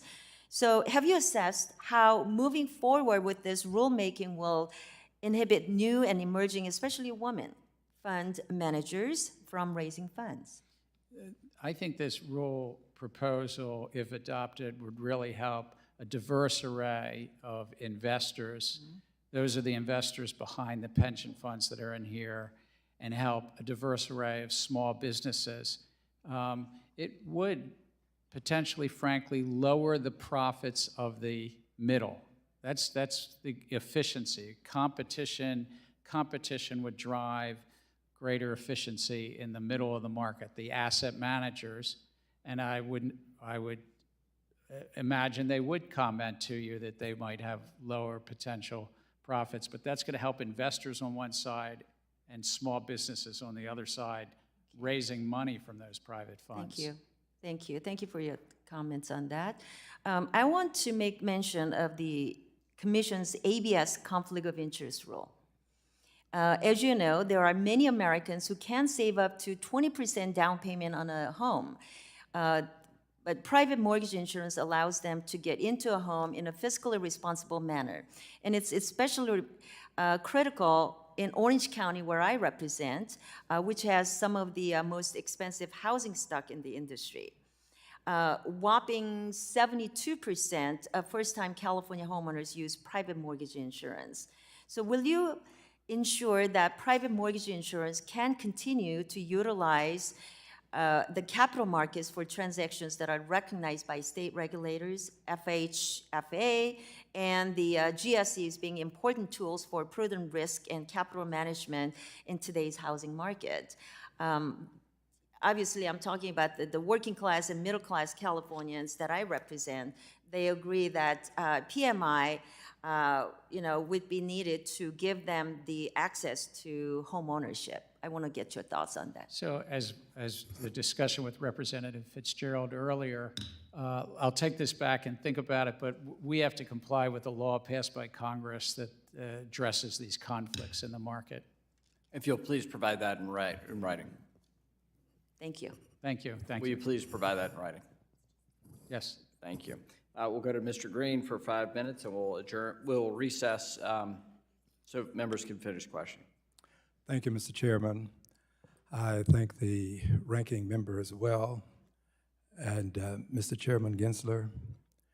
Given that we're into a countdown to default because of my Republican colleagues and their failure to permit a vote on legislation to lift or suspend the debt ceiling so that we might, the richest country in the world, pay our bills,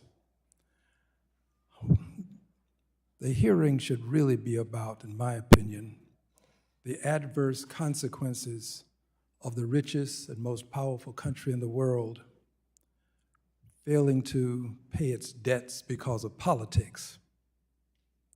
And questions to be answered would include, what will the adverse consequences of default be on auto loans, things that impact a good many people, mortgages, the stock market, What will the adverse consequences be on our $100 trillion capital markets, the largest in the world, I might add? The adverse consequences on the dollar as a global reserve currency. And what are the likely adverse consequences on our need to attract investors to our treasuries in the event of a default?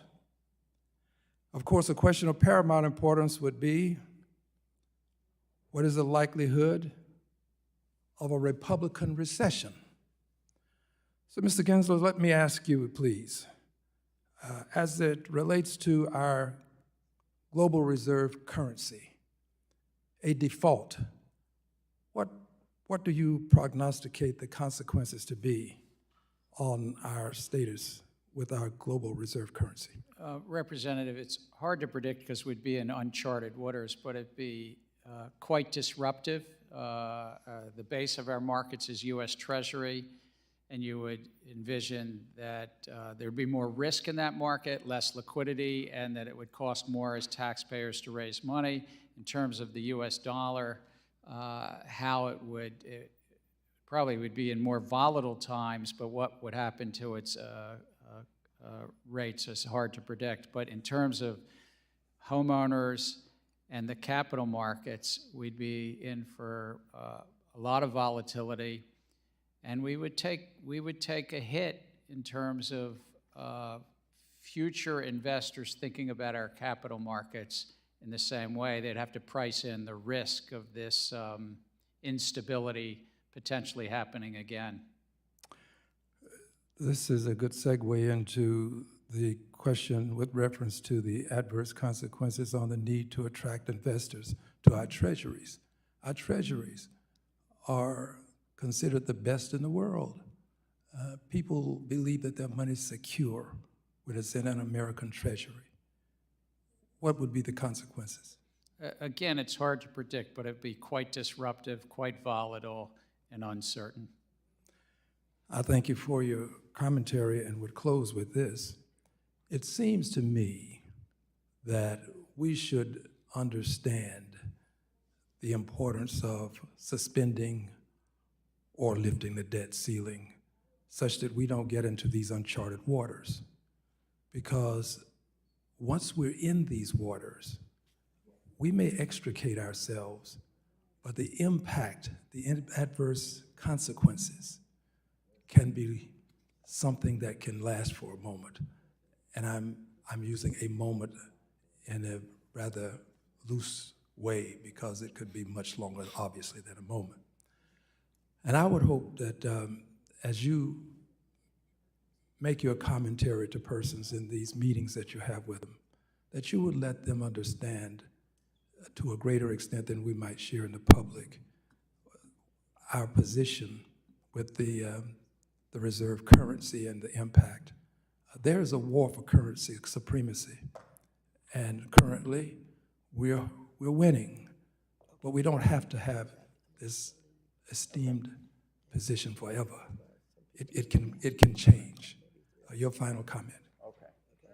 I think you're correct, and it's what I was trying to say to, I think it was Representative Timmons earlier.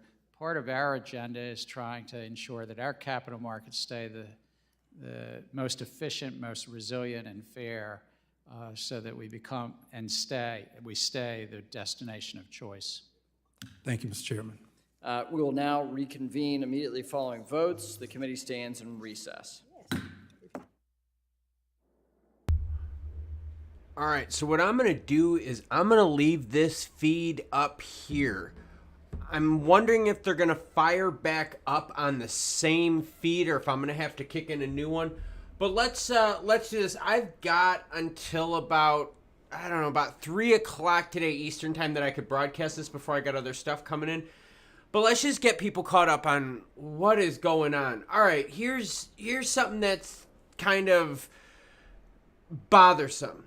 What's bothersome to me is if you really want to rein in Gary Gensler, you're gonna have to get a whole new session of Congress in there. You're gonna get a new president in there. You're gonna have to get massive change from the other side of the aisle. That's just the truth. Like, when we're watching this, did you see how, like, partisan this was?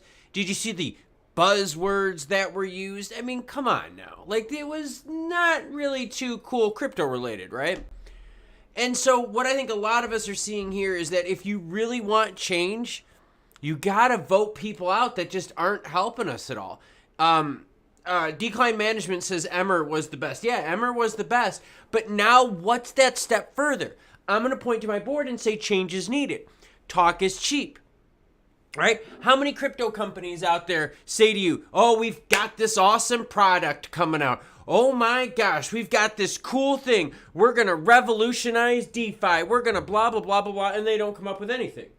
Overpromise and underdeliver. I guess what's hard for me is I'm sitting here thinking, is that what these guys are doing right now? Are these guys and gals overpromising and then going to underdeliver? Kind of curious about that. But the frustration that we're all seeing here is that obviously Gensler has not done a great job. I think it's obvious. Like, when you have a lot of people that are quitting your workforce, they're not quitting your workforce because they're happy with their job. I want you to think of jobs out there that you've seen a mass exodus in people. New management comes in, new rules, whatever. You know, people quit, right? It happens. But that's not a good thing. That's not good reflective of management, you know? And that's the big problem right here, is that wasn't nice and reflective. I mean, it's not reflective of good management. And so if Gary Gensler's got a whole bunch of people quitting the SEC, quitting working there, then that tells you obviously that the conditions aren't good. He's brought up a whole bunch of stuff, right? He's brought up a whole bunch of stuff, a whole bunch of regs. Maybe they're doing it too quickly. Maybe they're pissing off the market. Obviously, I think we are. But what's crazy about this is Gensler is going to keep attacking crypto. He is now attacking exchanges. So it's not just about attacking things in terms of a security nature through specific tokens. We're talking now about exchanges. He's moving up on the ladder, right? That's like, you know how always Gensler says, hey, I'm the cop on the beat, right? You guys know how he always says that. What do cops do? When they bust a low-level person, what do? They try to go after the supplier, right? That's kind of what you're seeing now from Gensler and the SEC. Yeah, they're going to go after individual crypto companies, but the reality is that they can start going up at exchanges at the top of that pyramid, the distributors of that kind of stuff. Dude, they're going to do it. And Gensler's not going to get reined in. Not going to get reined in. And here's the thing. The Greek 1980 says, the executive branch probably won't sign it. Nothing will happen when they control two branches. That's right. You have to control all three. If you really want change, you have to get all three. All right? Yeah, the whole SEC does need dismantling. I don't need government protection. The other thing about that, Luan Williams, is not only do we not need false government protection, but we don't need the government picking winners and losers either. That's the other big problem here. And what was really disturbing, was how he couldn't even say a damn word about ETH being a security. Like, that's how weaselly and how slimy this sack of shit is. He couldn't even, they said, like, dude, come on, you should know. Come on, is ETH a security? And he couldn't even answer it. He could not even answer it. And a lot of you are right. Now, Decline Management brings something up that I want to talk about. And as soon as this fires back up, we're going to go live to streaming them. But Decline Management brought something up that I want to share. And that has to do with, if we keep getting restricted here in the United States, if we keep getting restricted in Canada, Australia, the UK, wherever y'all are from, and we start going to overseas places that say F your KYC AML, we're kind of then functioning with a little bit more of a shadier exchange, right? Isn't that kind of pushing us more to like the darker side of things, right? The more thing that Gary's trying to protect us, right? Hey, trying to protect the investors out there. Then why are you forcing us into exchanges that are overseas where maybe we don't have the right action? That's what bothers me about this. So more and more of us are going to now start using other things, and that's very, very, it's bad. It's bad because a lot of people get burned. There's a lot of people that have already gotten burned with crypto. It's true. There's a lot of people that already gotten burned with crypto, and we don't need help with Gary Gensler. One of the things that's coming up right now is this. We're talking about ETH is too big. No. Gary Gensler specifically said, hey, if the project crypto you're in has a Twitter page, has a board of directors, CEO, CFO, ETC, if they post stuff on Twitter, they're a security. That's what he said in the beginning. They got a Twitter page, they got CEOs, CFOs, CLOs, and all that. Boom, security. So now we all have to start asking, how long until Gary Gensler starts going after the cryptos outside of XRP? The XLMs that are based in, sellers that are based in the United States. I mean, come on. I posted a list on here earlier. They went after 6 other ones out there. Dash, Algo, going after them. Come on, what's left? And right now, what you're seeing is no one reins him in, and the courts are taking their time. What worries me is if Torres comes out with a weak ruling, and by a weak ruling, I don't necessarily mean one that benefits XRP, Ripple Labs, or SEC one way or the other. Not talking about that. I'm talking about weak ruling, meaning no clarity.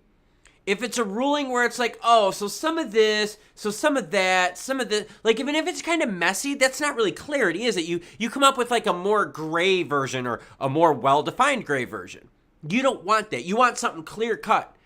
That's the danger we're living on right now, is if Torres comes out and does like a whole, I'm going to make both sides happy. That is dangerous because that can just delay things even further. Decline Management says, what I really want to see is crypto used for goods and services rather just in and out of fiat. Damn straight, Decline Management. Show me utilization. Show me usage. Show me products that crypto and Web3 can solve in terms of problems. That's what I want to see. Glenn says, so amazing Bitcoin is none of that. And that's kind of what they're saying is, so how would you ever go after Bitcoin? The only way our governments could go after Bitcoin would be miners, right? Going after the energy part of it, saying, hey, you guys using energy for Bitcoin mining, no, we're not cool with that. That's the only one. That's the only way they're going to stop it. I mean, it's messed up. It is very messed up. And Gensler is not backing off. In fact, when he went after Bittrex, when he after Algo, when he went after Dash and all the others, you know what they said? We got a lot more coming. We're going to be filing a lot more. We've got an exhaustive list. Have you looked at what Bittrex offers? If you've looked at what products Bittrex offers, I assure you you're probably concerned, especially if you're living in the United States, that further action is going to come from Gary Gensler and the SEC.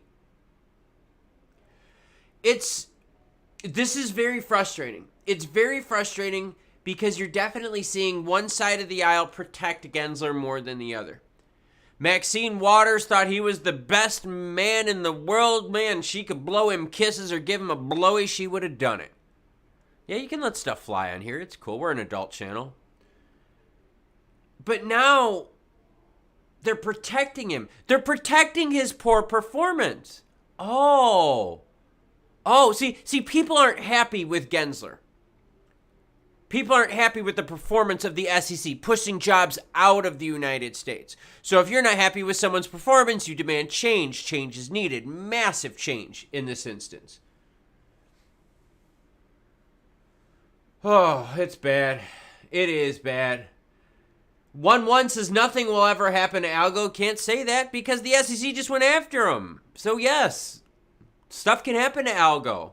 I mean, do you guys think, hear me out, why do you think a lot of these companies are opening up positions in places outside of the United States? Because that's their best chance of survival. If these companies realize that the United States isn't going to be here to work with them, they're going to go elsewhere. It still means that these execs and all these bigwigs can still live in the U.S. They're just going to participate in matters overseas. It's normal. These companies will leave the U.S.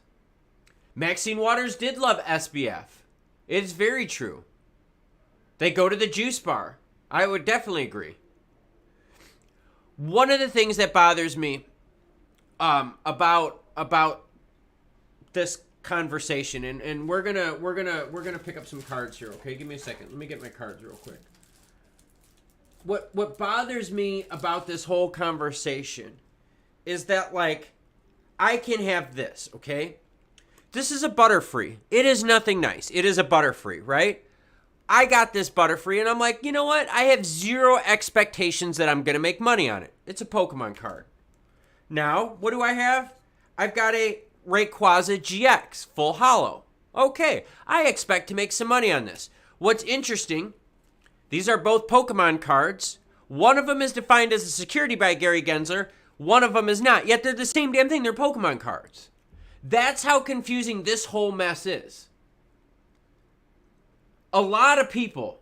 Algo did not get a Wells notice. Algo, no. They're talking about Algo as a security, not the Algorand, tip. Algo as a security. The Algo itself is a security. They've listed it. They said Algo is a security. They're not talking about like the Algorand division. They're talking about Algo itself as a security. But you have products out there which can be both things, right? I've got my Pokemon cards that I think I could make some money on, and I've got this Butterfree which I could light on fire and not care about.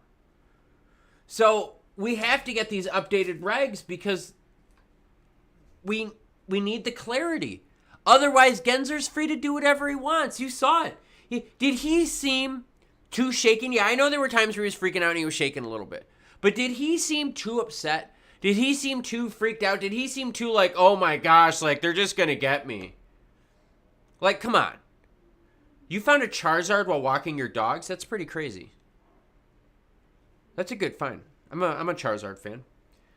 So now, when we see this, we have this massive, massive amount of pressure being put on crypto.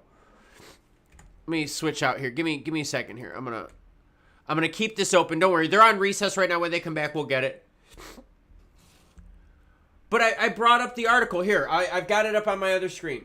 Hold on. SEC's complaint list dash algo, OMG, TKN, NGC, and IHT. The agency alleges that token investors had reasonable expectations of profits, meaning the asset should be considered securities by U.S. law. That is what was said to the T. People are freaking out. Let's check out Algo on Twitter here real quick. Kind of curious about that. A lot of people are nervous. Ben's saying, hey, can't wait for Gary to get wrecked today. Okay, I guess so. Algo, man, guys, this isn't gonna stop. And remember when XRP was the first one that had the the lawsuit, and everyone's like, oh cool, XRP. Like, you know what? It's not us. Well, it's going to be you soon. That list of 6, they said they're going to be doing way, way more. AJ Noak said, how much is a VPN? Here's the problem. All right? Here's the problem. The problem is if the U.S. passes that bill making VPNs illegal, we're in deep, deep crap. Oh, and I'm about to roast someone. Nico the Seco says, we're an adult channel and this Pokemon card. Yeah, if you don't think adults can rock Pokemon, then you do not understand it. If you don't think adults can rock baseball cards, you certainly don't understand it. If you don't think that adults can grab a set of crayons, colored pencils, hang out with their kids and grandkids and draw, sir, you just don't get it. But I think you're right. I think a lot of people are sitting here thinking, what else is going to come of it? What else is going to come of this? Are we going to get even more out of this? Is there going to be action taken by someone on this committee? I guess that's what I'm wondering about too. Will we see any action? Or will Gary Gensler be able to do whatever the hell he wants until we have the next election? And then when we have the next election, are we lucky enough to get control of all 3 to where we could make some changes? Now, I'm being honest here. Both sides of the aisle have problems. Let's just be real here, okay? Both sides of the aisle aren't really too good at fixing problems permanently. Let's be truthful here, all right? What bugs me, and I know I keep saying this because a lot of this shit bugs me, but what bugs me is like, you need to put some big laws in that minimize the power that one person has. That is way too much power for Gary Gensler to have. Yes, Pokemon cards are securities. Yeah, I will definitely roast him because he doesn't get it. You think because of someone having Pokemon cards in their desk in their studio office that they're less of an adult? I would say that your shallow way of thinking probably makes you less of an adult. That's my guess. Or you didn't have someone to play with you when you were a kid, and I'm sorry about that. Used to own $1 million mental rookie, lost it. That's so sad. Gensler, though, Gensler is going to get his, but I think it's going to take time. And I think what we're all kind of assuming right now is that even when Gensler does leave the public sector, he will get one hell of a cushy job in the private sector. Nico is saying, calm down, folks. I was kidding. I know, but you got to remember, Nico, we got a lot of Pokemon fans in the channel. We've got a lot of Pokemon fans. We got a lot of baseball card fans. Got a lot of fans here that are protecting securities, you know? But it's hard. And you know what was really hard to watch about this? And like I said, I'm not going to get political on this. But it was really hard when people were asking questions that was nothing within the scope of what we were talking about today. It still bothers me that they were sitting up there grandstanding, using buzzwords. Thank God, you guys, we did not have a drinking word today. And thank God the drinking word wasn't climate, because we would have been dead. We would have been like dead. So seeing these people talk about climate, and I get it.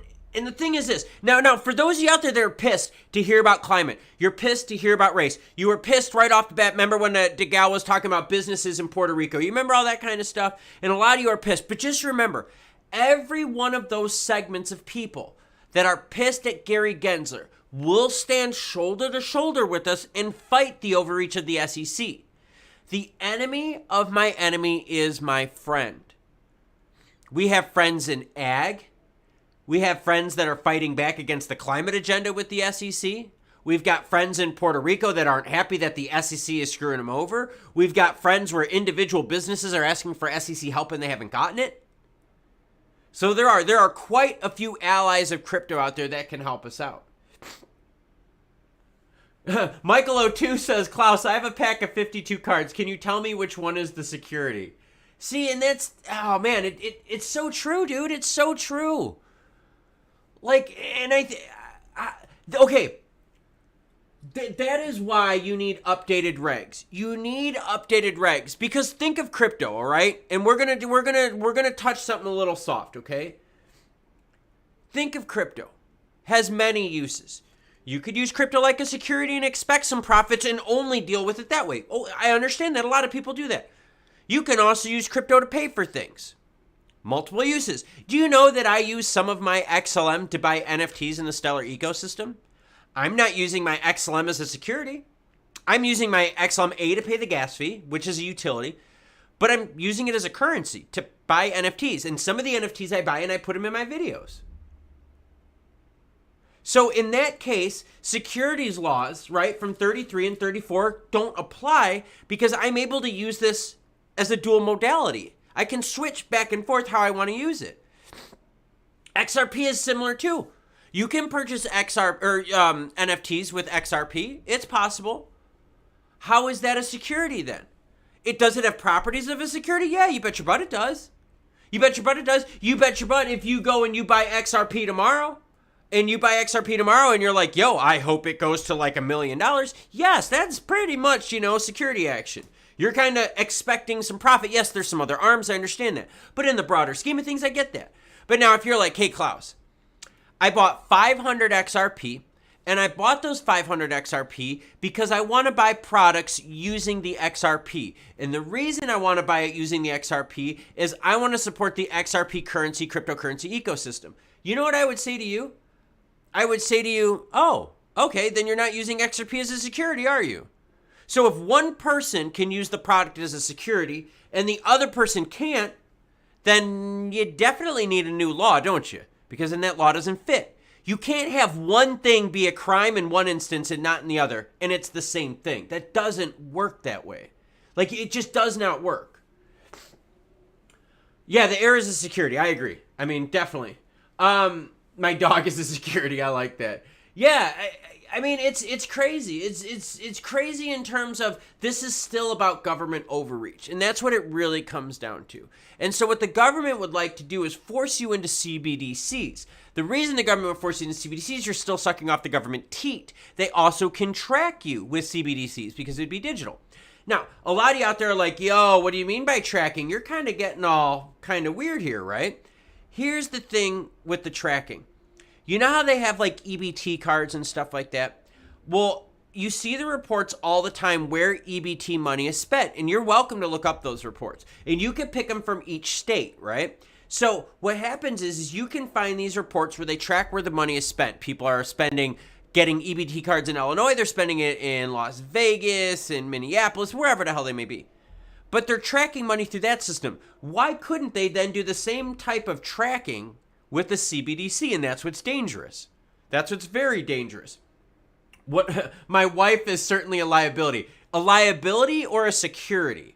That's the difference. If your wife's a liability, that's bad. If your wife's a security, well, yeah, of course, you expect her to get better with age. That would be very gentlemanly of you. See, I just helped you out right there. Call your wife a security and tell her that you expect her to appreciate with age. I like that. That saved you men out there. I won't be able to buy more ammo with CBDCs. Yeah, Ajax Norton, I'm glad you brought something like that up. Think about it.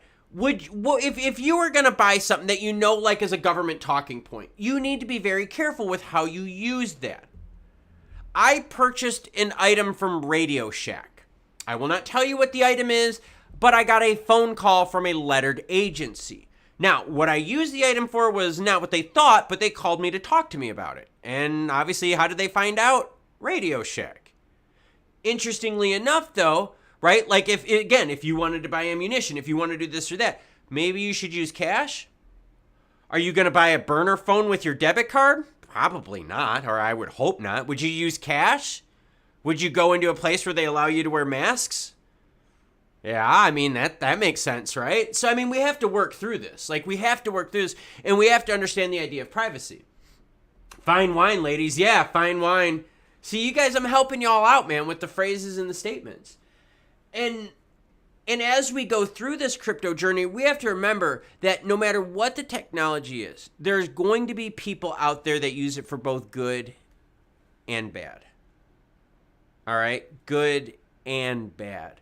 And I think that what you're seeing now is you had the grifters and all the scumbags in crypto ruin it for us, right? We saw that. It was bad. It's still really, really bad. But now you got the politics out there that are like, yo, we're going to save you too. No, you're not. Come on now. Yeah. Good one. Says you basically have to KYC to buy ammo in California. Yeah, Illinois was like the two. You had to get like a FOID card. It was crazy. I'm like, I have to get a FOID card to buy ammo? Like, what is up with that, man? And you know what? I know. A lot of us are agreeing that yes, CBDCs are coming. We know we're gonna have it. My thing is I just don't want more government control. I don't want more government knowing what I'm doing. I don't want government to know what I do with my money. Not necessarily that I do anything illegal with it, but it's not your business what I do with it. If the government wants to tell me what they can do with my money, then what's to stop the government from saying, hey, if you're obese and you're on food stamps, you can't buy any foods that are higher than X% in fat? I mean, who's the government to tell us what to do with stuff? And like, I understand health and government's supposed to look out for you, but come on. How far can this overreach go? Cash rules, man. Cash definitely rules. How long before cash is illegal? Seriously, like, okay, no, hold on, guys. Hold on. Crypto Outcast says, how long before cash is illegal? You already saw it. What happened when the pandemic was going on?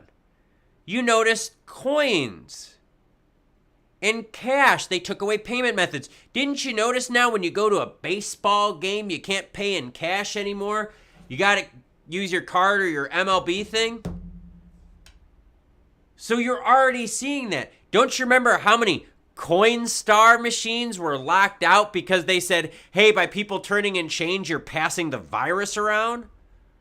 So they've already tried to get us. They've already tried to get us to stop with cash stuff. And it's just the tip of the iceberg. And they use these situations, they use these big events like the pandemic to push the agenda. Come on. Like, you can't go to baseball games anymore and use cash. How many places were like, you know what? No more cash. It's not safe. Now you have to use like the tap and pay, contactless payments. Contactless payments were there to protect us because our cash might have the Roni Rona on it. Don't you notice no one let up on those restrictions? Don't you notice that, guess what? At games, at stadiums now, you can't use cash anymore. Everything is digital. It's getting harder and harder to use cash. They're making it more and more to where you need debit cards. You need to be in the system to function. Oh, this week has been wild, Final Kens. We were talking about you too today, Final Kens. Just to let you know, you're good, man. You're good. And here's the thing, everyone. I have to leave here. I have to leave here at 3 o'clock. So if the hearing is going and it's at 3, I'm going to have to kill it. There is something that I have to do today. I just did not realize that this hearing would be 5 hours long. So I'm going to make sure I keep it going. But I'm just letting everyone know right now, when the hearing fires back up, I have to leave at 3 to get to keep on schedule with my data. Like, it is a have to thing. Yeah, and Coinstar, and that's the thing. Coinstar's not bad. You know what I mean? Coinstar's not bad, but the problem is that the Coinstar system itself, you still have to prove things, right? There's still, I won't even go any further with that. But it's government overreach. Ajax is saying he's got to go. Ajax, take care, my good man. Oh, gosh. Yeah, I know, but I got a lot of change. What are we going to do? I mean, this is the world that we're living in right now. So Crispy asks, why is being a security such a bad thing? I'll answer this for you, okay? The reason why securities are bad, and the reason that's why a really big, dangerous word, is because when you are a company that's a security, you have to register with the SEC, the Security Exchange Commission. When you register with the SEC, the problem you have is that you have to give them all your details. Okay, still doesn't sound too bad. You also have to fulfill their requirements. Okay, still not so bad. The problem is the majority of these crypto companies cannot meet the requirements of the SEC. The majority of these companies do not have the funding, they don't have the expertise to do it, nor do they have the resources to spare in order to work with the SEC's rules. The bigger problem on top of that is the fact that the rules that they have to work with just don't make sense for their industry. So yeah, you're kind of in an issue here where, yeah, even if you have money, even if you have the resources, the rules and laws themselves are not positive to you. So you're still kind of screwed right there. You're still kind of stuck with trying to fit something right now. And we've got them in recess right now. They're taking a quick break for a vote. Give me 1 second here. I think I can flip over on this one. Give me a second here. This is, hold on. I just want to see. This was House appropriate. I know they're voting. That's why I'm just trying to see if someone's got this right now. I think that's what they're doing. Oh, so they ended that one. I'm just trying to see which hearings we've got right now that they would be attending. So I'm just trying to see if any of them are live, just so we can see when they come back on the stage. The vote was nothing big. Nothing big. So Crispy says, okay, thank you. Do you think Algorand could survive as a security? Sure, of course. Anything can survive as a security. The problem is, will it be allowable? Will it be able to thrive in the United States? And the answer is no. No. And that's, okay, hold on. Liquidity Hub, do it. I know. Liquidity Hub, okay? Why is XRP not listed on Liquidity Hub? Long answer? Short answer? Short answer is because the SEC is going after them. Plain and simple. It does not get any easier than that. The SEC is going after them. Wouldn't it have been nice, though, if the SEC wasn't going after them to be able to use XRP in the liquidity hub? So think of Algo like the same thing, right? Algo, as deemed a security, an unregistered security in the United States, you won't be able to participate that. You won't be able to use that in the same function in the United States. So what does it do? It just dampens the amount of money and the amount of oomph that particular token coin project has, right? Ripple Labs as a business can do a whole bunch of crypto stuff. They just can't do shit in the United States, so they got to grow without the United States. That's what you're seeing from the Gary Gensler.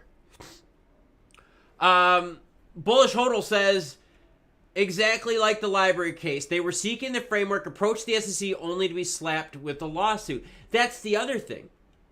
The other issue that we're having is that Gensler is saying, hey, come on in and register. And what people are seeing right now is, whoa. People are registering, are gone, or the SEC's going after them. So now you're providing them all your documents, your bank stuff, all your chart, all that stuff, right? And now the SEC has a whole playbook on you. They can go after you like that. The one report that I saw that was the most messed up, all right, was that hold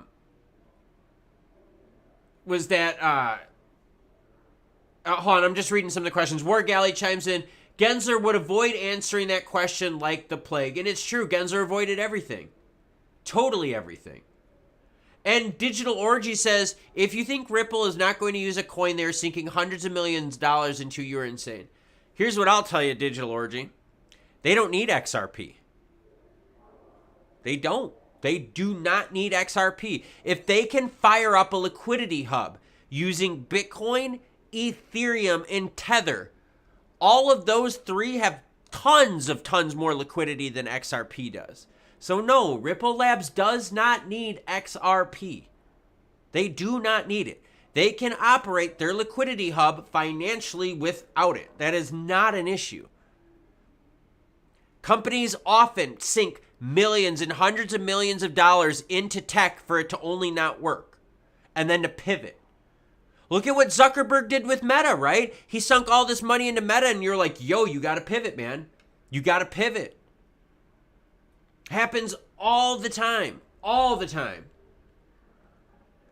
Do I think Coinbase will survive? That's a good question. Honestly, Coinbase is the most messed up one. I did the story earlier today about Coinbase, if you didn't see the video. Anyways, the story about the Coinbase one was there was a former SEC guy that said, you know what, Coinbase is next. Gensler's going after Coinbase. And I got to be honest with you, Coinbase, I wouldn't be surprised. I wouldn't be surprised if Coinbase is next. I wouldn't be surprised if Coinbase gets pushed out more.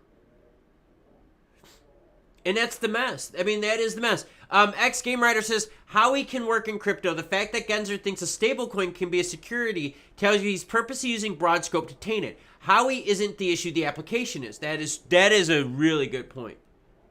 That is a very, very good point. Pilgrim Warrior says, pay attention when Ripple talks. How often do they actually say XRP? They don't. They don't. Good point, Pilgrim Warrior. They do not need XRP to function. They do not need it. They can generate revenue. They can do whatever the hell they want.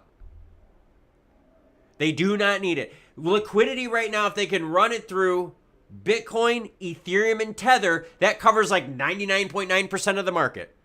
So no, they don't need it. AJ Noakes says, the U.S. doesn't need XRP, but the world already signed up for it. It's flourishing outside the U.S. almost as if they're keeping it out for a reason. Yeah, the U.S. just, it's so weird that they see it as a threat. It's a mess. So Crispy says, thoughts on XLM? I've got my thoughts, but it usually pisses people off. Eric Brovich says, Coinbase is in bed with BlackRock. They're not going to go anywhere. No, but I wouldn't be surprised if the company gets restructured and gets taken privately rather than a publicly offered company. I would not be surprised if we see that happen. Very, very, I think that's very easy to see happen. Because think about it. What happened to MoneyGram? MoneyGram was a public company, right? They were taken private. And then what happens? Then they announced this huge program. I could easily see the same thing with Coinbase. Coinbase makes an offering to the shareholders, gets approved, done. And then Coinbase is private, then there's a whole bunch of different rules. All right, let's see. War Galley says, whereas when Dixon talks about XLM, she cannot stop talking about XLM. And USDC 2, by the way. USDC 2 is a big one. But but think about it. Ripple Labs does not need XRP. They don't. It's simple. They do not need it. They don't need it. They're offering other products. They're making money using other products. So if they're making money using other products, then they don't need that product, do they? No, because the majority of the world is going to use Bitcoin, Ethereum, and USDT. The majority of the world for liquidity options is using Bitcoin, Ethereum, USDT. Does Michael Saylor have 150 million worth of XRP? Nope. He's got Bitcoin. What did Elon put on his books? Bitcoin. What do people use for collateral? ETH, Bitcoin. Oh, man. Crazy, crazy stuff, man. Crazy, crazy stuff. Digital Orgy, it's not about that they're not fighting for XRP or not. It's the idea that you... Digital Orgy, I'm going to speak to you directly, okay? No business in this world that is worth a shit puts all their eggs in one product. They put it in a bunch of products so that if one product gets messed up, they've got the whole other bag to work with. Ripple Labs is not dumb. They do not have stupid leadership. Their leadership knows, hey, we need to diversify. That's why our liquidity hub has to have these other products in it. They will be just fine. They do not need XRP. It is evident they don't need XRP. They could make whatever the hell they want. They can do it. Most of their money is coming from privatization of product, not XRP. So what's the matter? That's what I just don't get, man. It's, you guys, seriously, like, I get it. I get that we've got a lot of people in here that think like Ripple Labs is like the best and like everyone doing the best. You guys, McDonald's had the McRib, right? Wasn't that one of their biggest sellers? Do they sell it now? No. They don't need to. Smart businesses do not build their whole business brand around one product. Stop. That's hopium. That is not safe. That is not safe thinking. No company out there worth a shit is putting all their eggs in one basket, especially a crypto company in the United States. Good luck convincing me on that one. Anyways, let's get into it, except for Anheuser-Busch. Well done. Well done. We're still waiting for them to come on back. They are looking for action. No, and of course McRib and XRP aren't close. But Digital Orgy, pull your head out of the sand. If they're offering, what is more, okay, hold on everyone. Let's do this. Because see, once we get people to understand that not everything is pink and rosy and all this crap, you will understand it. If Ripple Labs is using Bitcoin, Ethereum, and USDT for liquidity, look at the volumes, look at the market caps, compare that to here. You add these up, people don't need that option. XRP in the liquidity hub, you know what it is? Here we go. I got one for you. This is what XRP is in the liquidity hub. You and I go to a vendor, and you know what we get to do in our vendor? You get to pay with your debit card or credit card. You get to get Amex, you get to use Visa, you get to use MasterCard, whatever the hell you want. You know what XRP is? Diners Club. The restaurant can survive without accepting Diners Club as payment because they're accepting MasterCard, Visa, Amex, which is the same as Bitcoin, Ethereum, and Tether. Not everything is rosy. Come on. And yeah, Final Ken's, you're right, man. A McRib is actually very close to an XRP. Okay, why are they fighting it in court? They have to. Well, what do you think? They're just going to like walk around and not fighting it? Like, no. They're going after court. The reason they're fighting it is because if it's declared that they used those securities as startup money, they're in deep crap. They're not fighting for XRP. They're fighting for the fact that hopefully you don't have to pay penalties back. If you watch the LBRY case, you saw that the SEC was like, they raised $21 million from the unregistered sale of securities. That's their fine and then some. That's what that's what Ripple Labs is defending right now. They don't want to lose out on that bag. It's a mess. It is a total mess. So yeah, totally awesome, all right? I get it. You think XRP is the greatest thing in the world, and XRP is freaking awesome. But you don't need to accept the damn Diners Club card if you accept Amex, Visa, and MasterCard. Sniff, by the way, dropping us big. Everyone give Sniff a big thank you. Sniff says they're going after platforms that give U.S. citizens any kind of yield, whether it's from staking or cashback purchases from debit cards. And I totally agree. They're pushing anything that gives a yield, anything that earns money on it, because the reason they're going after that is that constitutes an investment contract. That's why it's such an easy one, Sniff. That's why it's so easy for the SEC to go after all those staking and yield programs, because it's like a contract. Hey, you give me your crypto, I give you 7% back. That's what that is. That's why it's so easy for them, Sniff. So when you look at the SEC's playbook, the fact that they're going after yield, the fact that they're going after centralized things, that's what's happening. Sniff dropping us again, and you guys make sure it is customary. Someone helps us out on the channel, make sure you give them support.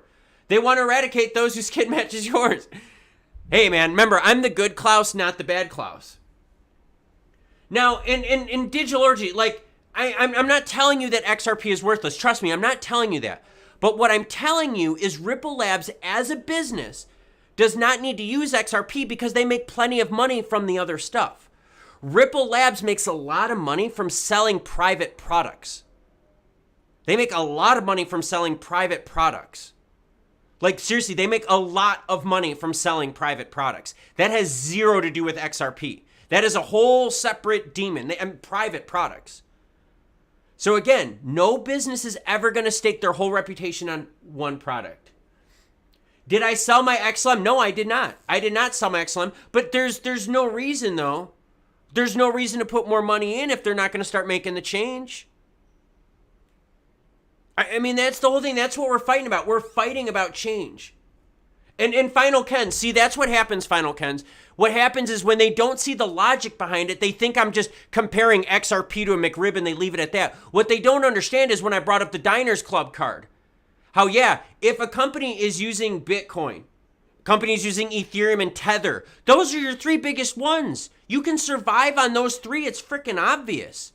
Look at every exchange outside of the United States. They survive on Bitcoin and Ethereum alone.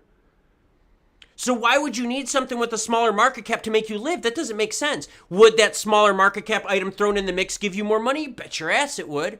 But you can survive without it. Restaurants survive without the Diners Club card. Why? Because as long as they accept the big three, baby, they're good to go.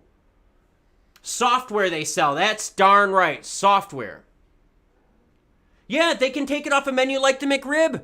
They took it off the menu of the Liquidity Hub, didn't they? What are you trying to argue? XRP not on the Liquidity Hub is a bad thing. When a company has a product that they can't offer for sale or use to the public, that is a bad thing. There is nothing bullish about a company that can't use their own product. I want you to go to McDonald's, and I want that McDonald's in there to sell what? BK. Have it your way. What sense does that make? The thing is, as long as that company is making money, they don't care what product they sell. Ripple Labs is making money. God. Glenn Sakona saying, peace, Klaus. I got to bounce. Yeah, I got to bounce at 3 o'clock, everyone. Even if they come back, there is stuff I have to do today at 3 o'clock. And they did take it off their menu. They did. They did take it off their menu.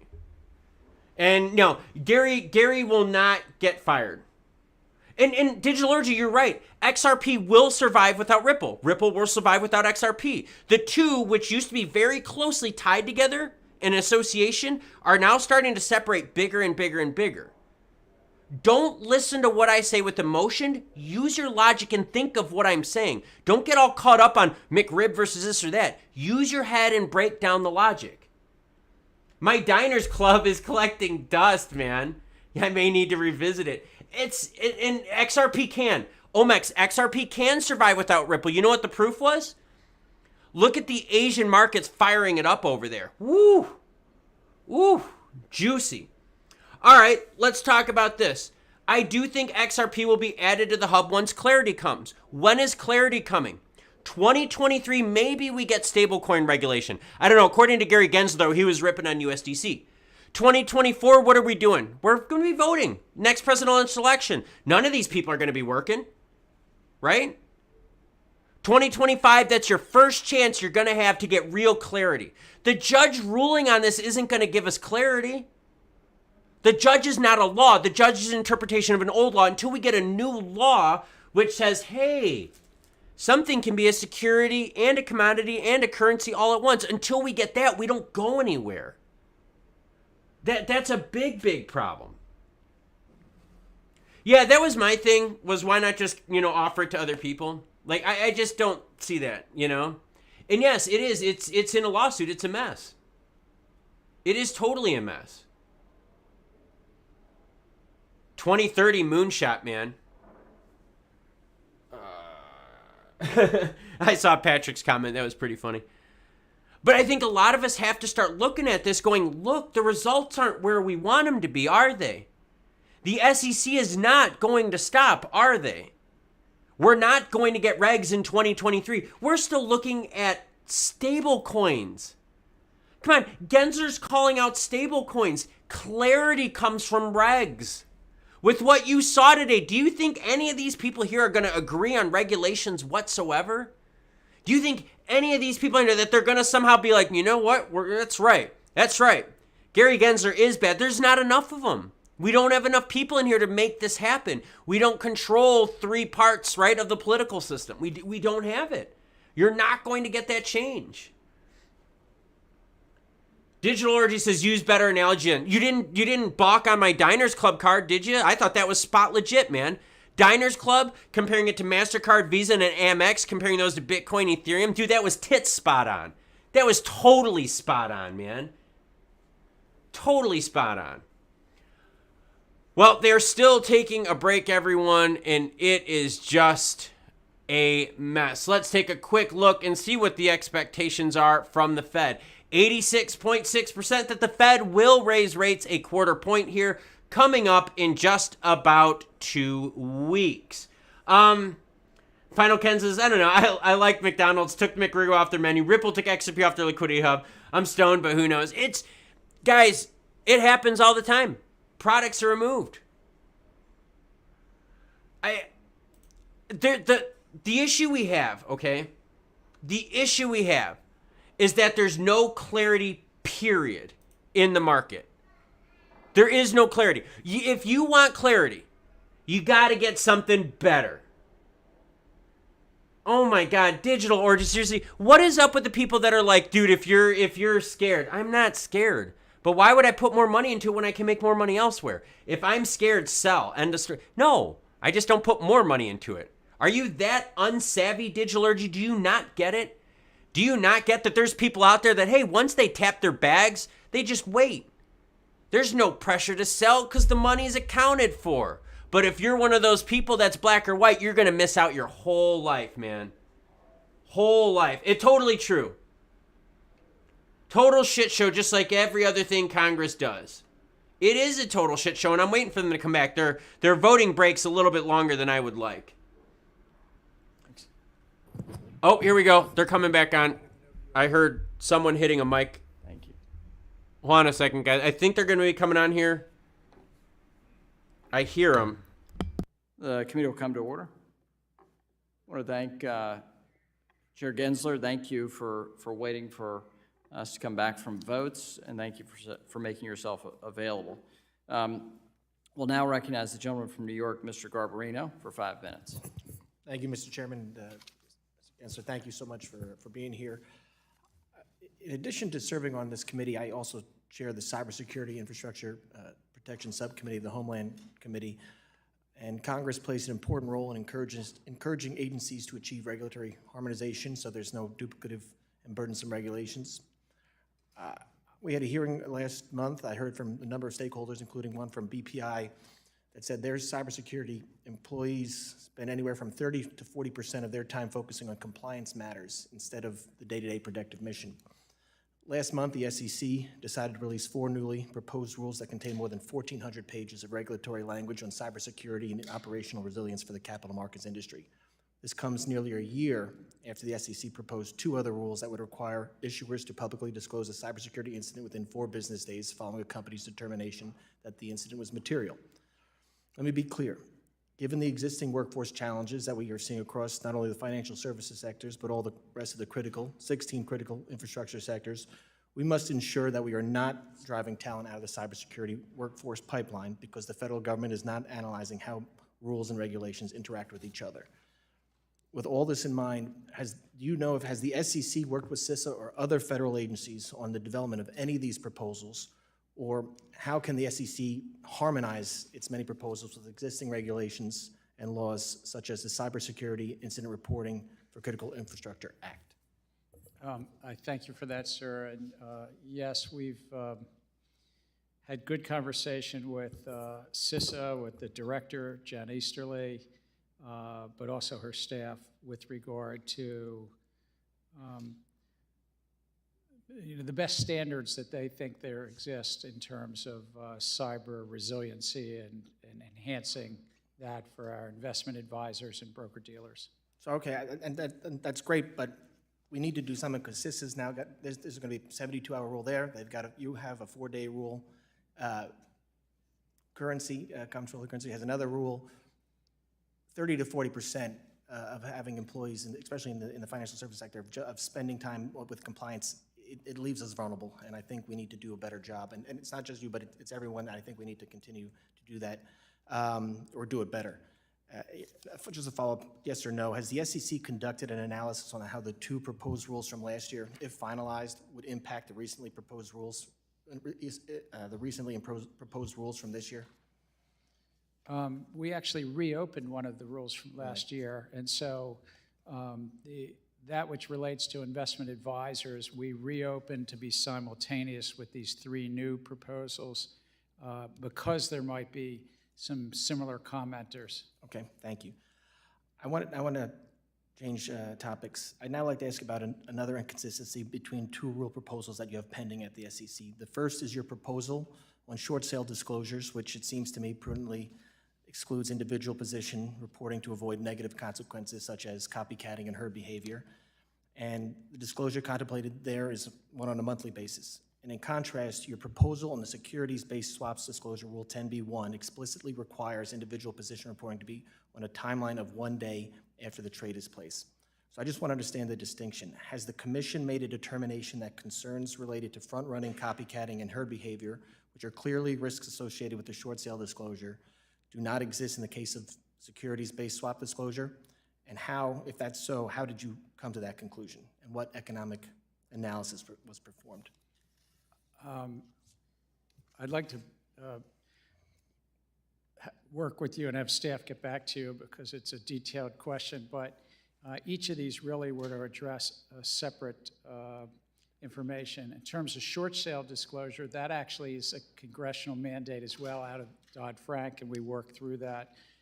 But with regard to securities-based swaps, it was an authority that was given to us separately. Okay, hopefully we can get a more detailed answer because it just doesn't seem to make sense. Like, I think what would be good for the gooses would be good for the gander here, so I think maybe we can get back to something more detailed. And I just want to spend the last bit of time, because I have 30 seconds left, to discuss the SEC rulemaking on regulated investment advisors. Chairman, it's clear that the SEC is rushing forward with its rulemakings without taking into consideration their full aggregate impact. One example is the unprecedented number of significant proposed rulemakings on regulated investment advisors. There are currently at least 7. As with other slated proposals that we've discussed today, it appears that the SEC has not provided analysis, economic or otherwise, of their aggregate impact. It's unclear if the SEC understands the ramifications on the pension plans, small businesses, emerging funds in New York and across the country. Just last week, Politico said New York City's pension fund warned that some of the proposals would harm public workers. I think there's serious concerns surrounding some of these proposals, and I encourage you to rethink some of them. Thank you. The gentleman's time has expired. The chair recognizes himself for 5 minutes. Chair Gensler, I want to follow up today on my March 30, 2023 letter to you regarding Staff Accounting Bulletin 121, SAB 121, and the SEC's fundamental changes to the way banks and financial institutions are expected to account for the custody of digital assets. SAB 121 indicates an institution acting as a custodian of digital assets should hold custody digital assets on balance sheet. I am concerned that the SEC's Office of Chief Accountant underestimated the effects of SAB 121 and its requirement to put custodied assets on balance sheet, and as a result, banking organizations would effectively be precluded from serving as digital asset custodians. Chairman Gensler, you have not responded to my letter dated March 30, 2023 on SAB 121. I ask unanimous consent to submit my letter to Chairman Gensler into the record without objection. I have a staff email, Mr. Gensler, confirming receipt of the letter in front of me. I know the SEC received it. Can you explain why you failed to answer my letter, Mr. Chairman? There's a letter that I just got in the last 2 weeks, as I understand. No, it's dated March 30, 2023, and I have a... Or 2.5 weeks ago. Yeah. I'm sorry. I have a... So let me just address again the substance. I'm going to reclaim my time. Sorry. I do expect a written response very soon to that letter. And Chairman Gensler, I'm new to this committee. I may not look like it today, but I sit way down on the dais. I've heard rumors that you're not particularly interested in communicating with Congress, the entities you regulate, or just about anyone else. As you can tell by how late I have been in the speaking order for this hearing, I am nowhere near one of the most senior members of Congress in this room, but let me remind you that everyone on this dais represents different parts of the United States of America, and by ignoring our letters, you are effectively ignoring the American people, and make no mistake, we will hold you accountable. Now that we've gotten that out of the way, let me move on to my questions. As you know, the chairman of the Federal Reserve, Jerome Powell, said, quote, custody assets are off balance sheet, always have been, end quote. Congressman Barr asked you this morning about whether you conferred with the prudential regulators before issuing SAB 121. You said that you, quote, consulted with bank regulators subsequently, end quote. Can you clarify what that means? Does that mean you issued SAB 121 without consulting with any of the banking regulators beforehand? That is a yes or no question.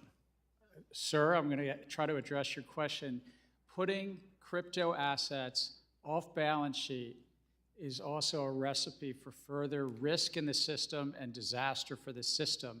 And what our I'm going to repeat my question, Mr. Gensler. Did you consult with federal prudential regulators before issuing Staff Accounting Bulletin 121? That is a yes or no question. And under the authorities Congress gave us, our chief accountant is the chief accountant to look at what public companies' questions are, and they consulted with Big Four, they consulted internally, and put out that Staff Accounting Bulletin. What feedback did you receive from the prudential regulators after issuing SAB 121? Did they identify any conflict between SAB 121 and prudential regulations? Just as this happened in the past, they have their own authorities to take up what regulatory actions they would take, but we address just public company accounting. And today in the US, there's no good regime. Once you take a crypto asset, a company, if you go into bankruptcy, there's no segregation. And until that's resolved and protected, that's very different than taking custody of equities, taking custody of fixed income. So publicly traded banks effectively would have to follow SAB 121. That is correct. And you recognize what a huge difference that is from prudential federal regulators, you know, with a family-owned bank. There's quite a difference. Do you think that's fair? If you want to raise money in the U.S. public markets, that you have to follow accounting standards that properly account for your liabilities. And, sir, crypto assets. What about what Mr. Powell said? He clearly said just the opposite from what you're arguing. I'm going to stay in our lane, and our lane is Congress gave one agency oversight of public company accounting, and that's the Securities and Exchange Commission. My time has expired. The gentleman from New York, Mr. Lawler, is now recognized for 5 minutes.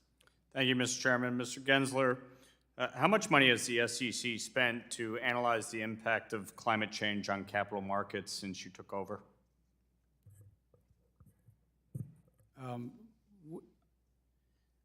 Sir, we have about a $2+ billion budget, and part of that is our economics unit of about 160 people.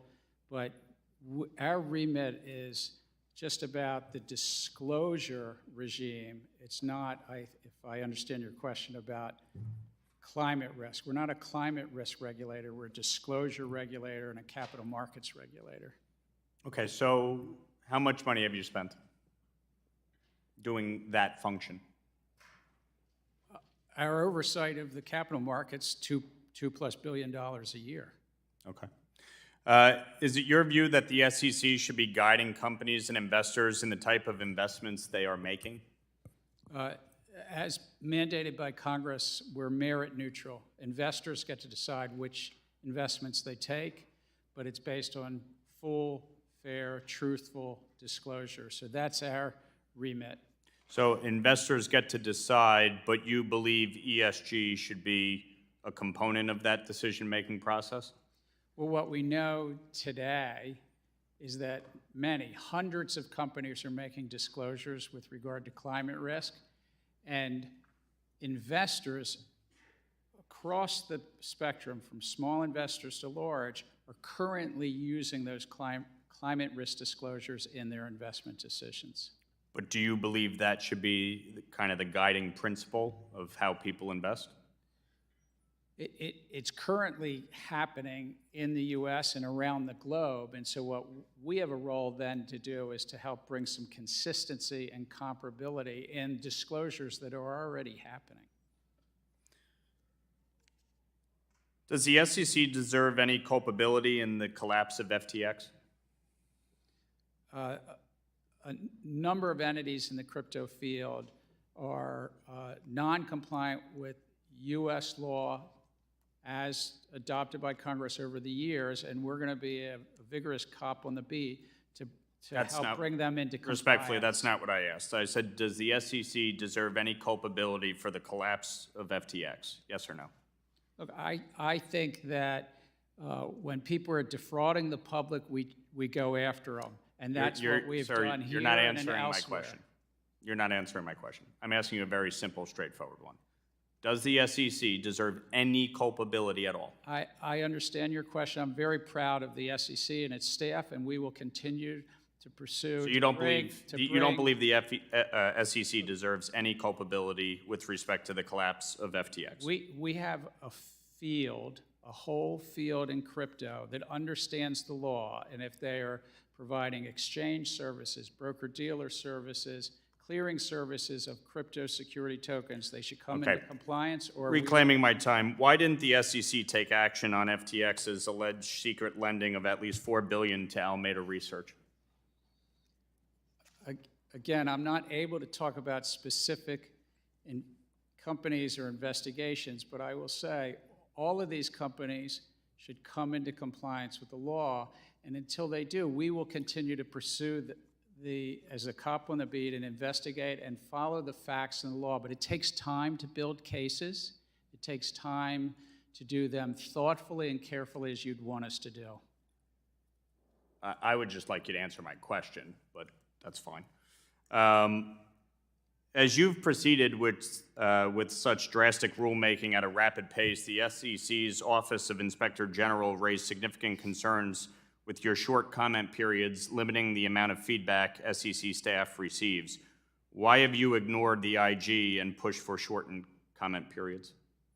We actually have we benefit greatly from comment periods. So on average, we have our rules outstanding for about 70 to 80 days from when we... I would just remind you, at a Bloomberg conference, you said you don't trust industry participants to provide honest feedback. So do you actually benefit from comment periods or no? Yes, we very much benefit. So you take back your comments where you said you don't trust their feedback? The feedback that we get is helpful, and it's part of a robust input from So the you public. do trust their feedback? Look, your quote was, you don't trust industry participants to provide honest feedback. Do you or don't you? We rely on that feedback as part of our ongoing engagement. The gentleman's with time the has public. expired. Your obfuscation is amazing. Congratulations. The gentleman from Iowa, Mr. Nunn, is now recognized for 5 minutes. Thank you, Mr. Chair. Thank you, Chair, for joining us today. In my state of Iowa, we have over 400 insurance companies, many of them very small, but they invest over $66 billion in our local economy. When I was on the Financial Service Roundtable last week in my hometown of Des Moines, we had everyone around the room really focusing on the severe impacts of your agency's intentional or unintentional, but I'd like to get to the bottom of this, hard close and swing price proposal on Main Street retail investors. Now, just earlier today, you highlighted the fact that, this plan would favor small businesses. But honestly, I don't know that they feel the same way. I'm very concerned about swing pricing and hard close proposals that have drawn strong opposition from both industry and consumer advocates, with most recently the Consumer Federation of America arguing it would basically create a two-tier market here that would benefit sophisticated investors at the expense of Main Street guys back in my hometown of Des Moines. The rule would limit access to trading and impose additional costs on hardworking Americans' 401k plans, our nurses with 457 plans, teachers with 403b plans. In fact, your proposal acknowledges that these middle-class investors may lose their ability to manage their investment through the close of the stock market at each day. So, Mr. Chair, my first question to you is, do you believe the 401k saver should have access to current pricing of mutual funds they are buying or selling? I think that 401k, as well as many other retirement plans, benefit from this collective investment vehicles. Yes. So in other words, the pricing of a security is a crucial factor that savers should consider when making this investment decision, correct? If I understand your question, yes. Good. Then why is the SEC effectively picking a winner model and a loser model? We're trying to address a systemic risk that exists in our capital markets right now, that in times of stress, the open-end bond fund community has come and called upon the Federal Reserve for assistance. And so it's really a matter of how wide is our, if you call it, public safety net. And I know that my dad, if he was in trouble when he had a small business, he wouldn't have had the U.S. government help bail him out. That's and right. We're trying to lower that risk in these bond funds. Well, so I want to get into the details here then, because mandating a hard close for mutual funds, this is not a new idea. And in fact, it was proposed over 20 years ago, back when I still had all brown hair and was working for then financial chairman, Senator Chuck Grassley across the aisle, a good man from Iowa who recognized this, and I believe talked with your predecessor about how dangerous this could be. In fact, in 2004, he proclaimed that hard closes will be the end of same-day execution of trades for many retirement plan investors. So, Mr. Chair, it's my understanding that swing prices currently as an option for funds used today, isn't it true that no funds have utilized swing pricing since the SEC's authorization in 2016? Well, I'd have to get back to you. I think it's had limited use at most. The answer is no. If no funds have found it worthy, why would the SEC mandate it? It's really to address the systemic risk issues, and a voluntary system to do something to protect the overall system sometimes doesn't work as well as when you actually have to. So, Mr. Chair, I believe that's your perspective, but we have had so many folks who have told us the direct opposite, and I hope that you would be open to hearing them. I know that you're providing that feedback comment, but overwhelmingly, it seems like this is falling, for many of my folks, on deaf ears. So I want to say, what makes you believe the retail investor would not face the same negative impacts and burdens now based on the decision that you're proposing going forward? It's really a risk trade-off, but right now the American public is holding this stress risk that our Federal Reserve might need to help support this overall collective investment vehicles, and we're trying to address that through these rule proposals. But again, the public feedback is helpful. So I would offer that you're taking a long vision of something that we have very little feedback on. Isn't it true that you have proposed roughly 50 rules since the spring of 2001? In the last 2 years, 46 rules. All right, very, very nice. I think you're working your way very quickly to 50. Has SEC done a cost-benefit analysis that impact the aggregate of these rules? We do cost economic analysis on each and every one of them, and sometimes the subcomponents on each and every one So, of them. Mr. Chair, as we move forward on this, My aim, and I think many in this room, is to help the mid and low-level investor be successful, not just in their retirement, but their future going forward. I hope you'll be open to listening to them. I yield back my time, Mr. Chair. The gentleman's time's expired. The gentlewoman. All right, everyone. I hate to do it, but I do have things to do today. Specifically, I got to pick up my son. Holy crap, did this thing take a while. All right, so here's the deal. If you want to keep watching the hearing, it is linked in the description below. You're going to see a link for House Financial Services Committee. So if you want to keep watching the hearing, please do that. I hate to do this, but I do have to get my son, though. The last thing I want that kid to do is to think that his dad is not picking him up from school. So thank you very much to everyone who's watched, to everyone that participated in this live stream. It was a blast. I'm sure I'll do a summary video regarding all of this. You're welcome to watch the entire live stream. It will be linked in the live stream folder. You guys know how to find it. Adroba, thank you very much. Thank you very much, AJ Noakes. Thank you very much, William Meredith. You guys totally appreciate it. Like I said, I hate doing it, but I have to get my son. I was really hoping they were just going to kind of like knock this out, but you know, honestly, they were taking their time, and there were a lot of people there just kind of dragging their feet. So thank you very much for participating in this live stream. Again, you guys have been great. You guys and gals are amazing. I can say I've definitely got the best fans out there because y'all are not only supportive, but you're very witty as well, and you put a smile on my face, and you made me anxious last night to want to wake up early and do this, even though I don't feel good. I know you guys can hear it in my voice. It doesn't matter. I still want to do this. I have a lot of fun. I really appreciate it. Decline Management, I'll check you. PD Pure, I'll check you too. Adroba, check it, man. Jesse Martinez, Diners Club for Life. Don't forget, members only jacket. Lawan Williams, thank you as well. Toothpick Tony, thank you so much as well. Mike John, everyone, thank you so much. I will catch you cool cats all later. And everyone, please have a great